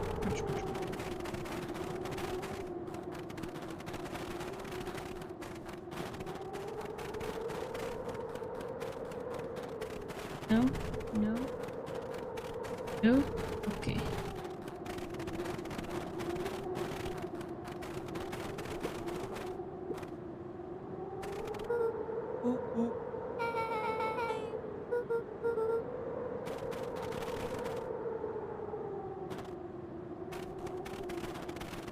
Hang on.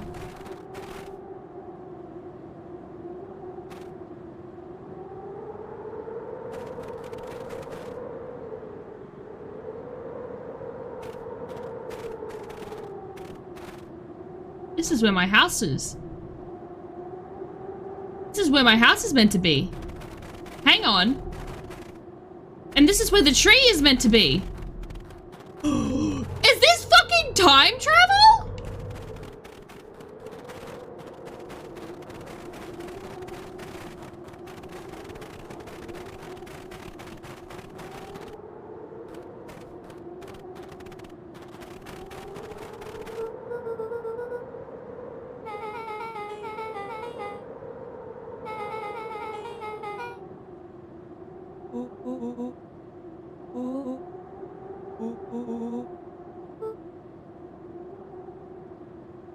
No, I didn't. None to now.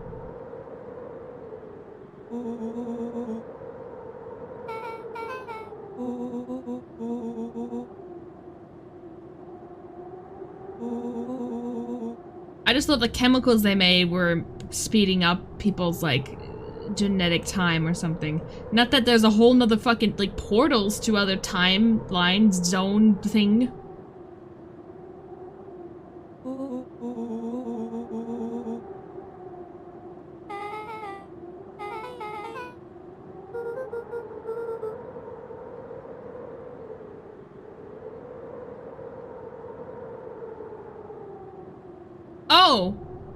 Yeah, rip. So there's a toxic chemical that we stumbled upon that when it gets on you, it ages whatever the fuck it touches. So like Beck here put a stick into the sledge to poke it, and then flowers bloomed out of it and then shriveled up and died. We accidentally splashed some on her, and where it got on her hair turned white or grey because it aged into old lady hair. And we splashed some asshole kid who was being a bully, and it got all over his face, and like half of his face aged into an old version of him. And I think Juniper, the grandma, is actually the mom who went missing because she either she got hit by the liquid or did some time travel shit because she got suspicious about stuff with Walt. Yeah.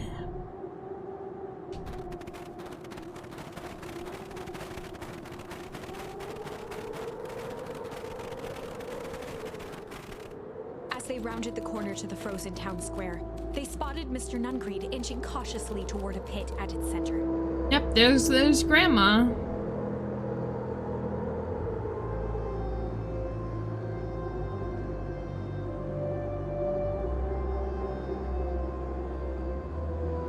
I mean, I didn't think about that as time travel. I just thought, story branching, you know? How it do. But also this makes sense why we never caught Grandma at the fucking town fountain. He held his arms out gingerly, as if approaching a beast in the wild. Upon closing the distance, Luca recognized what Nuncreed was after. Gran stood confidently at the edge, one arm outstretched over the abyss. Nearby, a wheelbarrow had been emptied out. She held a lit torch, which flickered in the bitter wind.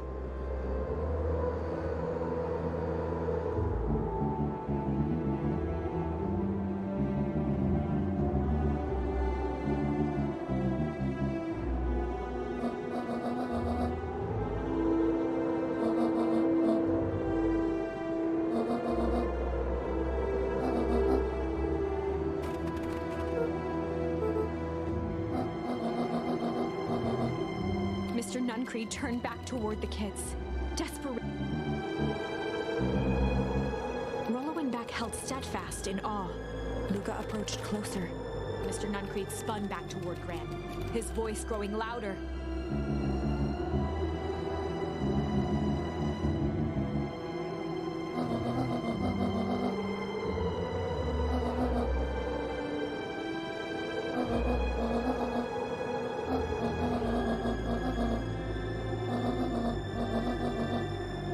Mr. Nuncreed winced with anguish.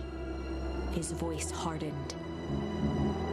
They both now yelled, not to each other, but at fate itself. Oh, the anguish. Making their peace with long-held burdens. The wind howled with encouragement.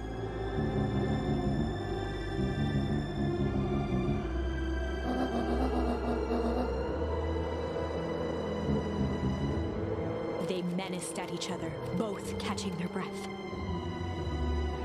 The moment balanced on a knife's edge.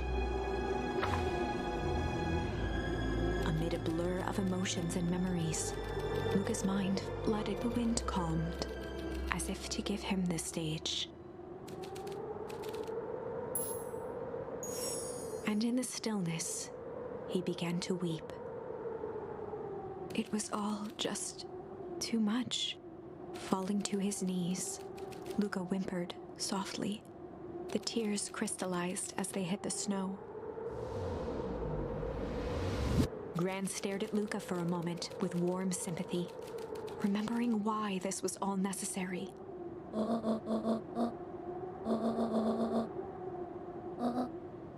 She stiffened up and brandished the torch at Mr. Nuncreed.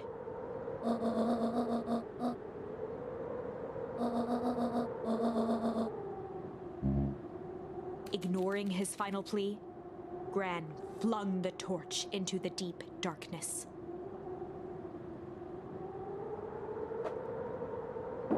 She smiled and exhaled in relief. Mr. Nuncreed moaned in resignation.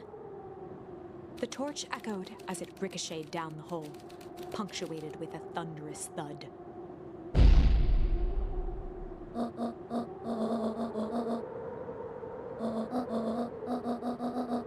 Before Gran could finish, the ground shook her to silence.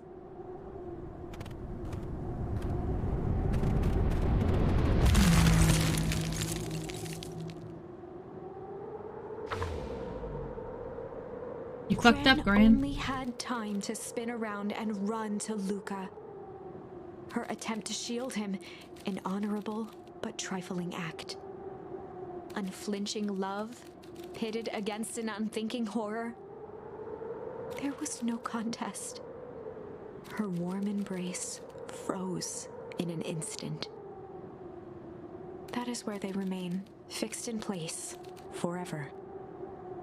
And so, our story ends on this melancholy scene. In a town brought low by its secrets, sits the frozen statues of a misguided band of meddlers. The end. No!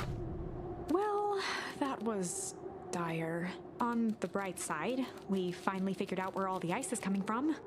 Now, we just need to find a way to deal with a mystic, unfathomable force of nature.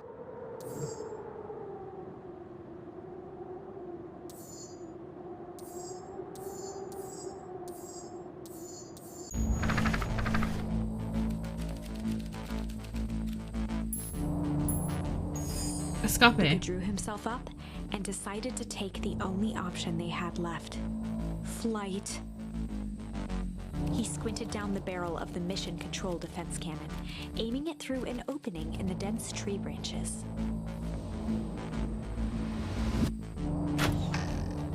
He looked up with surprise as it struck true and taut. Yep, bad end.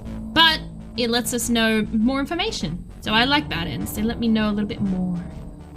Like Danganronpa, for instance. Bad ends, and then you go, wow, cool, some more info.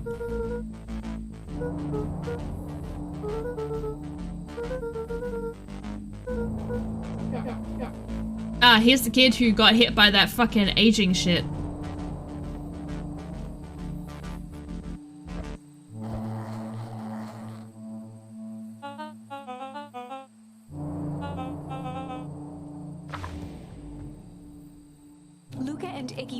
As they sprinted through the thicket, the branches clawed at them, reluctant to give passage.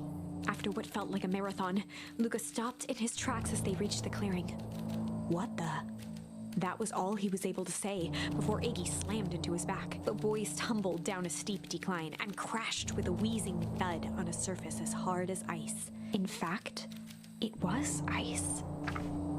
Chapter 5. Signs. They stood silently, catching their breath. The sky was like sapphire. With each breath, a plume of steam escaped from Luca's lungs. Let's keep moving. Luca pulled Iggy to his feet as they gazed across a snowy terrain. What? We're back here already? How? How did going this way take us to...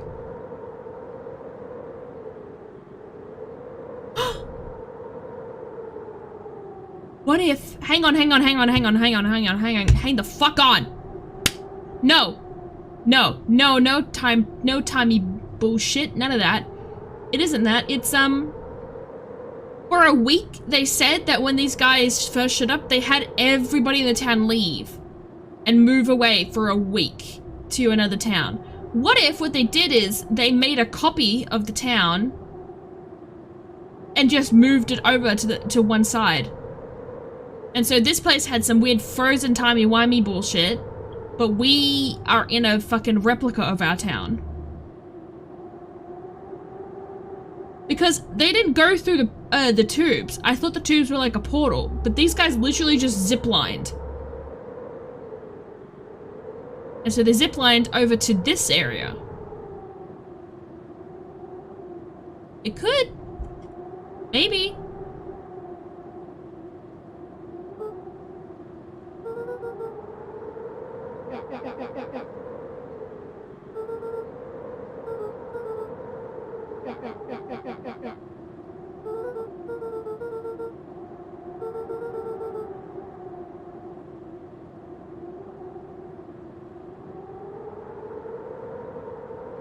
Oh, yeah, you're right. It was.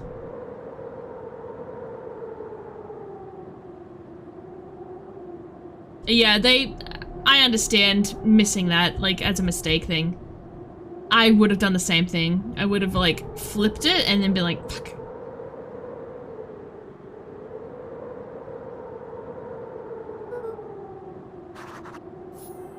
We are home. Here it is. Home.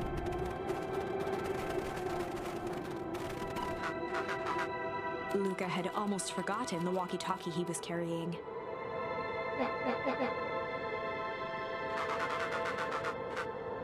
Luca looked at Iggy with hesitation. With a resigned sigh, Luca responded.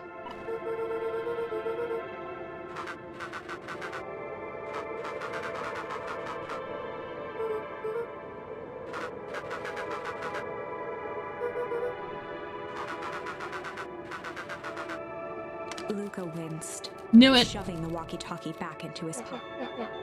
Yeah, my theory of it being grandma.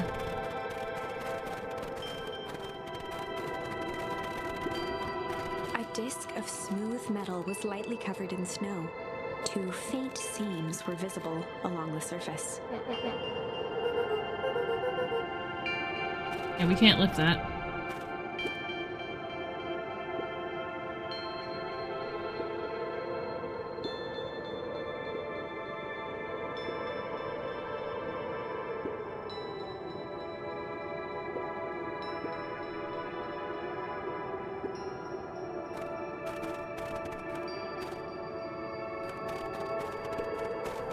Maybe that time liquid's stopping them from freezing?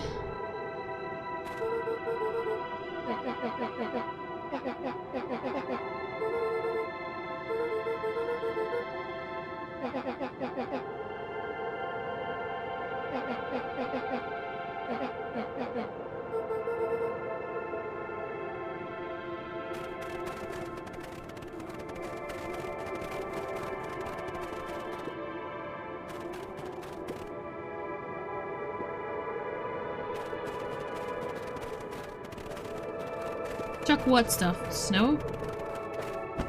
At the snow? The boys stared in disbelief at the sign that now clearly read, "Welcome." Oh.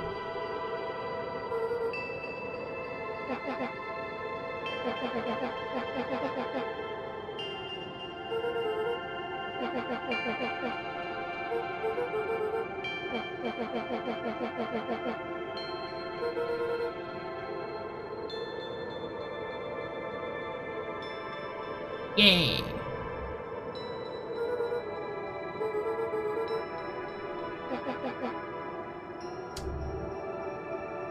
Bitch!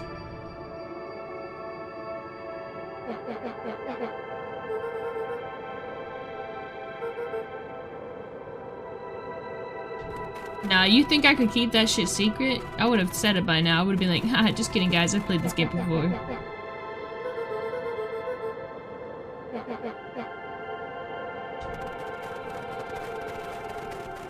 And this is all blocked off.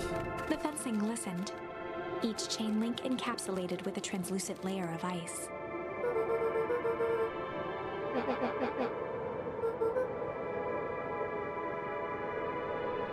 I can't get to the treehouse.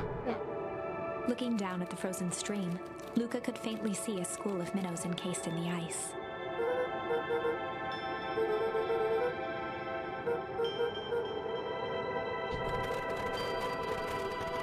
The crunching of footsteps trailing Luca went hush. He looked back to see Iggy's face twisted with confusion.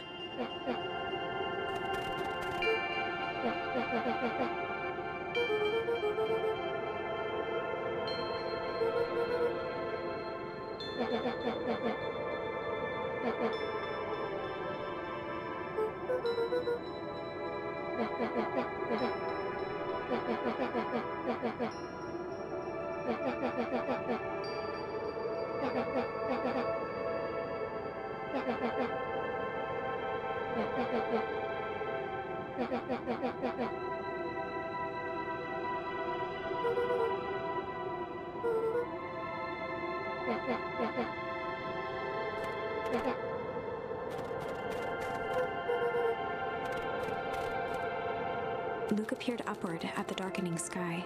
He let out a long, foggy breath. Faintly, Iggy began to cry. Seeing Iggy in such a pathetic state gave Luca a sense of compassion, and more than a little guilt.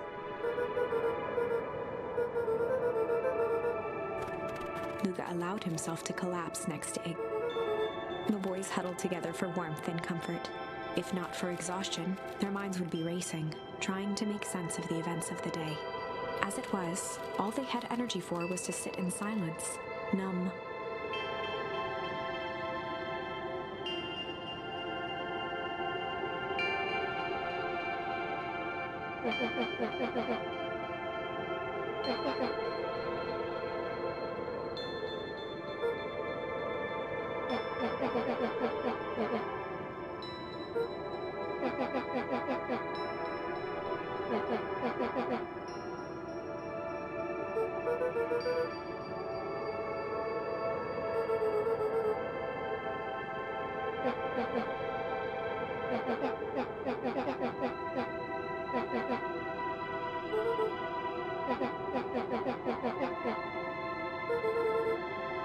Iggy motioned sarcastically to his half-deformed face.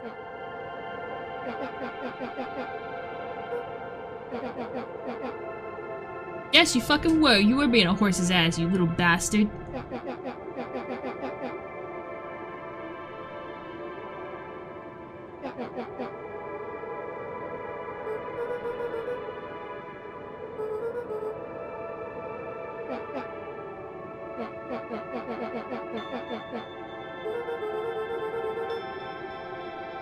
Iggy shrugged.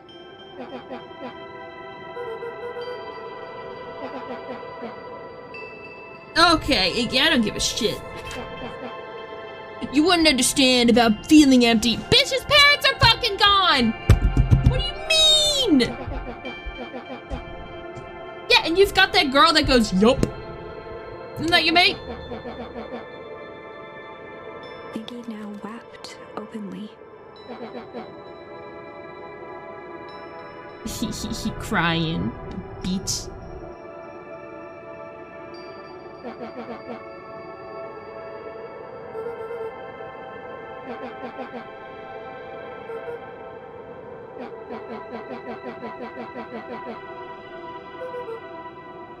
He wiped his nose with his sleeve.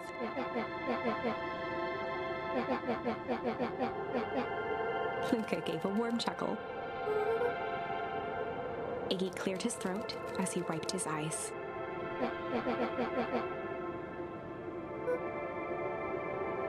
Iggy arched into a Oh my wide yawn. god, I hate that. Just acknowledge that you were sad. Fuck. It must have been raining. Something got in my eye. Just fucking admit that you were crying. The fuck? No, do not sleep out here in the cold. Do not. You will die. Luca's eyelids began to slowly drift shut. They're dumb!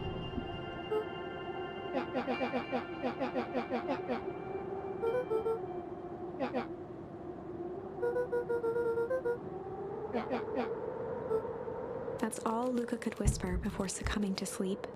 Iggy snuggled in some more. Aw, they're gonna die curled up together. Cute.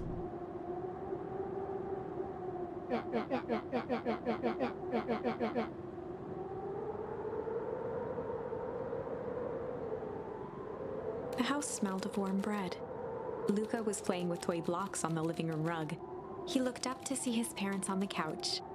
His mother held his father's head in her lap. She idly stroked his hair while humming a song. A voice behind Show us the mother, you cowards! This is how you remember them, huh? Luca turned to see his own face. The doppelganger from his dreams, still clad in a yellow hazmat suit, still carrying a look of disdain behind empty eyes. Aww, look at this perfectly cozy scene. You know it wasn't really like this. The figure picked up a toy block and inspected it. It's amazing the facades that one can build given the right materials. Not that I blame us. These are a child's memories, all warm and fuzzy. You don't remember, do you? Lucas snatched the block from the figure's yellow-gloved hand. Remember what? The doppelganger pointed to the couch. The last day we saw him alive. The day he chose to abandon us. Luca turned to look at his father, still lounging on the couch. That's not true. He didn't abandon us. The doppelganger waved his hand dismissively. Everything is true here. It's just a matter of what we choose to see. Let me show you. The world flickered and pulsed. Luca was sitting next to his bed, listening to his heartbeat with one of his dad's stethoscopes. The doppelganger limped into the room. Now, we both know that's not how this went. He grabbed Luca's hand and guided the stethoscope to the floor. Luca heard muffled shouting, brought close by the stethoscope. It was his parents, fighting. Do you remember what we did next? Luca gave a slow nod and crept down the hall to peek through the banister. He could see the outline of his mother at the bottom of the stairs. Damn it, Walt. We can't afford to get involved in this. She was scared. His father stepped forward. What am I supposed to do? Just watch? There's a sickness in this town, and we both know who's behind it. I swore an oath to help people. I won't turn my back on them. Luca's mother grabbed Walt. She was crying, pleading. I can't lose you. Walt calmly removed Eleanor's hand from his shoulder. What's right is right, and what's wrong is wrong. I could never live with myself if I let Sharper get away with this. Eleanor raised her voice. Spare me your bullshit platitudes. What about our son? Luca flinched, dropping the stethoscope down the stairs. Walt turned with a panicked smile. Luca, is that you, buddy? With tears in his eyes, Luca descended the stairs. Mom? Dad? What's going on? Walt dropped to a knee to meet Luca eye to eye. Nothing, buckaroo. Your mom and I just got a little overexcited is all. Luca placed the stethoscope against his father's chest. His heart was racing. It sounded like you were going somewhere? Walt gently removed the device from Luca's ears. I'm sleepy though. Listen to me, Luca. I have some business to take care of. I'll be back in time to tuck you in. Luca hugged his father tightly. Promise? Walt stood up and walked to the door. He glanced over his shoulder. But I feel like we're close to finishing the game within the next hour or so, so like I can't stop. I have to finish it. With a wink and a grin, he put on his hat and strode out into the evening sun. What the fuck is this? The figure approached soundlessly from the foggy snowfall. Where'd the monkey come from? It stood above them, lingering in contemplation. Slowly raising one hand above Iggy, it snapped out 2 brisk raps on his head. Heck. From a deep slumber, Iggy sprang up defensively. It's a mouse lady! Maybe. Whether it was the calming presence or the recognition that he was not in danger, Iggy felt his clenched fists lower. Luca looked up, gradually remembering his whereabouts. The figure exhaled a cloud of warm vapor.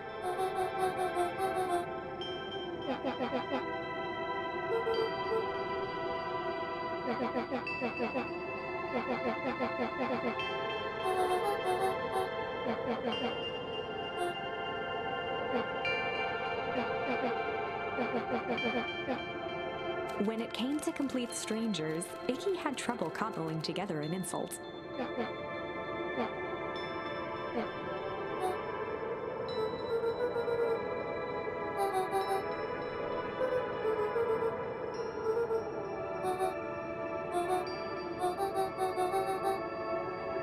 What?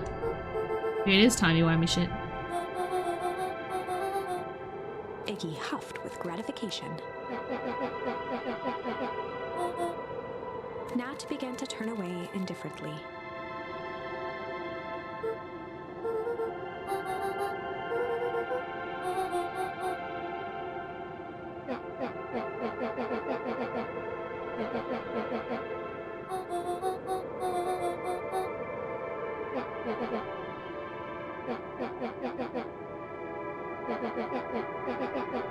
Iggy turned sharply and began to stomp off.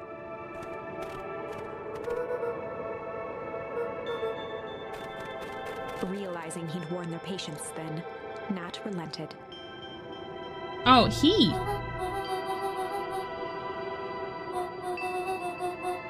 Luca and Iggy turned around with hope in their eyes. Nat took a deep breath in. Nat exhaled slowly, then snapped his fingers. For a brief moment, Luca and Iggy let themselves believe that some great magic was about to unfold, until they opened their eyes and found themselves in the exact same place. Damn. Cold and disheartened.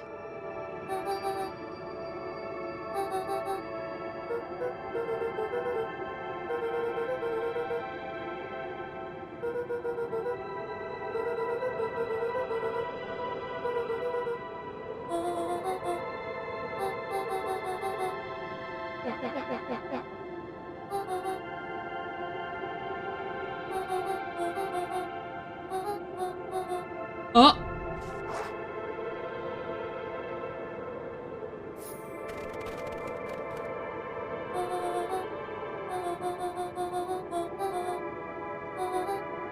Oh! Ay, I fucking got it. I am a fucking smart noodle. Good job, me.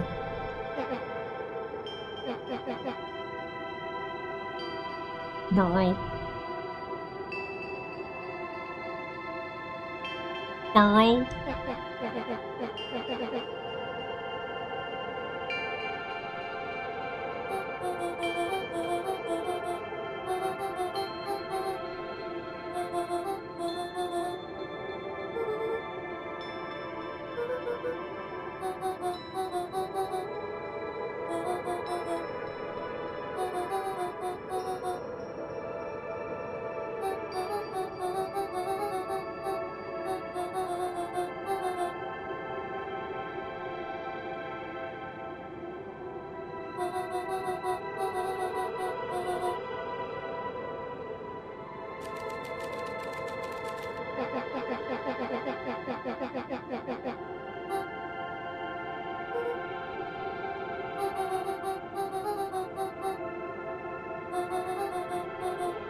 Nat narrowed his eyes, furrowed his brow, and uttered,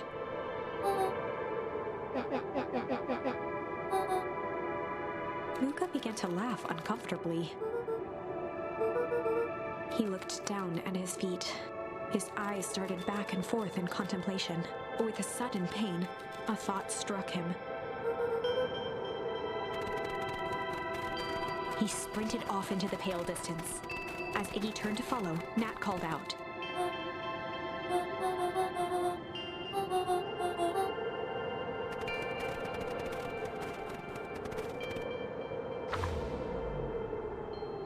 Chapter 6. The Source.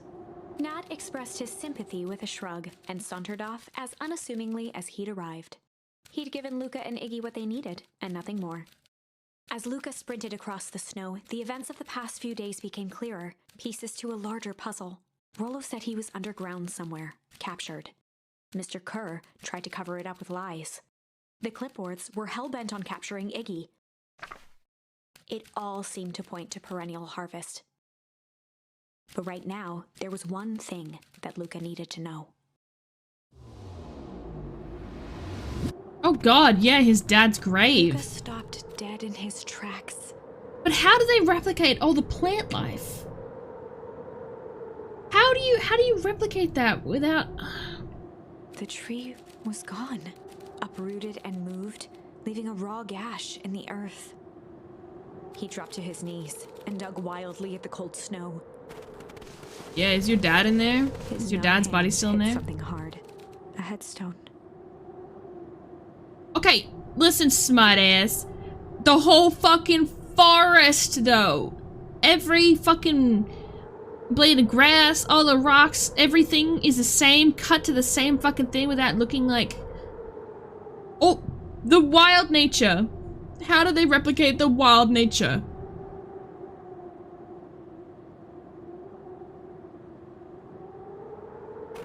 A dry whisper escaped Luca's lips.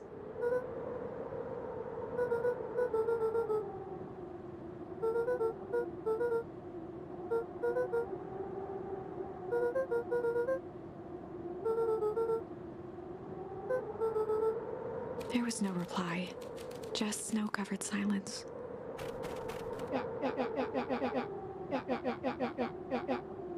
Iggy finally noticed the tears welling in Luca's eyes and the snow-covered grave. Suddenly, they heard Same. the crunch of approaching footsteps in the snow.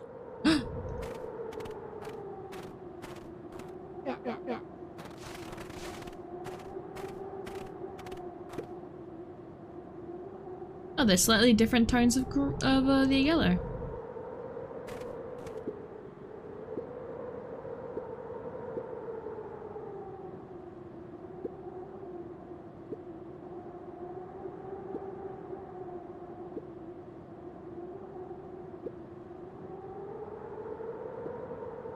He bent down to scoop up a snowball and lobbed it playfully.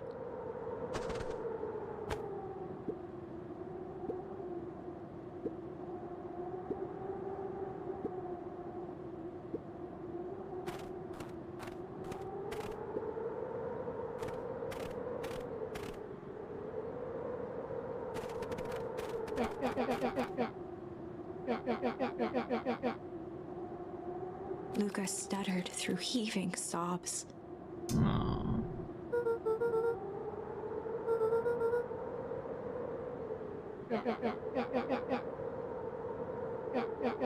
Iggy gave Luca a solid smack on the back of his head.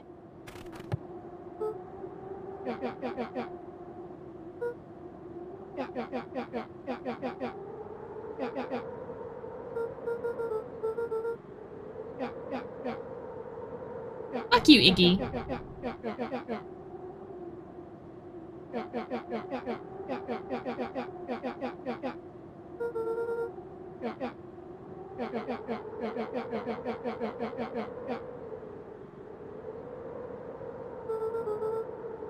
Luca wiped his eyes with a sleeve.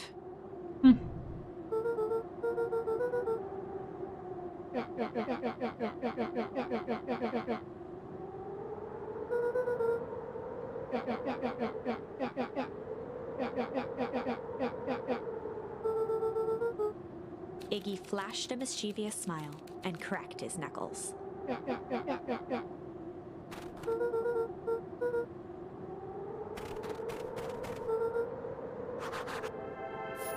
Well, we know where the source is. In the middle of town.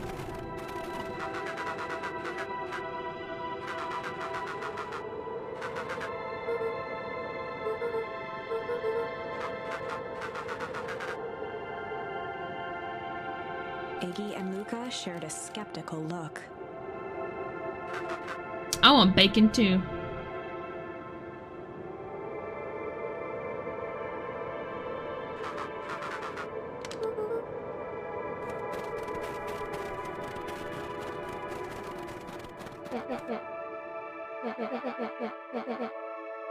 Yeah, some butterfly lamb would be good too. Garlic and herbs is very nice. Iggy darted behind a large pine and began digging furiously.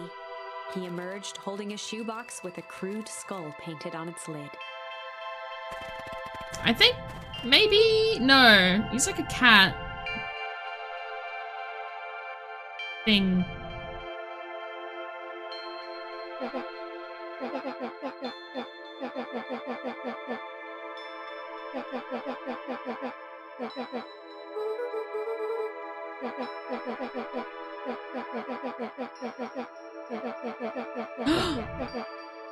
Luca rolled his eyes with real. He set the coop on fire, little asshole. Iggy stifled a chuckle.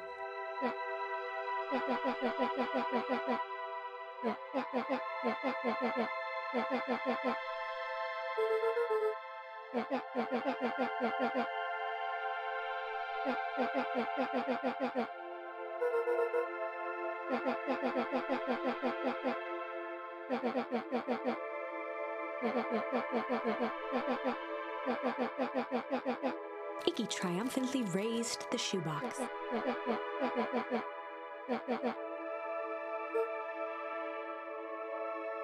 Cool, we have fireworks now. What for? No fucking clue. Blow up the source?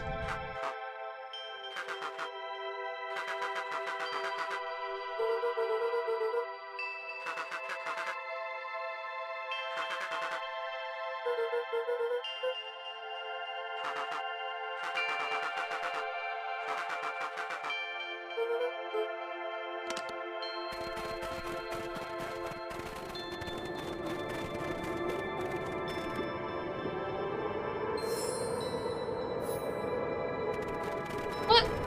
Why do I have so many keywords that we aren't using?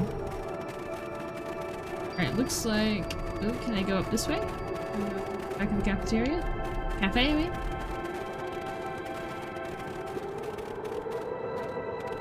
Yeah, they literally moved a whole town, recreated it. They're very powerful. Up to the edge of the hole with bewilderment in their eyes. Arctic air breathed out of the cavern in heaving gusts.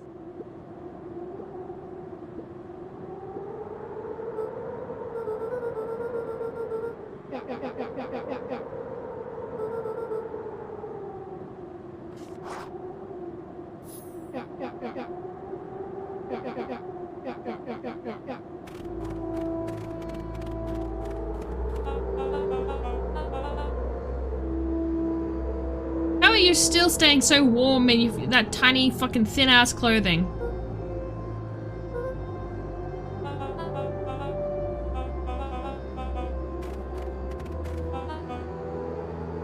The first angry face he make.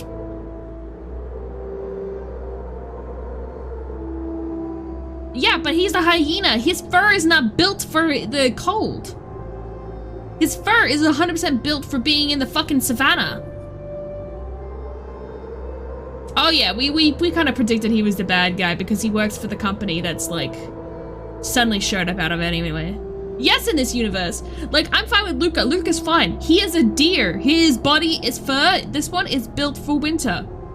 That dude is literally in a giant-ass warm parka. He's fine. The other guy is literally in a fucking little vest and a dress shirt. There's no fucking way.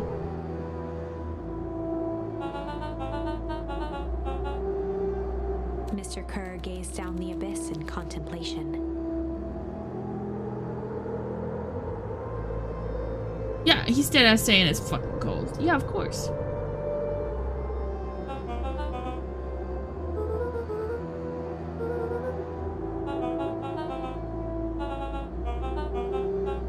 Kerr scratched the back of his head.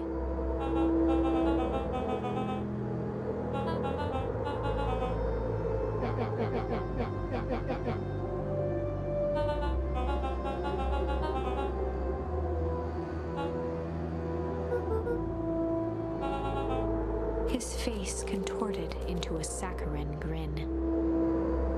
He is a fashion victim. Listen, I think that outfit is okay. It's fine, but it's too cold. It's too cold for that. What the fuck is he doing? It's just too cold.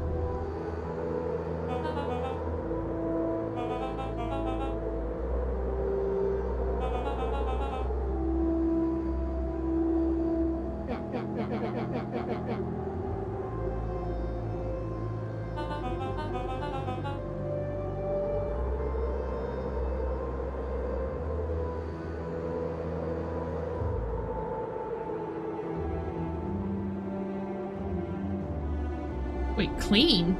Ooh.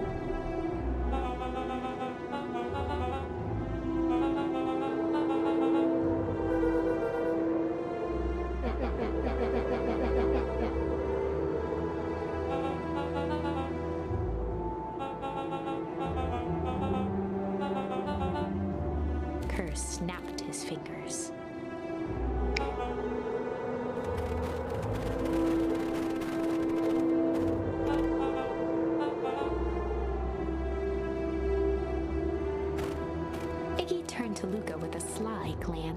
Maybe.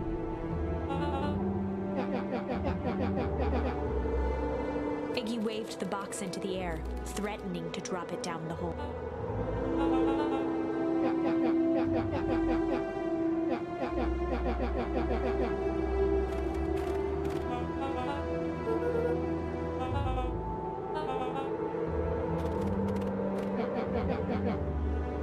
Iggy plucked a single bottle rocket from the box and held it up with He's sweating. How? He's got fur. After a long pause, Mr. Kerr flung up his hand with frustration.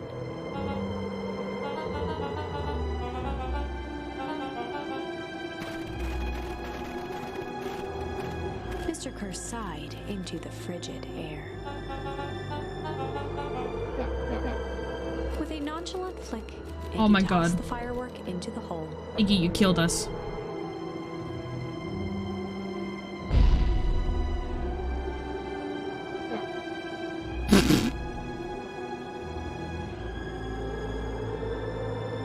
Look at that fucking face.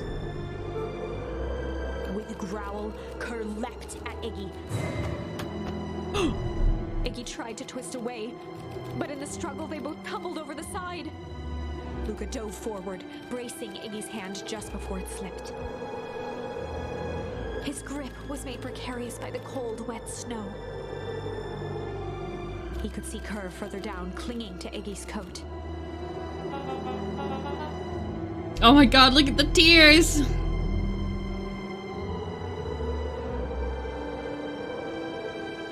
His hair is gone and fucking it's uncrumpled. He's freaking out, man.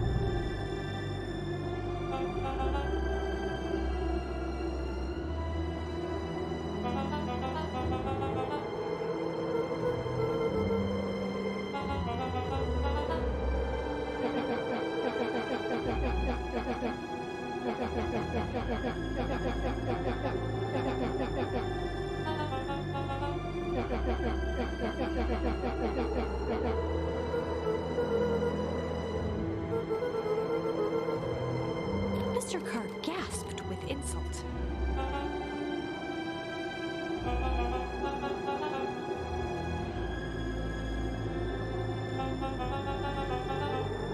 With a wild look in his eye, Mr. Kerr began to hum a proud melody. Alright, he's lost it.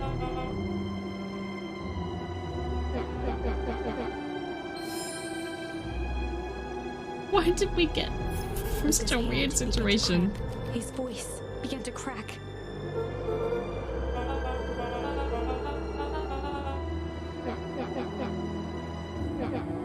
Luca felt Iggy loosen his grasp. Every muscle in Luca's body burned.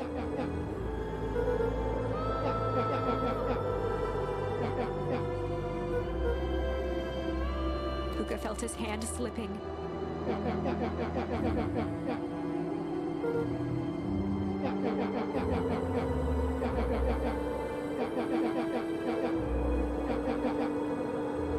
A calm settled over Iggy's face. Iggy's voice was colder than the bitter air billowing from the chasm.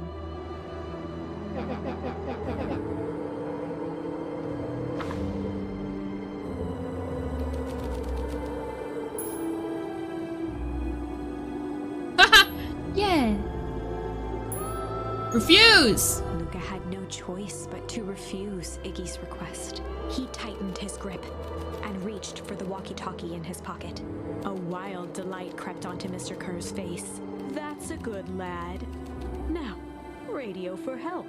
Iggy begged Luca with his eyes one last time, but Luca pressed the button and called out. We need help. Mr. Kerr is in danger. It wasn't long before they were once again surrounded by clip. Mr. Kerr sighed with relieved frustration. There you are. You really are a worthless mirror. Now, a clipboard dutifully produced an ornate ivory hand mirror, and Mr. Kerr began preening his tousled hair. Ah, that's better. Mr. Van Horn, I applaud your sharp thinking under duress. I'll put in a good word for you with the founder. Take them away. A swarm of hands overpowered Luca. The last thing he saw before a cloth bag was pulled over his head was the defeated look. The end. I think this was one of those times where doing the right thing was the wrong thing.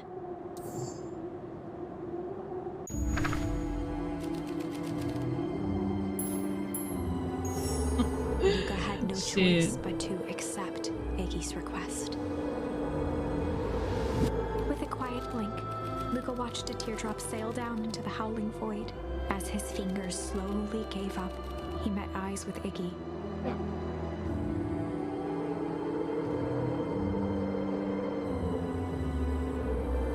The two silhouettes were swallowed by darkness.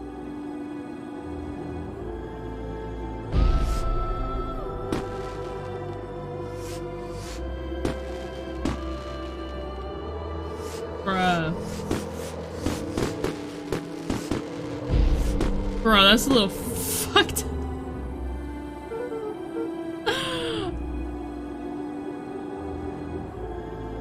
Fucking hell.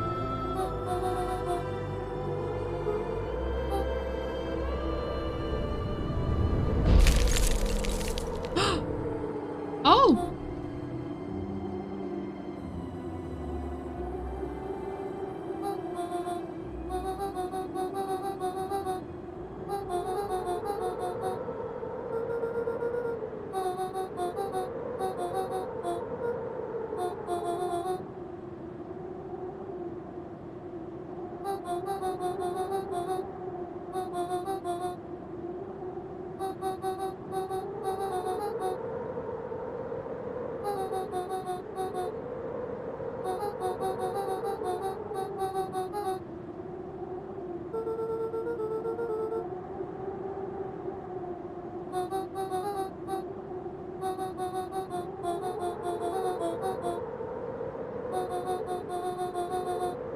We have some idea what that would look like.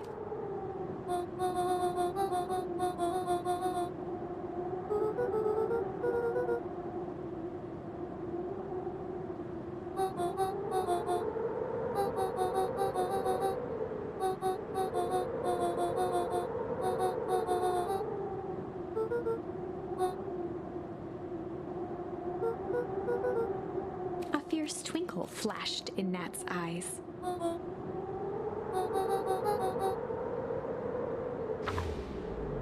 What? With a chuckle, Nat turned and walked west. Dumbfounded, Luca followed behind him, trudging through the snow. Every step taking him further away from everyone and everything he knew, and closer to destiny. To be continued in Beacon Pines, Pines Harder, Revenge Served Cold. Second time's a charm? Oh, okay. Wait, that's it? This ends with a crummy cliffhanger just when it was getting good? Yeah. I was even starting to like Second charm. Iggy. Okay. No way. I refuse to be associated with some never-ending parade of sequels. Was there a crossroads that drastically changed the events? Realistically. Yeah, probably. We can look at the tree root. Let's go back and find something more definitive.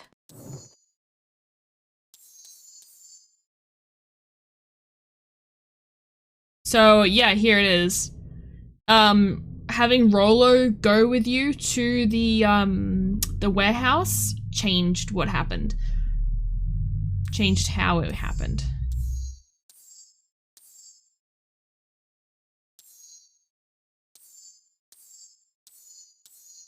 Okay, so now we have Hum.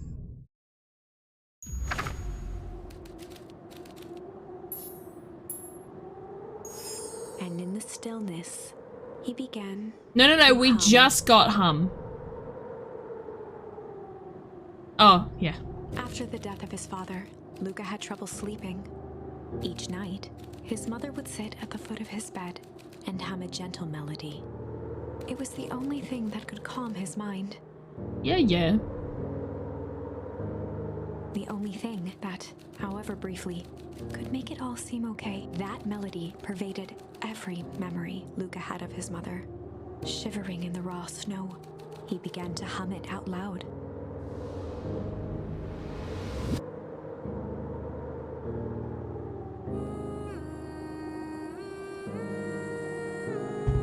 Sure, you hum and I'll have a sip of water.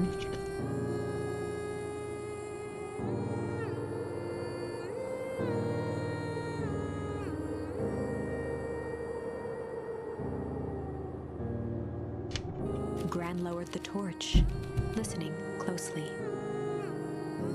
As recognition slowly set in, her heart sank. Those countless nights of consolation, the incomparable loss they shared together. She let the torch fall to the snow and sizzle out. A few steps toward Luca was all she could bear before dropping to the snow herself. Through a flood of tears, she began to hum along, note for note. And I also got this one right.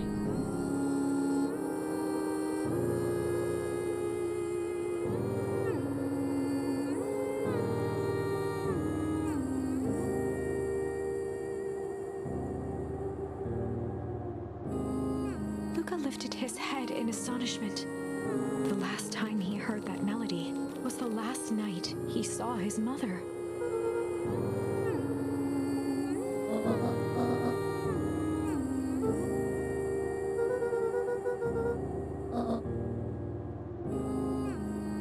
Luca blinked through blurry, watery eyes, trying to see more clearly.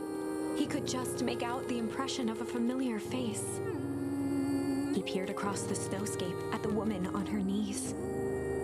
Something about her was undeniably his mother. Only smaller, older, changed.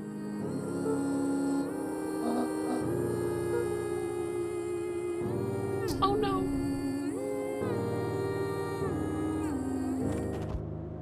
Luca sprinted as fast as he could toward his mother. They held each other close, and the cold retreated from their bodies.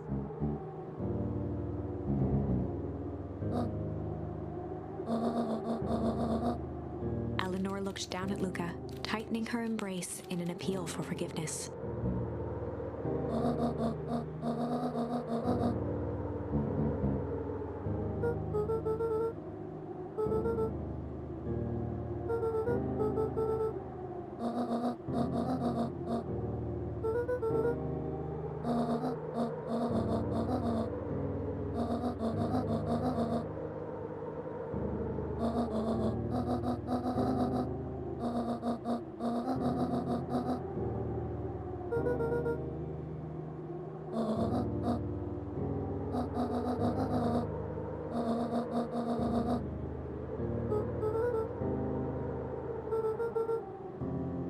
Joseph slumped into the cold, wet snow.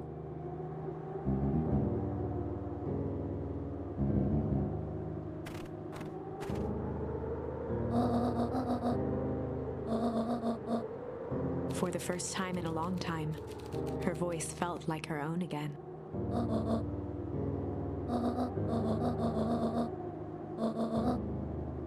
Luca gazed down at Nuncreed with pity.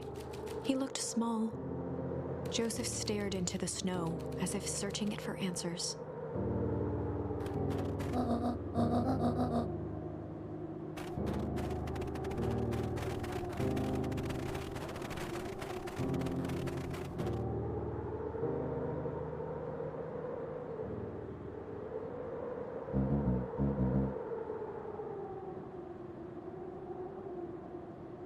I don't know why there's age goop. And I don't know why there was suddenly a hole in the middle of this town with the fucking Antarctic ice blast ass crack. I don't know. We don't know quite yet why. Chapter 9. The Devil You Know. 7 months ago, 7 months ago. Eleanor Van Horn crept down the Oh. maze of sterile hallways under perennial harvest. She stopped in front of the large steel door marked Deep Engineering. No turning back now. She raised a trembling hand. The stolen keycard worked as promised, and the door bust open with mechanical efficiency. She was immediately hit with the smell of disinfectant. It was some sort of laboratory. In one corner was a desk covered in papers. Across the room stood a tall metal pod with hoses protruding from its base. She rushed to the desk and began shifting through the piles of papers. They were experiment reports on something called Tempus Liquamen. There were dozens of them, every one stamped failed. Eleanor heard the sharp echo of footsteps approaching. She was out of time. Her eyes scanned the room, eventually landing on the strange pod. Muttering a curse under her breath, she dashed over and dove inside. Ah. And that's how it happened. Got hit by that.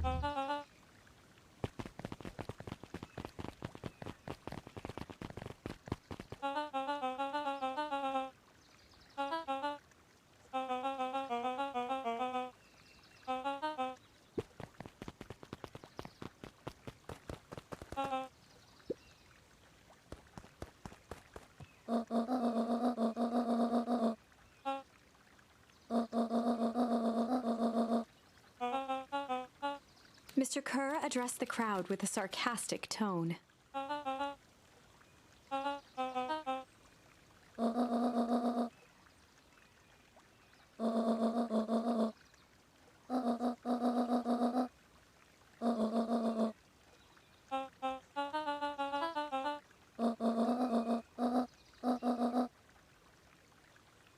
Damn.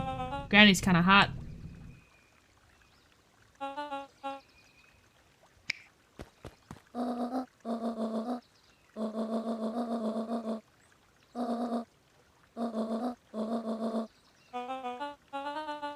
Yeah, we don't actually know why they want everyone here. Whispers filtered through the crowd.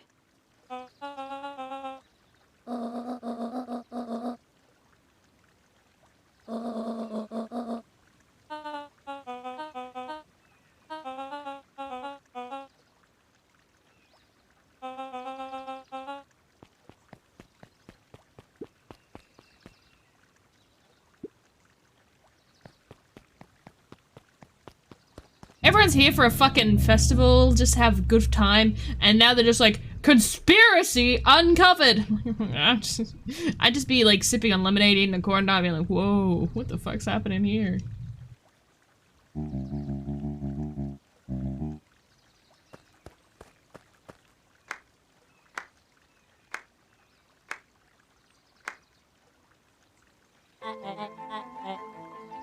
Torment dragged on Joseph Nuncrete's face.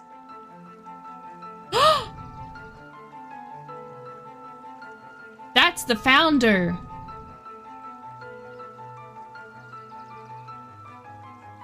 They aged him backwards! Oh my god! That's Mr. Valentine! Holy shit!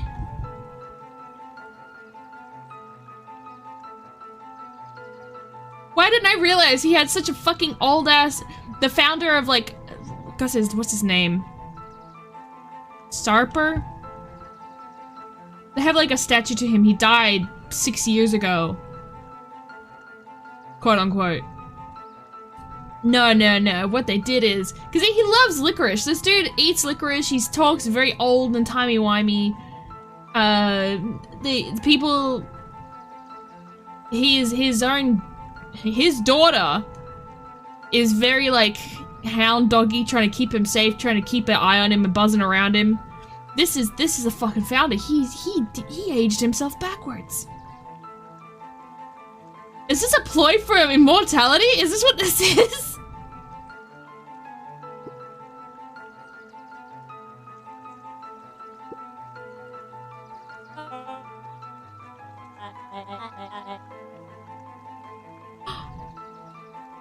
Oh my god, yeah! The fountain is the source! The fountain of youth! Oh my fucking god!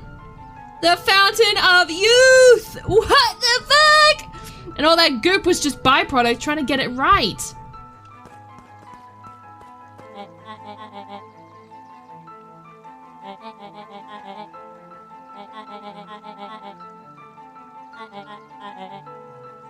He paused for a moment, plucking a piece of fuzz from his sweater and discarding it to the ground.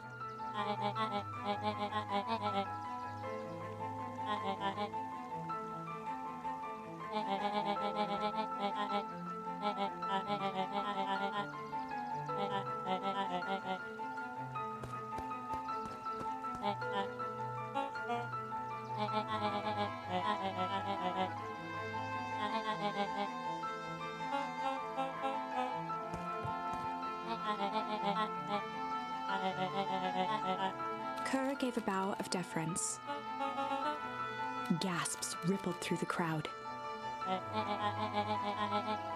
Solomon pulled a glass vial from his pocket. In one smooth motion, he downed its contents. A triumphant smile grew across Solomon's lip. His body and face began to contort and expand as he disappeared into a belching green mist. A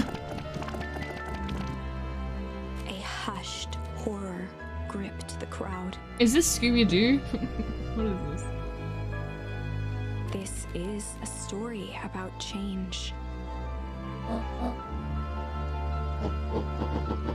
Oh no, he's hot. Can I just very quickly just... That might be.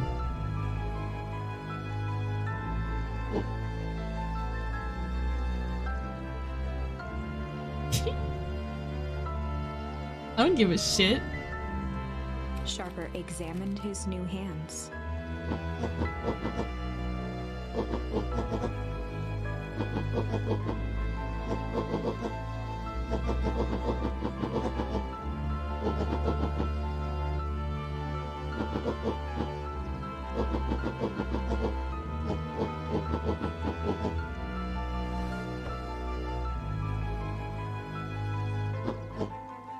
Sharper choked out a crude squawk of a laugh.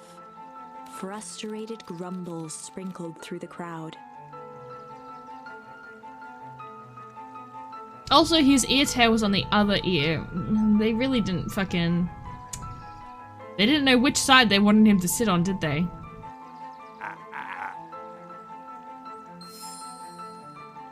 Malice. Where are we gonna use malice? But also, let me see. We haven't used crooked, incendiary, pungent, succulent, struggle, cling, indulgent,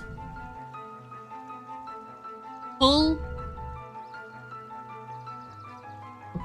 no, we did use partner, never mind.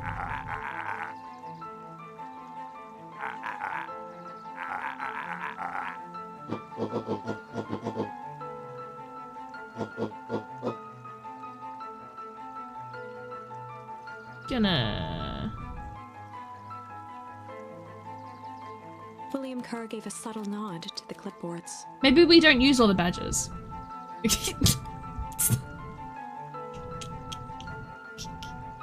Stop.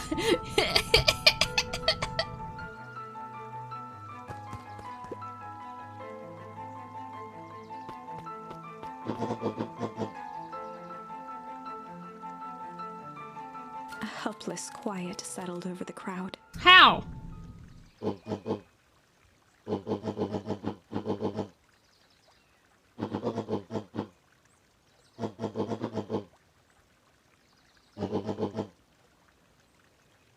No.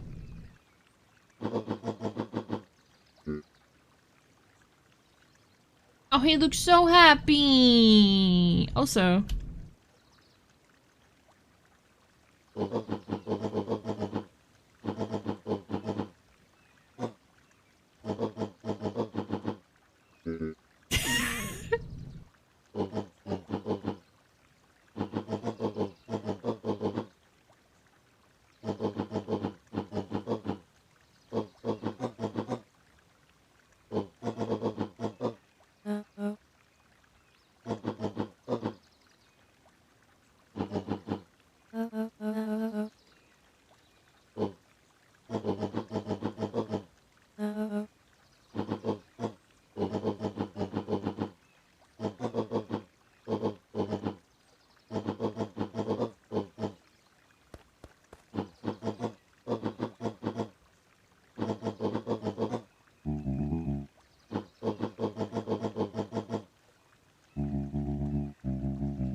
Sharper addressed the crowd with indignant pride.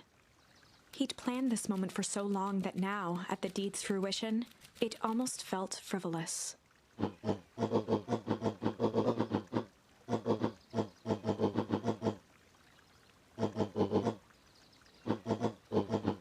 Mr. Kerr flourished a preposterously elaborate bow.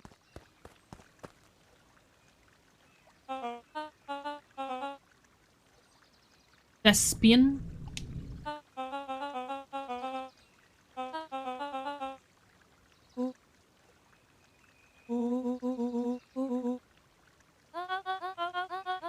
Patsy. He was a patsy? Oh my god.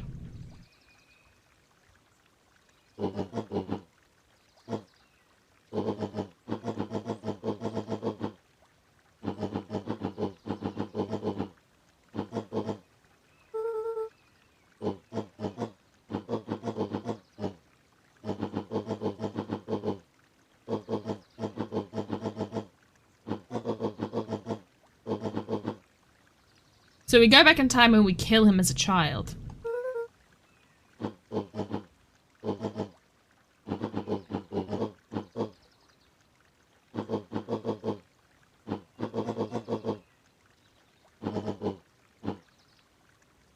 Sharper coughed up one final laugh and cracked his knuckles. I will.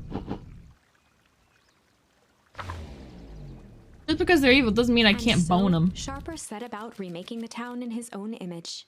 The fertilizer factory soon reopened for business. Sales rose steadily as more and more farmers across the countryside began to swear by its miraculous properties. Beacon Pines became famous. You said I'm leaving. A secretive town that, for the right price, shared its gifts with all. Gifts that became more and more necessary in a world where winters grew longer and longer. Oh. Shit, using this stuff fucks up the fucking balance of the seasons? Winter just gets stronger and longer? And absolutely not. This is wrong, but things are because you can feel it, right? We can't let Sharper win. He might just be the key to this whole thing. Let's see.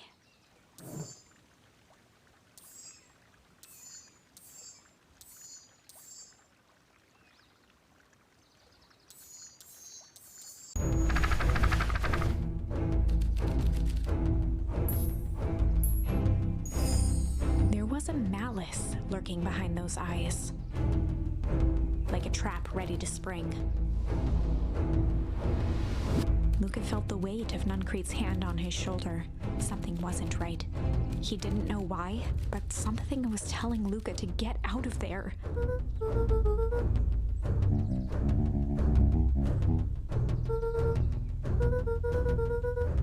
Luca twisted free of Nuncrete's grasp.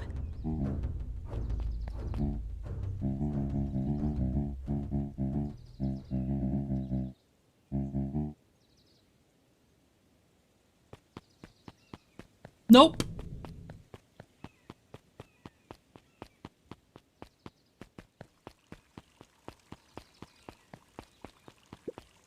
Bastards.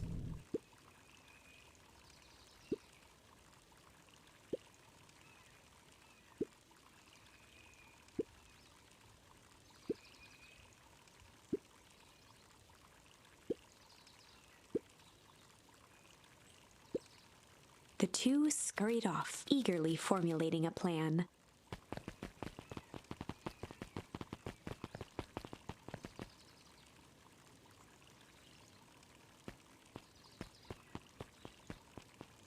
This lady kind of like, she gives like exaggerated like clues, basically what's gonna happen.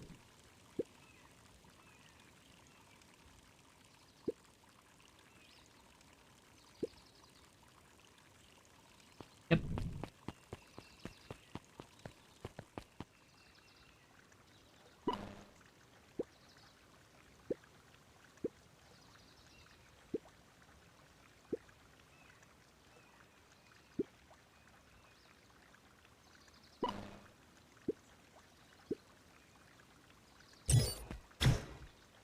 Let me in. I need into that building. Well, he's junkin'.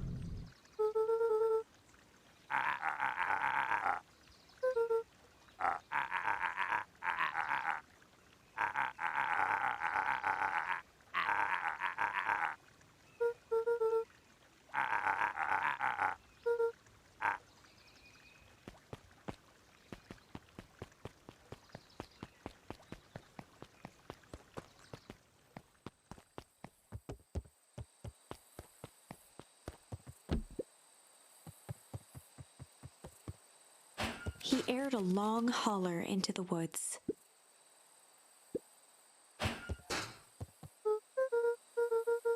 Luca felt his eyes getting heavy. Oh, that's and right. This is the plopped part. into the beanbag. This is the timeline where Rollo went missing.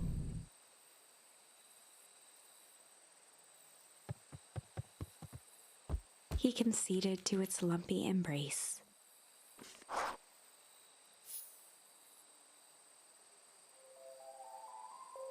Once again, Luca found himself in a vast black expanse. This time, he knew exactly where to go. He took a single confident step forward. The world flickered and pulsed.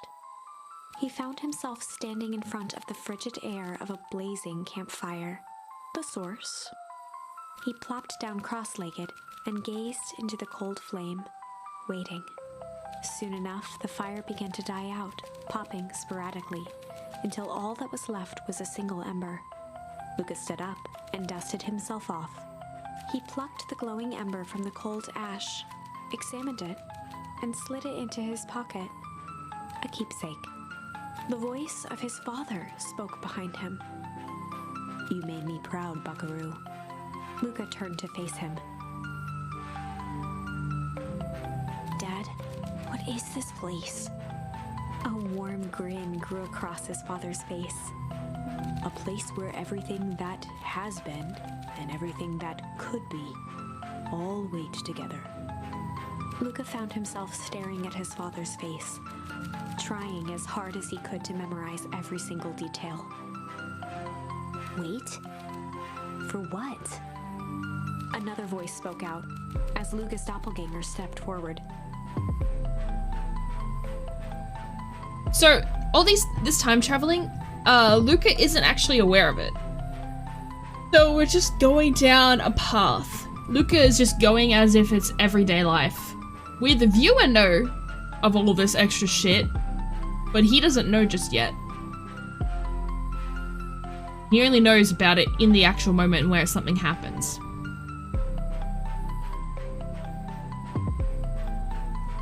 So they can't just skip town. Especially since Mum got turned into an old woman and is trying to fucking destroy what they're fucking with. No one knows that they should be skipping town. No one knows.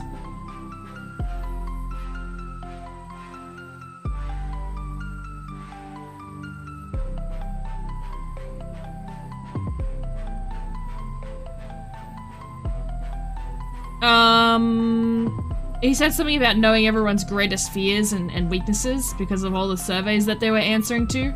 So he's got blackmail and, like, I don't know, something on them.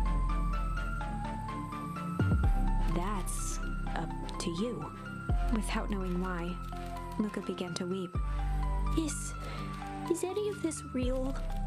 Are you I mean, that's the real? same as saying, you know, kill someone, a rich, powerful person anyway. Just kill them. Just be done with it. No, there's a lot of those fucking clipboard workers. Luca's father bent down to smudge away a tear. Of course. I'm as real as the part of you that misses me. Luca turned to look at the older version of himself. And you? The doppelganger choked back tears. I'm as real as the part of you that's angry he's gone. Does that make sense? Through his tears, Luca laughed. I think so. His father pulled him in for an embrace. Time to go, Buckaroo. Luca was startled from his dream by a banging on the floor. A commanding voice rumbled from below. Just as Luca sprang to lock the entry hatch, the door knocked. Oops. Chapter 5. Dangers big and small. Luca stumbled back. He heard the rope ladder creak under significant weight. Keeping his eyes fixed on the hatch, he inched backward to the balcony. As his hand grasped the door handle, Luca froze. A large figure clumsily wriggled up through the hole.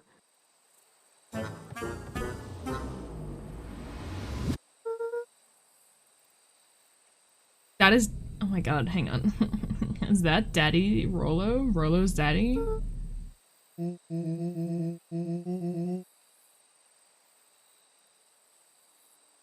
Nice. The large figure cocked its head inquisitively. No, it's Rollo! Holy shit, never mind. He got aged. He got aged up.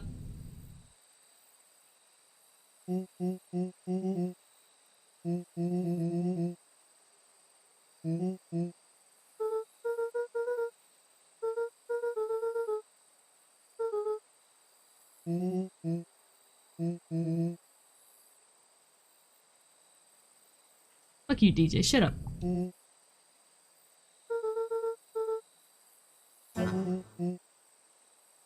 Luca's jaw dropped. He peered more closely at the man standing in front of him. Something about him was undeniably Rollo, only bigger, older, changed.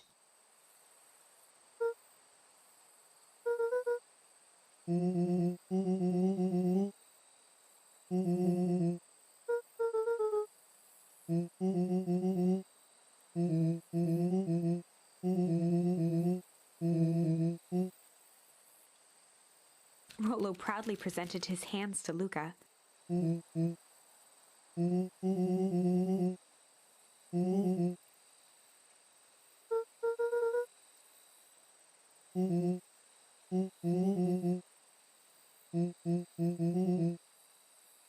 Luca moved to the side and pointed Rollo to his reflection in the balcony window. His hands shot up to his face.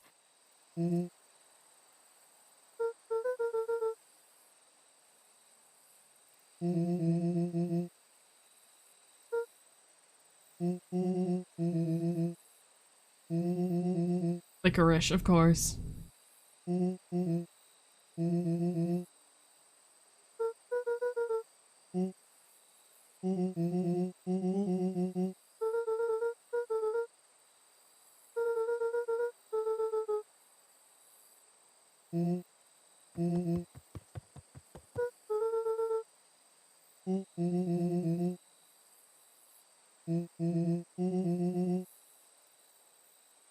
Damn.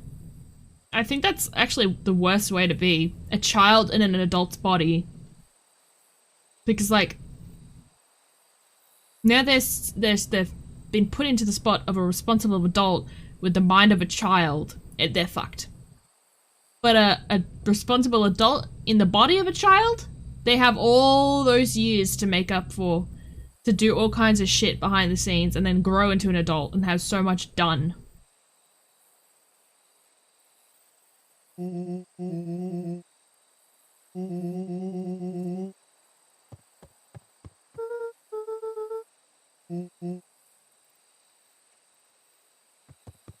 Rollo shadowboxed a few jabs. Ew. What? Act like what?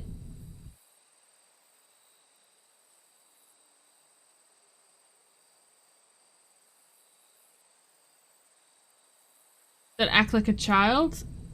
Oh. Let's not get on that topic.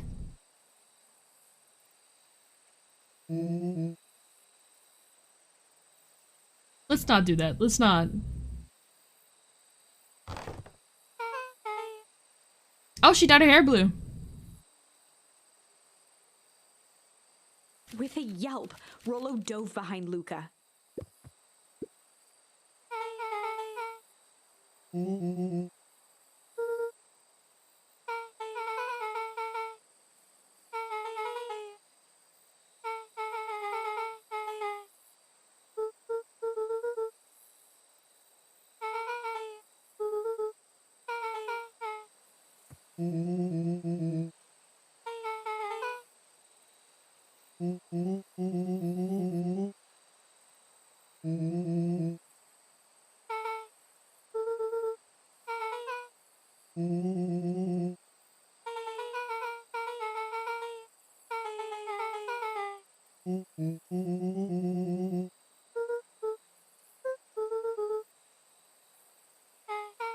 She shot a nervous glance at Rollo.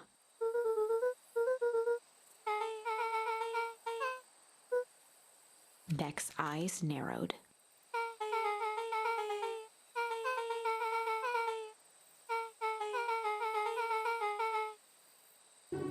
Oh god.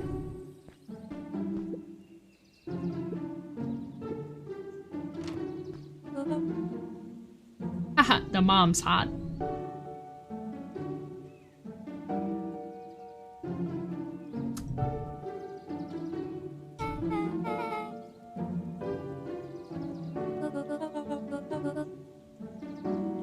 Oh, but I can't go for the 90-year-old in the 20-something-year-old body.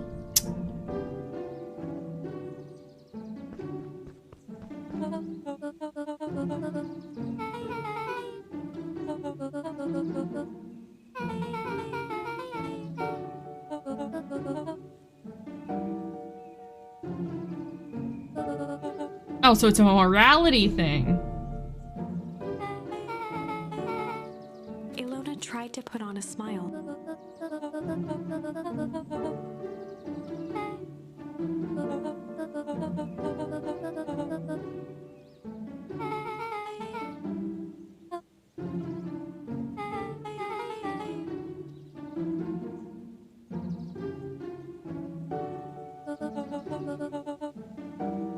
That's it. Next Lamsley stream, I'm joining on safe work with him. Suffer.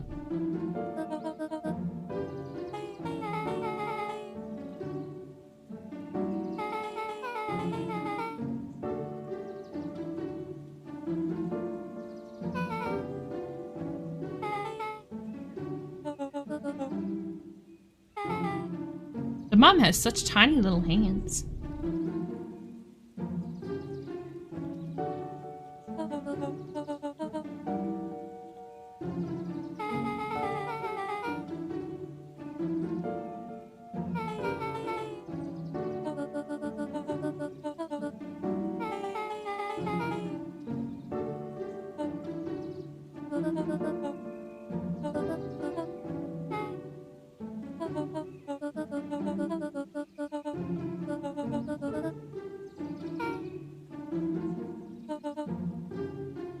She sighed, and after a moment, looked down at Beck sympathetically. Oh, okay, yeah. This is the part where Rollo went missing, and this girl Beck got splashed with the aging stuff on her hair. That's why she colored it. Okay, so this is the timeline. Okay, those are lined up. Okay.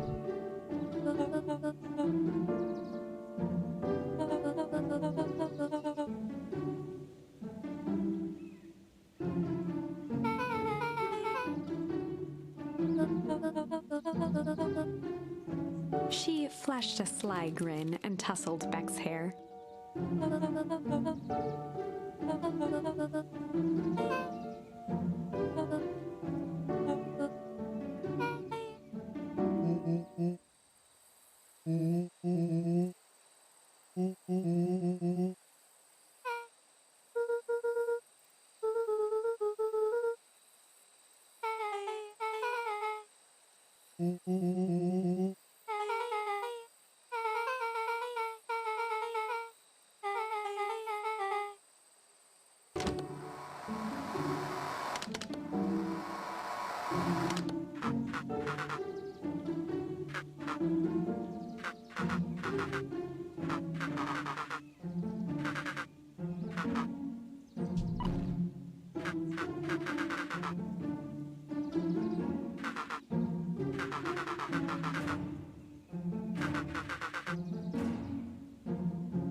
Luca gave Rollo a quick elbow to the ribs.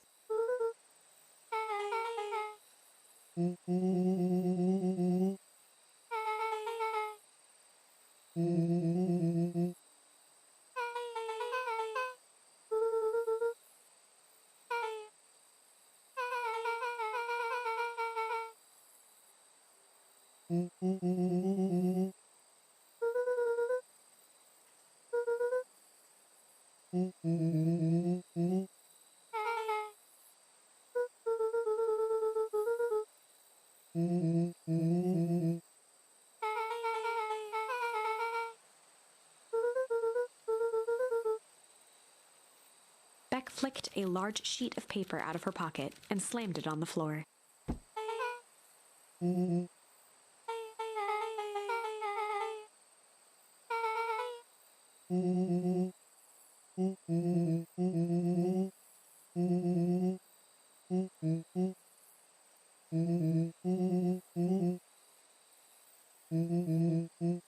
Rollo started to wiggle with excitement. This is a plan. And heisting, I guess, yeah. Grown-ass, Rollo-ass, man-ass boy. So excited. The heist. They spent the night's end huddled around that small map, formulating a plan to infiltrate the headquarters of Perennial Harvest. I don't want to. I never said I wanted to. It would be no small feat. A modern facility equipped with all manner of technology. Not to mention the swarm of clipboards that would most certainly be scattered throughout. By the time the sun began to peek through the car window used as a makeshift balcony door, all were in agreement. This could just work.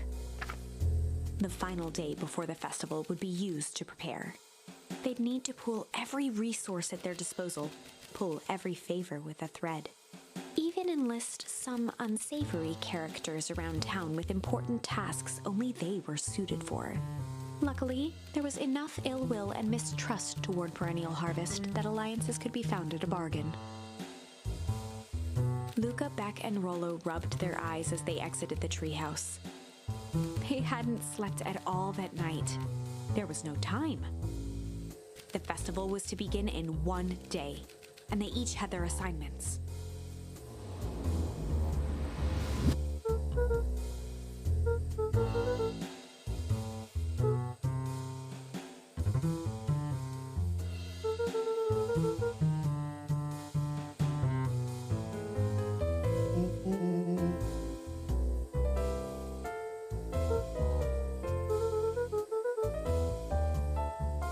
He waved vaguely at Rollo's sizable figure. Beck snorted an involuntary giggle.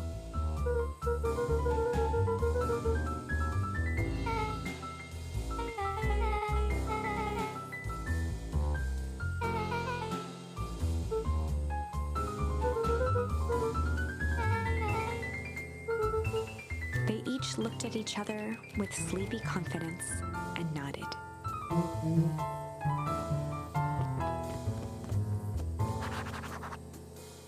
The way he fucking runs is like, oh god, what was it called? Scribble knots. The way they run with swinging their arms. Iggy and Tish? Unlessing the help of... Ah. Then, what do we have here? Okay, it looks like we have a route that will be going down this way, which is what we're building on now, actually, because there's a question mark on Malice. So we're going down this route. We finished the others, so this is the actual route that we need to go. Get it? Root? Tree? Haha. Branch.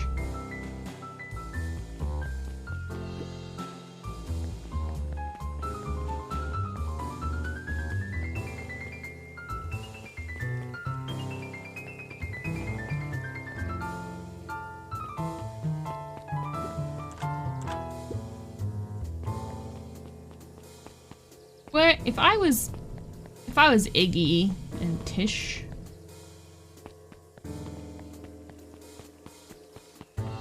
we don't even know where the fuck they hang out.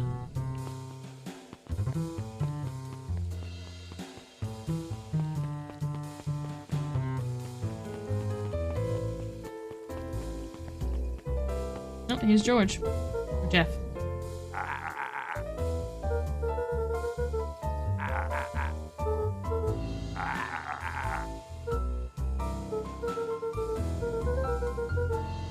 Jeff wheezed out a lot. The joy in Jeff's face drained instantly.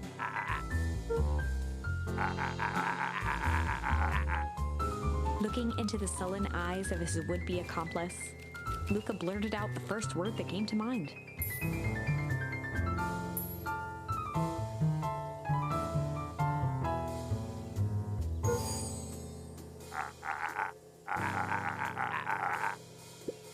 Luca wasn't ready to. He shouted out. Jeff's brow perked up. Sensing some traction, Luca carried. Jeff's scowl faded with a sigh. One good stomp of the foot was all Jeff needed to drive his point home.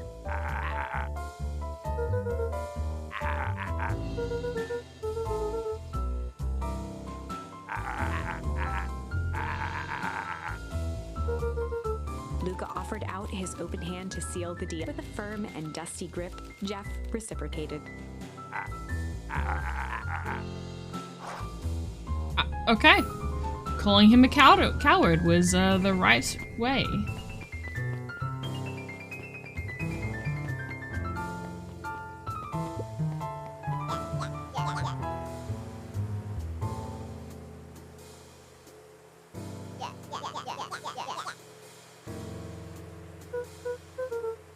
Iggy raised an eyebrow suspicious.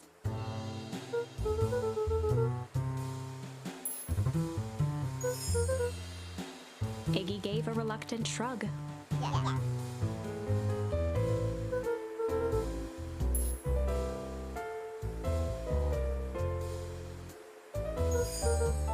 Iggy considered the point.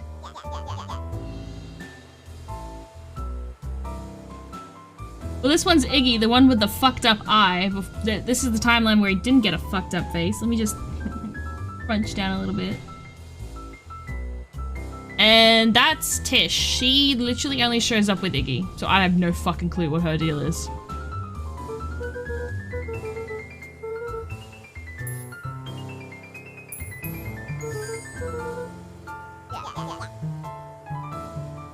So we are getting to use the other charms now. They're showing up in these choices at least.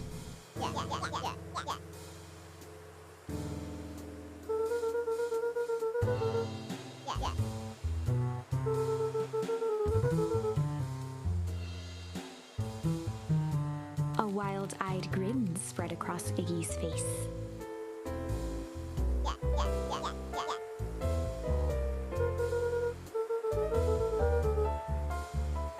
Iggy glanced over to Tish, who nodded in agreement.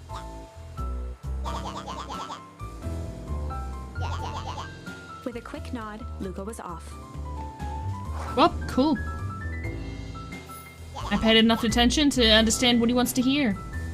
Iggy gazed up at Tish with a smile. A single tear ran down Tish's cheek.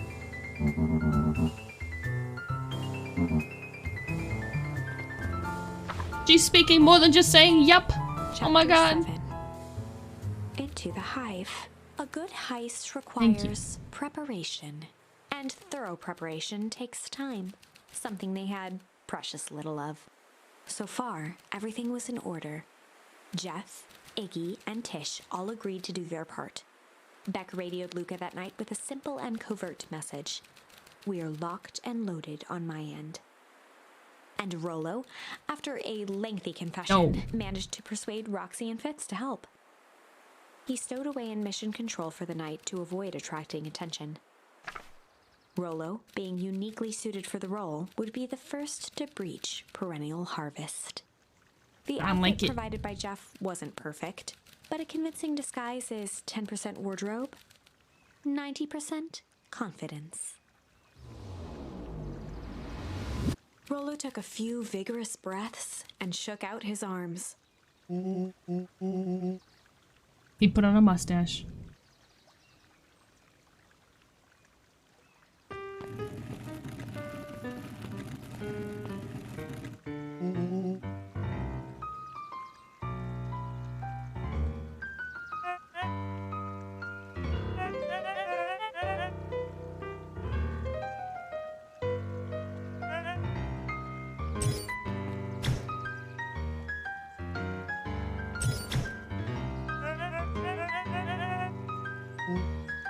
He had to think quick. Rollo sighed, adjusting his tool belt.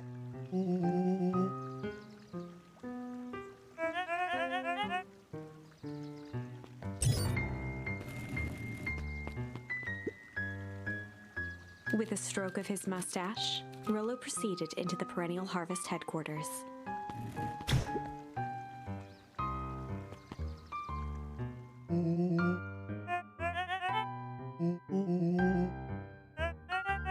He stammered and flipped through the pages of his clipboard.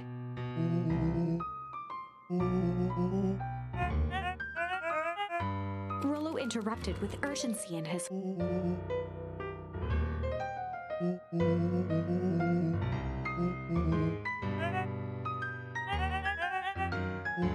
Rollo panicked.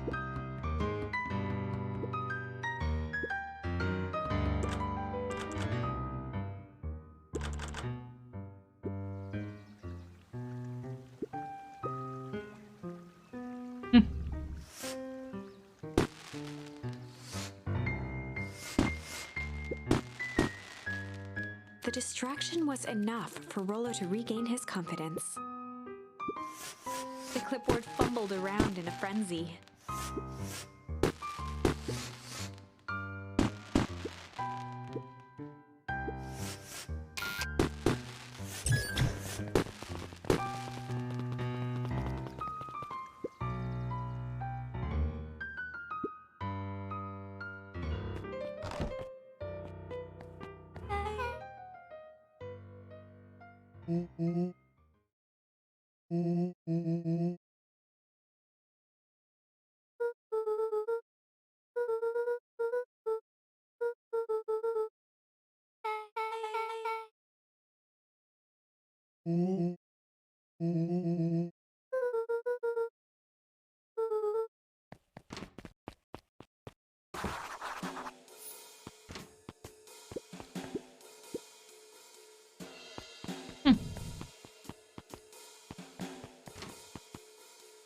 Oh god.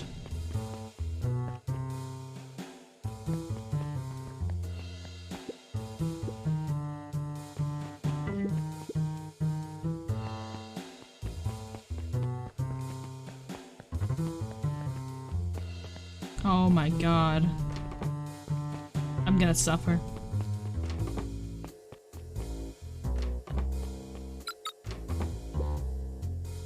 Solomon stopped in his tracks. Somehow I didn't suffer. Alright, cool. A veneer of confusion flashed across Solomon's face. His words rushed out dramatically.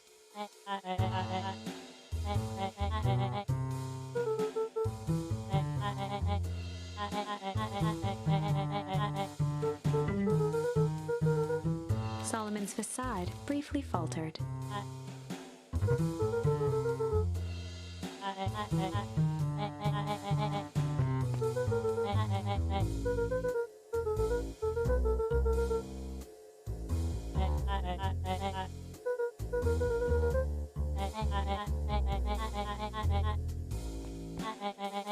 Luca happened to notice a plaque above the door.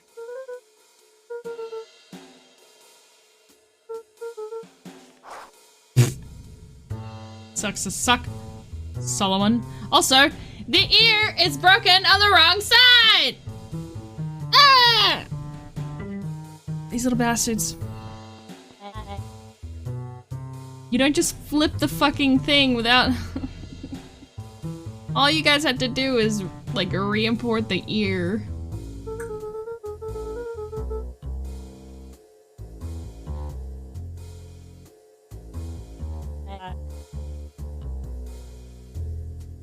Luca tried the handle. Solomon leaned forward to examine the mechanism.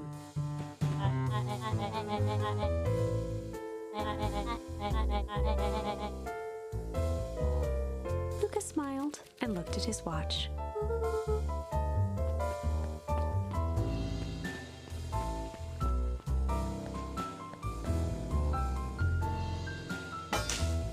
Really? She mimed a quick hat tip and ambled off with a whistle. A plug on the outside is gonna take out the lock deep inside the building. Fuck off. Wow. The light on the keypad changed from red to green.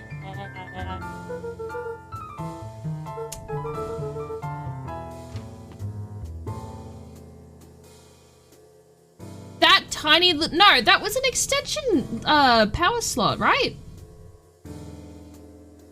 That's literally the external power slot. You fucking plug a charging cord into it and you run it to run wires out further. That's bullshit. That wasn't the fucking... Luca switched on his walkie-talkie. The... like, electricity main? Why would it be out there?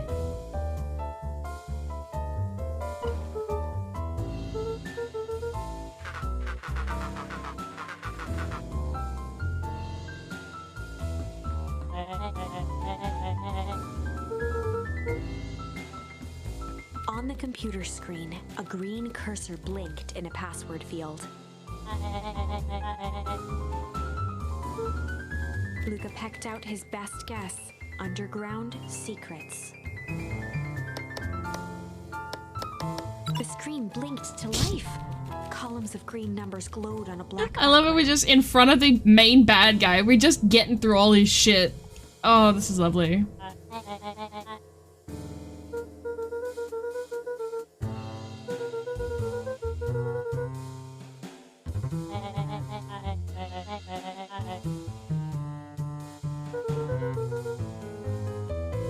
Solomon's jaw clenched into a half smile. Luca quickly scanned the columns for number 24601.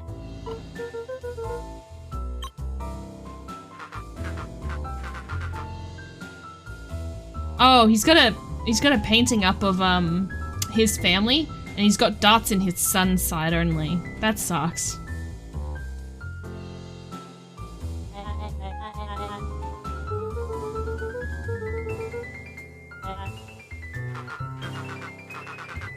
Once again, Luca scrutinized the numbers on the screen. In that moment of distraction, Solomon reached forward and pressed a large red button.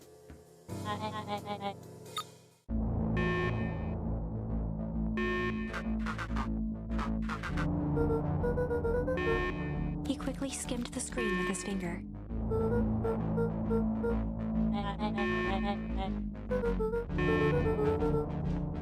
Was he? Because he was not.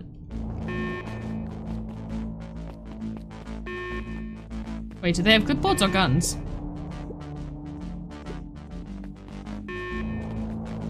Clipboards, okay.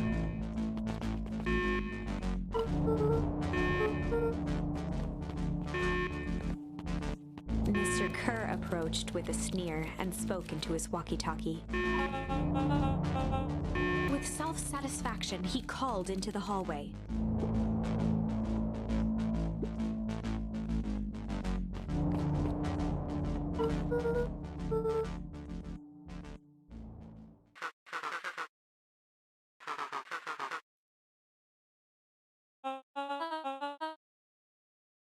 Haha!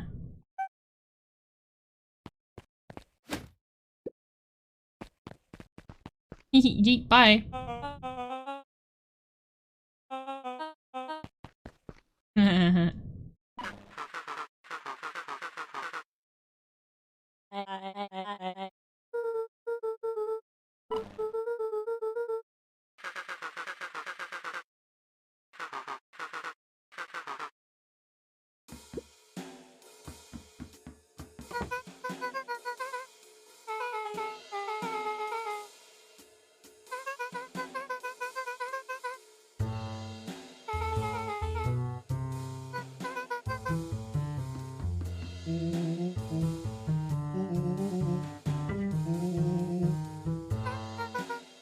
Nellie leaned over to examine his teeth.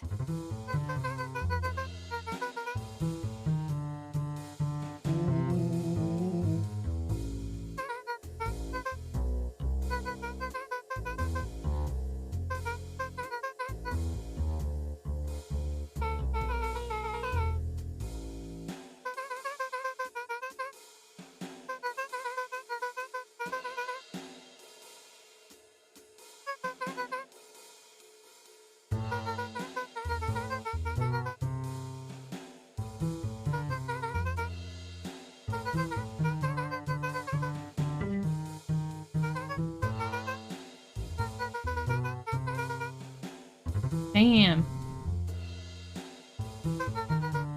Yeah.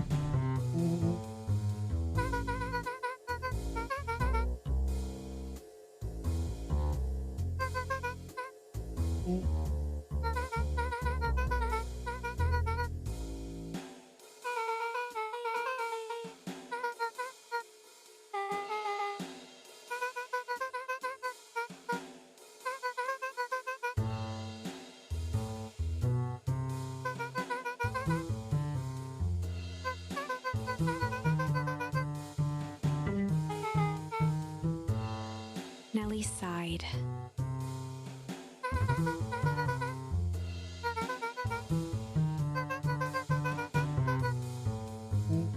Oddities?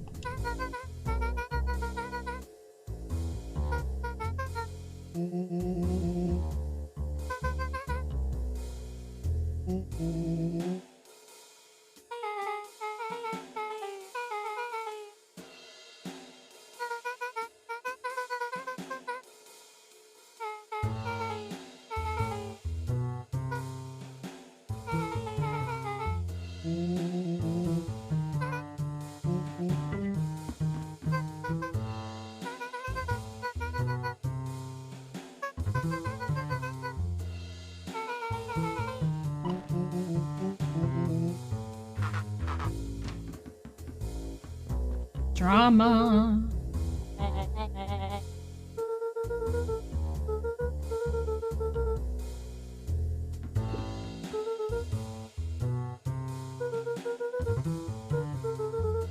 Solomon muttered inaudibly. Hehe.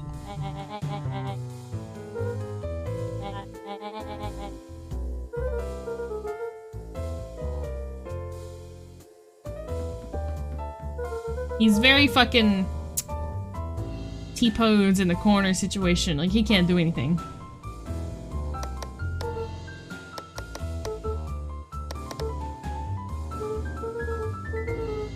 Solomon once again muttered under his breath.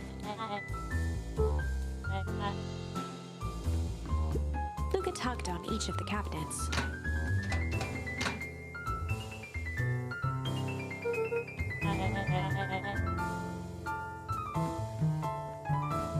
Oh, he's pretty careless.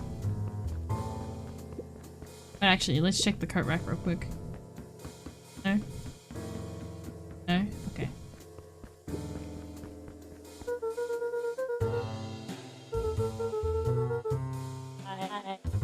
Luca held his hand up to the ashtray. That little puppy has been smoking.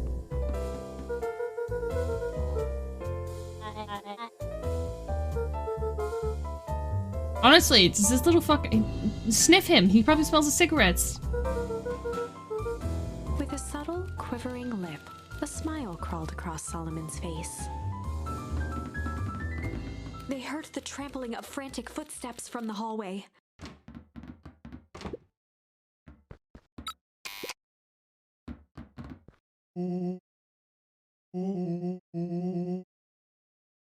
Clipboard.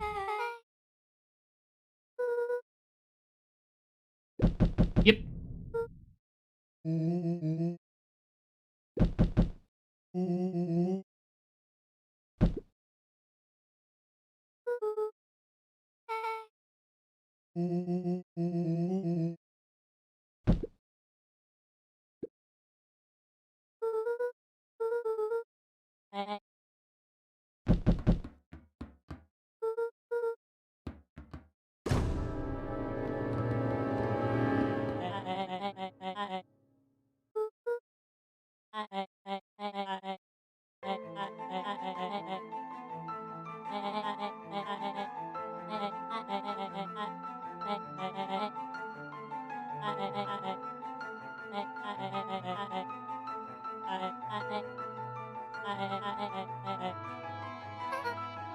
Her eyes searched the floor in thought.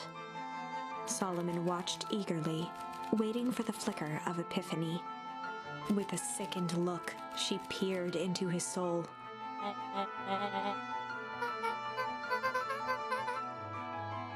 Solomon clapped with genuine delight.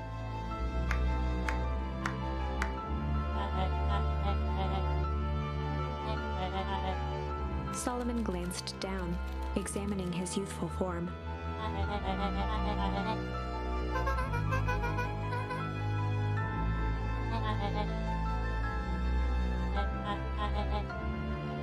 Kerr presented it with a theatrical twirl of the Oh, hand. nice. Yeah, gimme, gimme, gimme. Before he could finish, Rollo snatched the vial from Kerr's palm.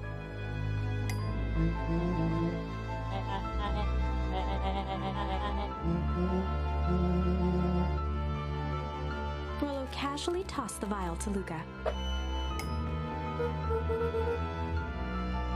Luca jiggled the vial mockingly.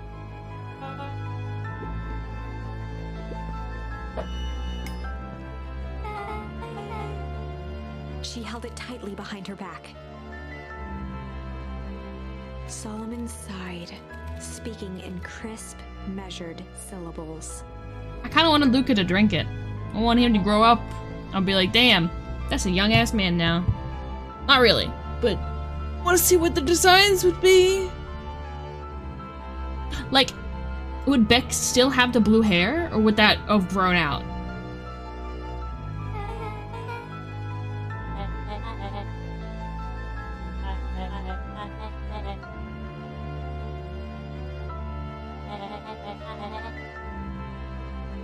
He pursed his lips with feigned sincerity.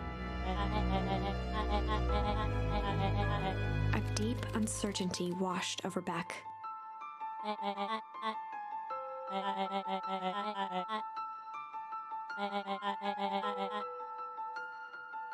She looked to Nellie shakily. With a dispirited nod, Nellie sighed in defeat. Beck slowly approached Solomon.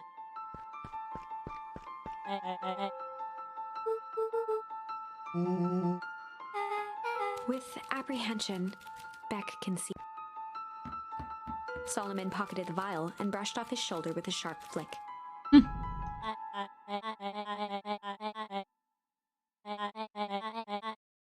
The blood drained from Kerr's face.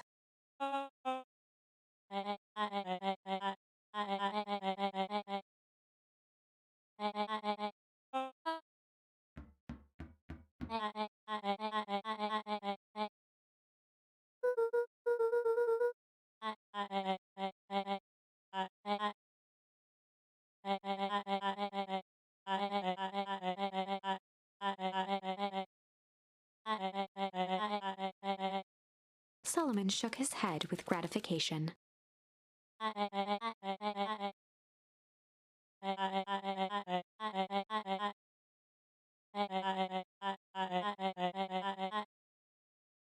A muffled applause resonated faintly through the walls.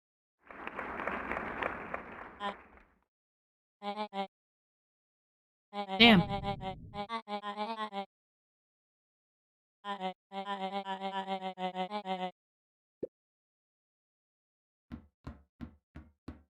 Baby fake file?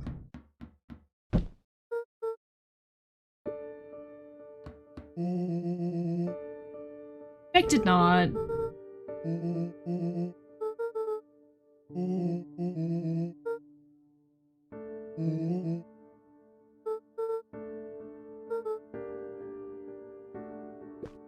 Nellie was staring at the floor, deep in thought.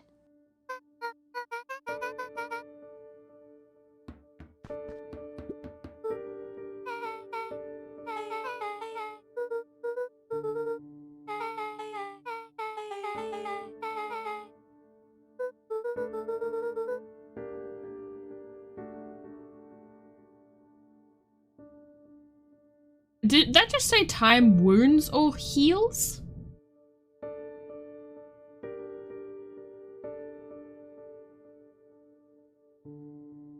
Yeah, Grant's still gonna do the freezing thing. So like, none of this matters.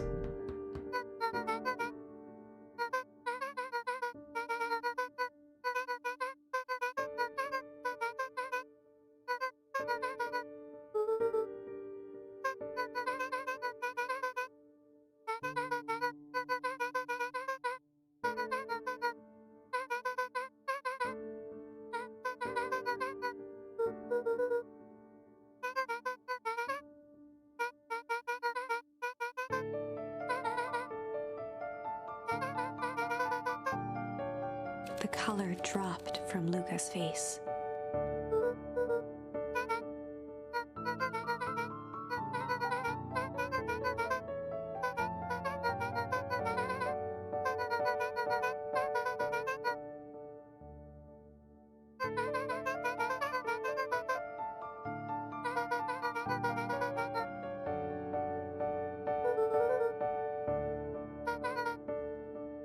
Luca was overwhelmed with emotion.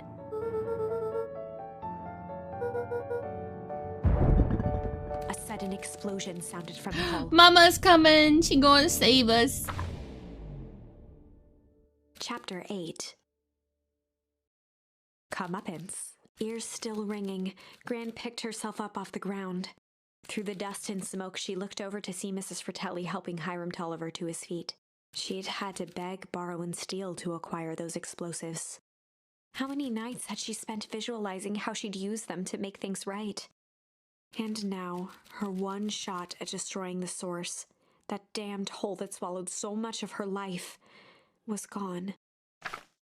Traded for this jagged hole in a wall and a foolhardy shot at rescuing Rollo. With Fratelli and Tolliver at her side, she stepped through. It was a strange feeling. The last time she'd stalked this maze of hallways, it was in a different body. They quickly rounded a corner to find a group of clipboards guarding a door. Something worth guarding is probably something worth seeing. She leapt forward, brandishing her cane. If her last chance at vengeance for things lost was truly gone, she would just have to fight to keep what she still had. Yeah! Mama Eleanor.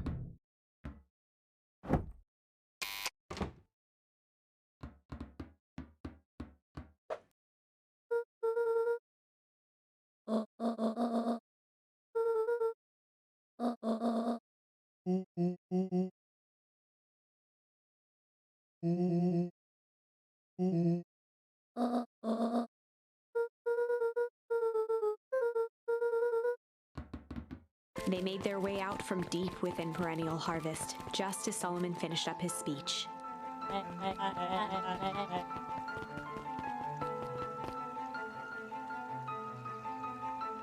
Solomon pulled a glass vial from his pocket.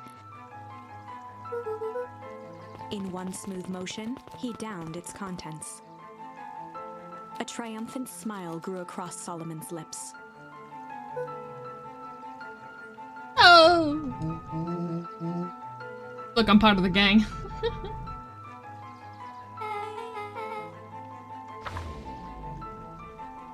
With a mischievous look, Beck elbowed Luca. Beck, what did you Remember do? when I had the vial behind my back? You're DJ, you were right.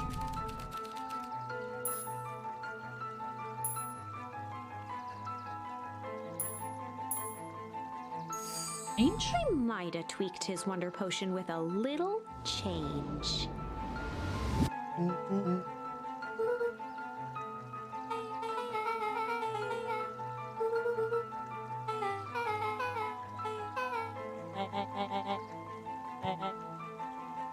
His body and face began to contort and expand.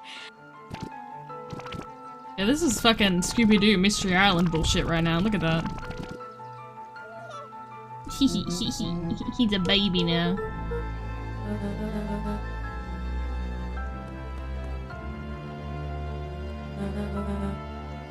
Oh, look at that face! Oh, your baby. Eris awkwardly cradled the squirming child. She looked to her brother, her voice shaking with uncertainty.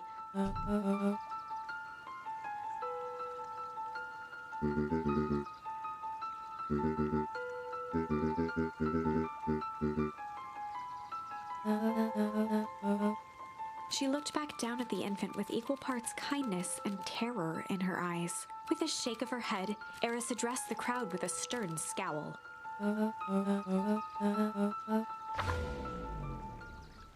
Turning him into a baby was... Epilogue. Beacon Pines' coldest summer on record came and went without much fanfare. Folks shared what they had and none were left wanting. The new school year was ushered in by the falling leaves of autumn. After everything Luca, Rollo, and Beck had been through, middle school was bearable. The chill of winter didn't seem to bother people much. They kindled a hope for a better future in their hearts. When spring arrived, farmers planted their crops with a sense of joy and optimism. And as the dawn of the first day of summer came again, its light slowly spread through the shallow valley. It crept over the town square, across the river, past the neglected welcome sign, and came to rest on a young boy sleeping at dawn. His mind at peace, knowing he is here for a reason.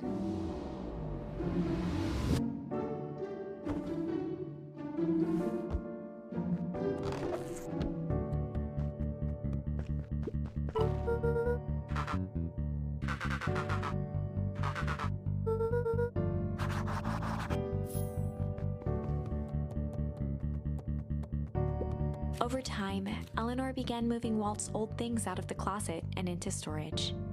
Ah.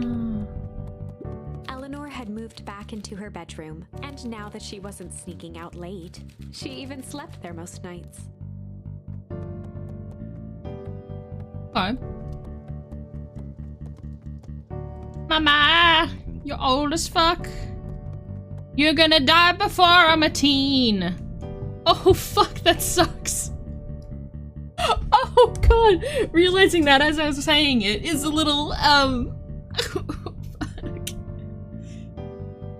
Like, they stole the childhood this dude is gonna not have anymore with his mom. His mom's gonna die before she sees him graduate high school.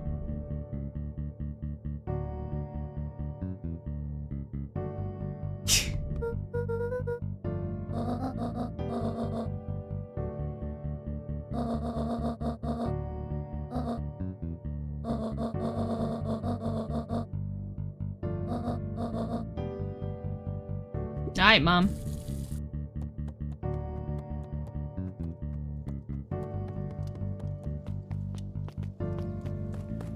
Let's say hello to Dad, who's not really Dad, because Dad is not there. Oh! You took away the fake grave and said nope. Aye. Good. Hey, you planting trees?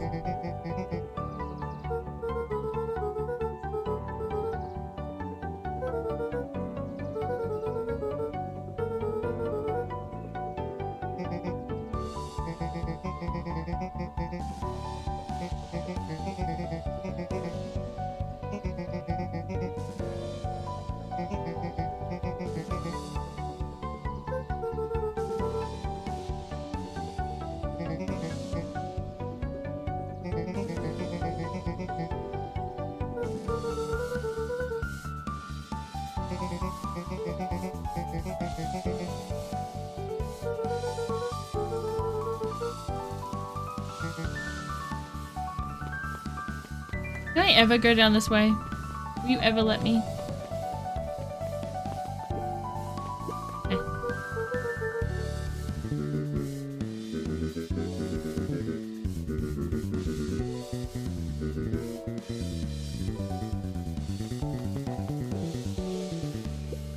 When perennial harvest collapsed, most of the clipboards skipped town.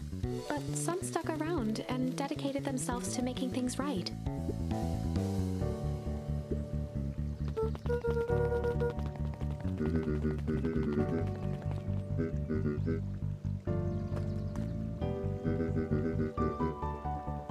Look at the light in his eyes. I'm so happy for him. Deserves to be happy.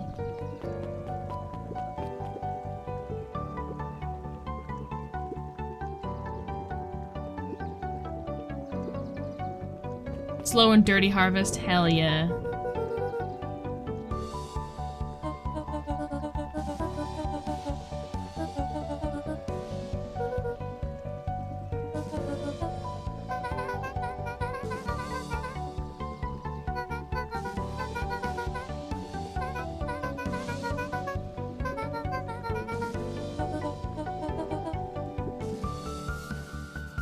Go slow and fix things.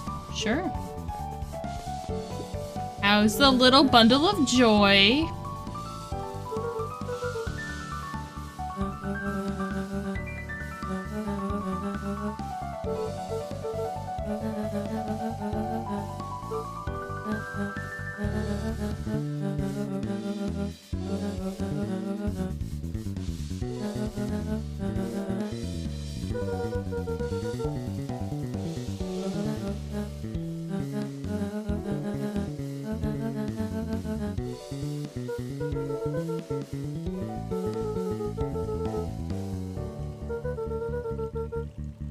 Eris did her best to ignore the tears welling in her eyes.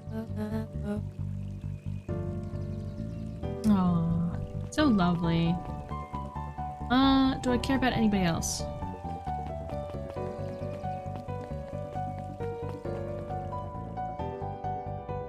Actually, I don't. No, it's not evil anymore. That's a clean slate right there, baby.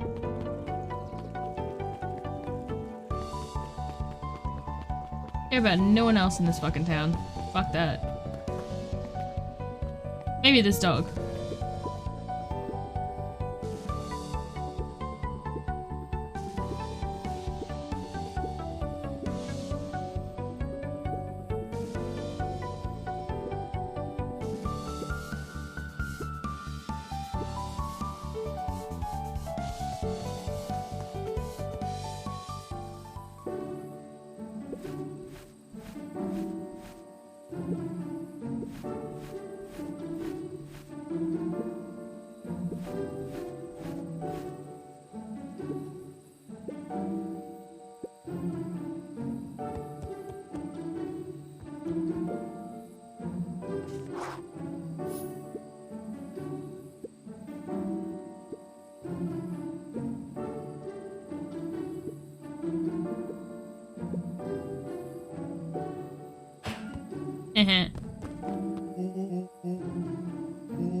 Alright, shit. On a journey we go. How do I get there again?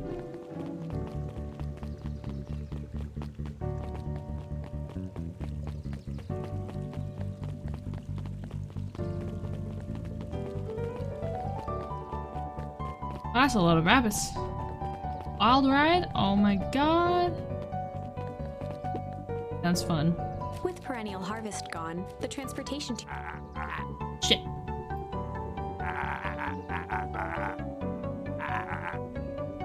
well, maybe not completely unused.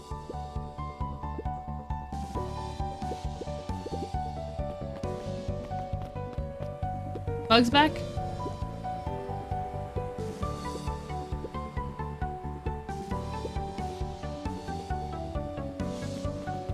Oh yeah, how'd this go? Still fucked up? Is it still doing the leaky leaks over here? No, good, good, clean.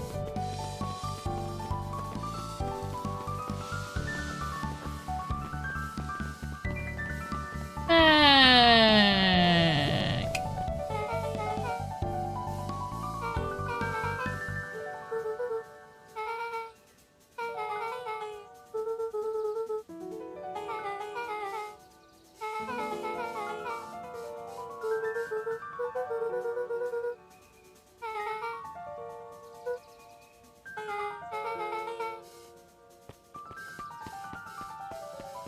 What a surprise.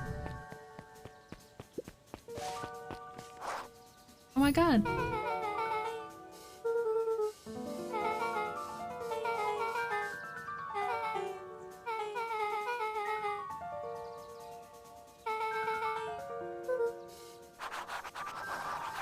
Oh.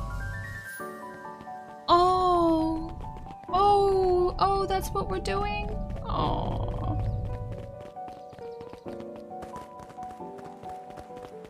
Oh.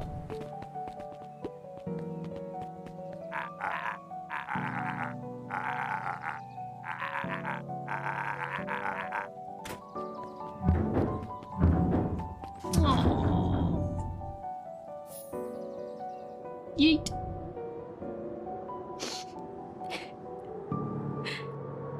I think this is it.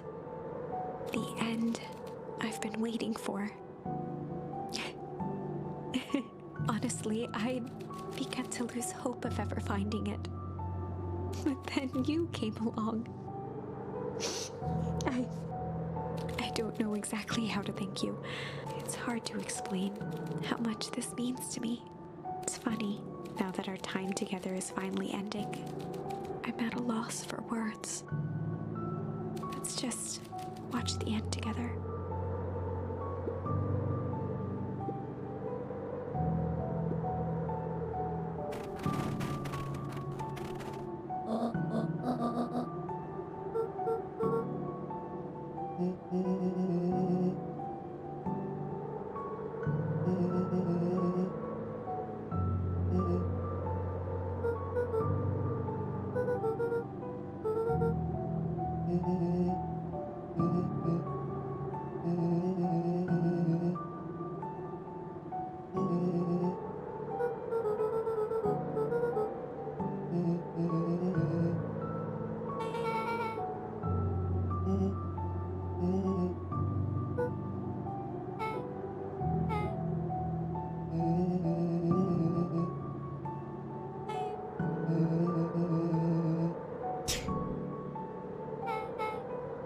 God, they're gonna make her fucking deal with that.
Well, shit. We did it. And it took us nearly 7 fucking hours. Oof. Good game. Fun little game.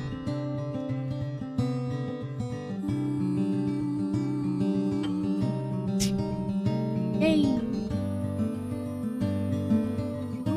Yep.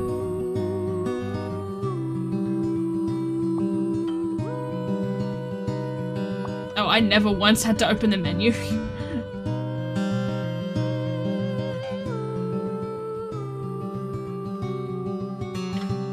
Alright, cool. We got some good guesses in there and got it actually fucking spot on, so go us.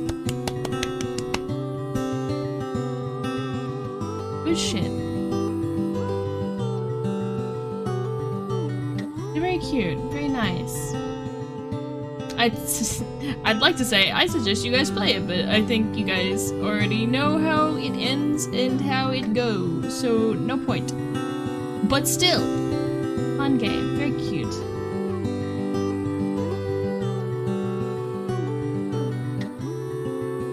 Very nice.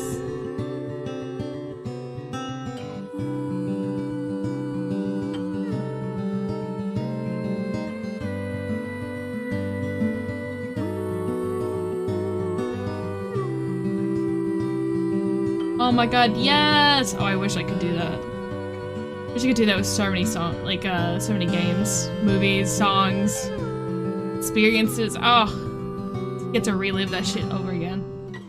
It's a good game.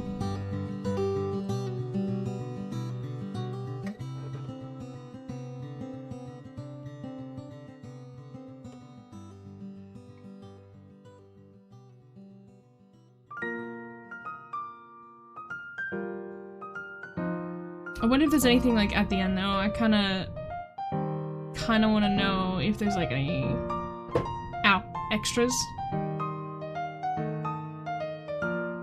or if that's just kinda. I mean, it's fine if it is. That's just it. But still, curiosity and all that.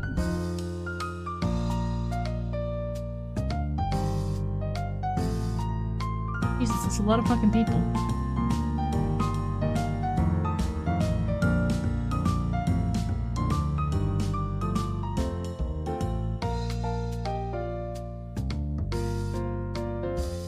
I wonder if there's like a giant chunk of just people named Josh.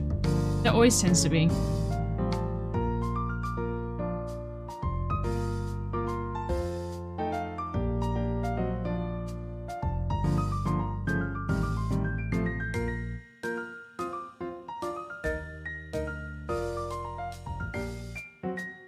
No, but a tin can? Oh, these names.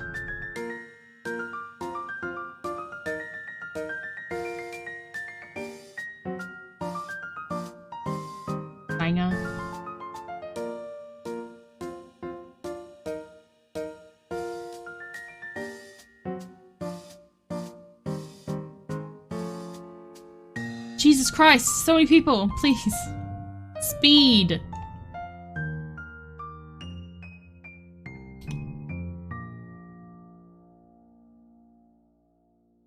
Very impatient person. I fucking knew it!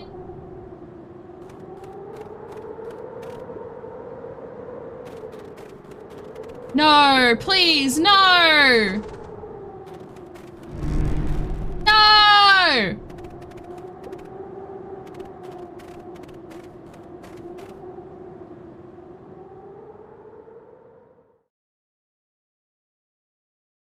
No!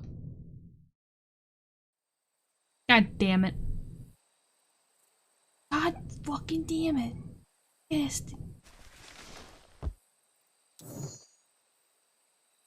And then it's just the tree.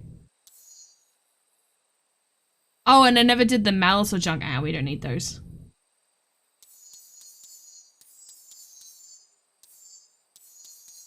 I did all the others. I wonder. No, I'm kind of wondering. I'm wondering now. Whoa. Oh, fucking wow. Put a little junk in it. I might have tweaked his wonder potion with a little junk. Let's see if that makes him change in any different way.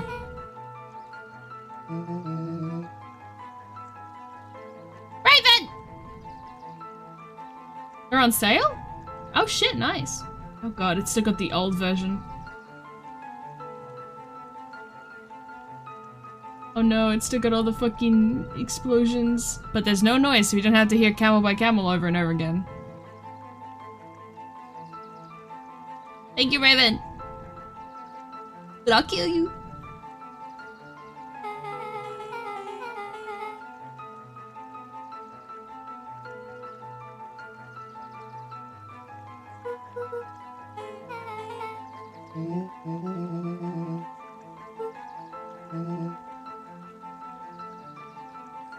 Okay.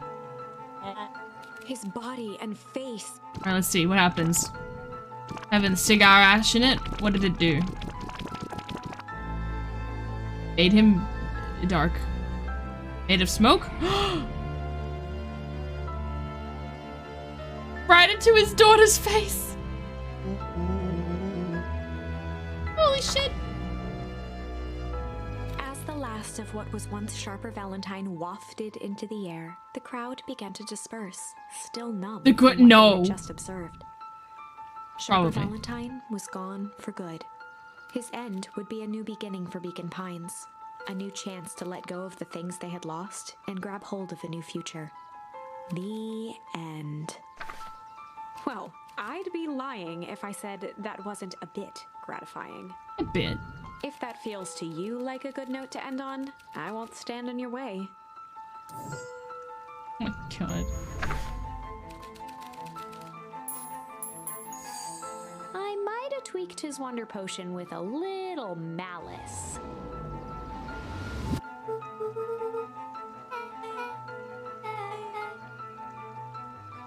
Is he just gonna turn into liquid?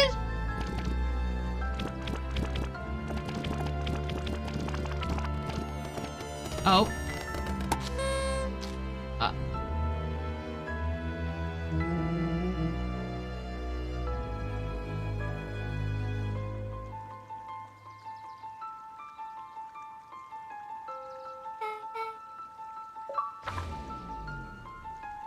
I got an achievement for that!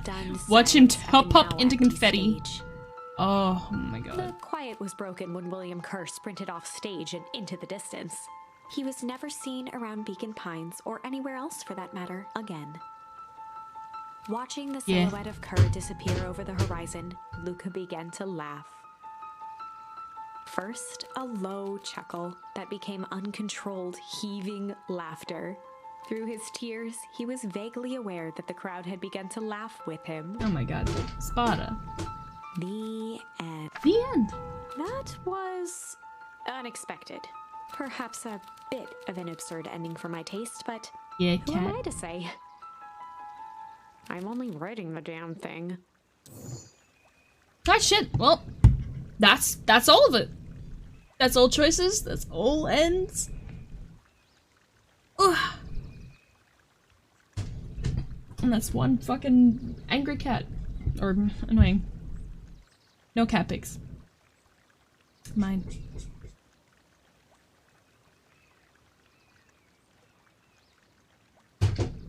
Oof.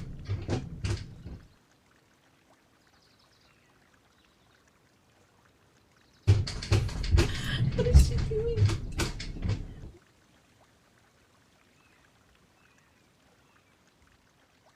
What attention. It is always detention. Alright. I guess I have been streaming for a while. She wants my love and attention. Will she get it? I don't know. Yeah, probably. Alright. But, that was a nice game. That was fun. That was interesting. Yeah. So, as I've noticed I always fucking say, thank you for coming in and thank you for hanging out. I'll see you guys next time. Bye-bye.